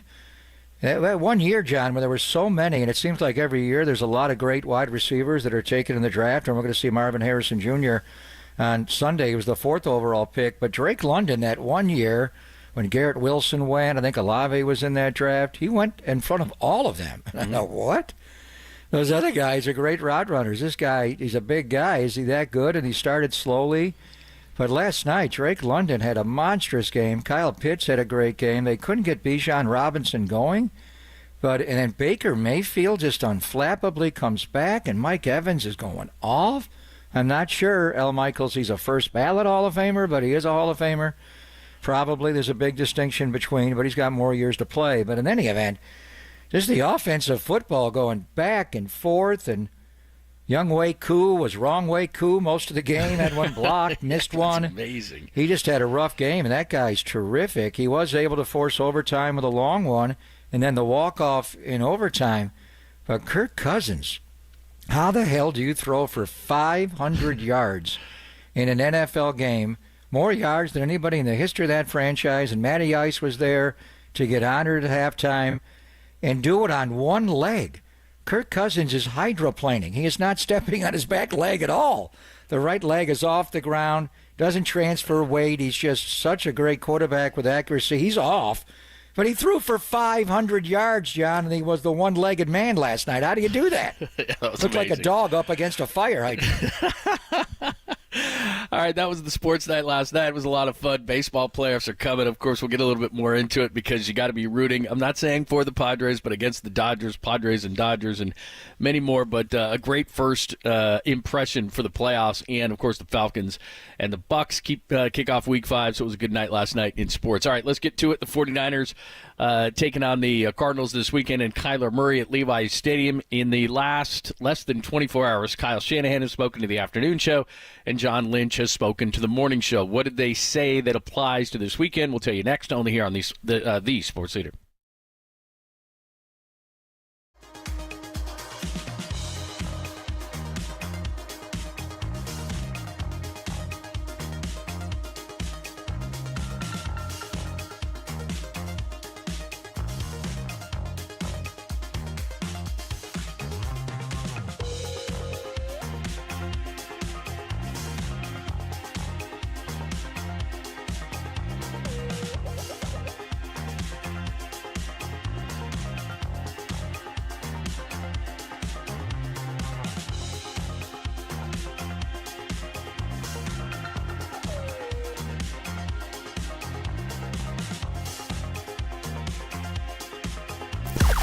Now, from the O'Donnell Financial Group Sports Desk. Learn more at ODFIGroup.com. O'Donnell Financial Group, because planning is a process, not a product.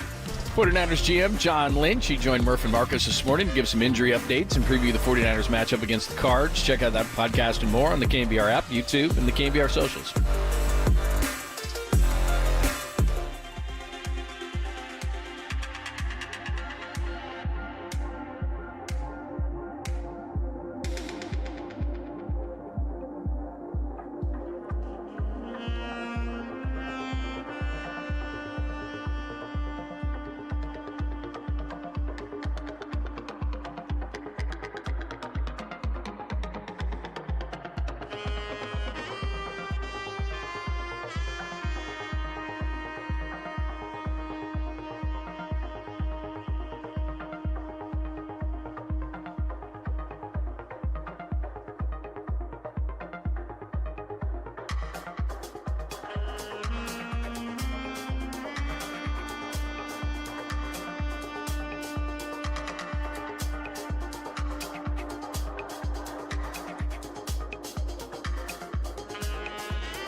The Papa and Lund Show now continues. Follow us on Twitter at KNBR. This is KNBR 104.5 and 680, the sports leader.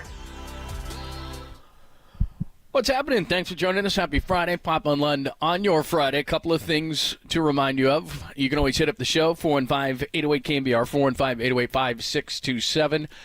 On the Golden State Lumber and Building Materials text line that I'm staring at right now, that is conveniently enough the phone numbers, 415-808-5627. However you like to communicate with the show. We're on YouTube and Twitch as well, so you can always see the Papa Changes that are so popular with the people.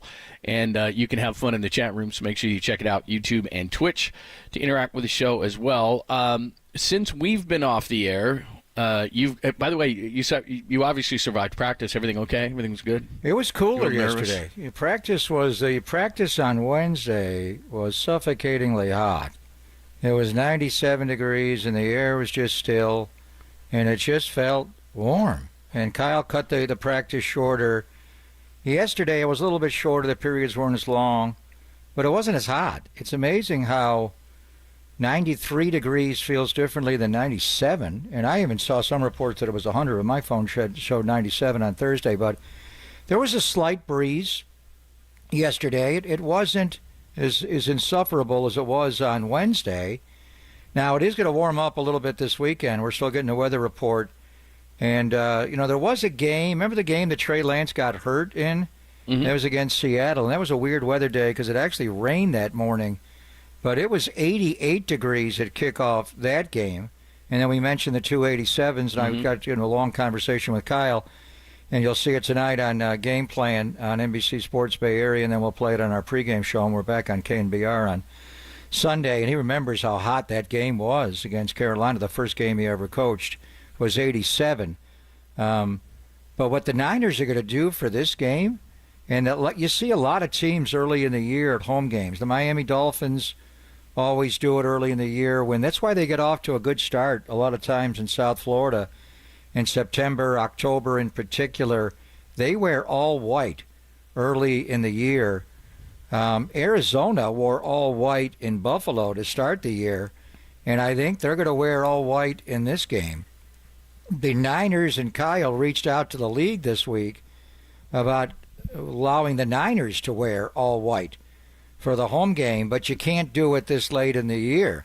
That's something you have to do before the season starts. And I think next year the Niners Kyle will set it where to make sure early in the year, especially for the day games. Sometimes the Sunday night and the Monday night and the Thursday night, you're fine weather-wise, but this game kicking off at 1:05 on Sunday is going to be the hottest game in the 11-year history of Levi Stadium. The Niners are actually going to wear white pants on Sunday for a home game. They're going to wear the same combination on Thursday in Seattle for a color rush.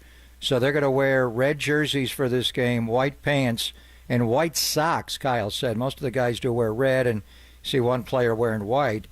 But he wanted to go all white from head to toe, but you can't make a change like that. There you go. So the Niners are going to have white pants on. I think Arizona is going to have all white. They're going to wear white jerseys and white pants and white helmets on Sunday.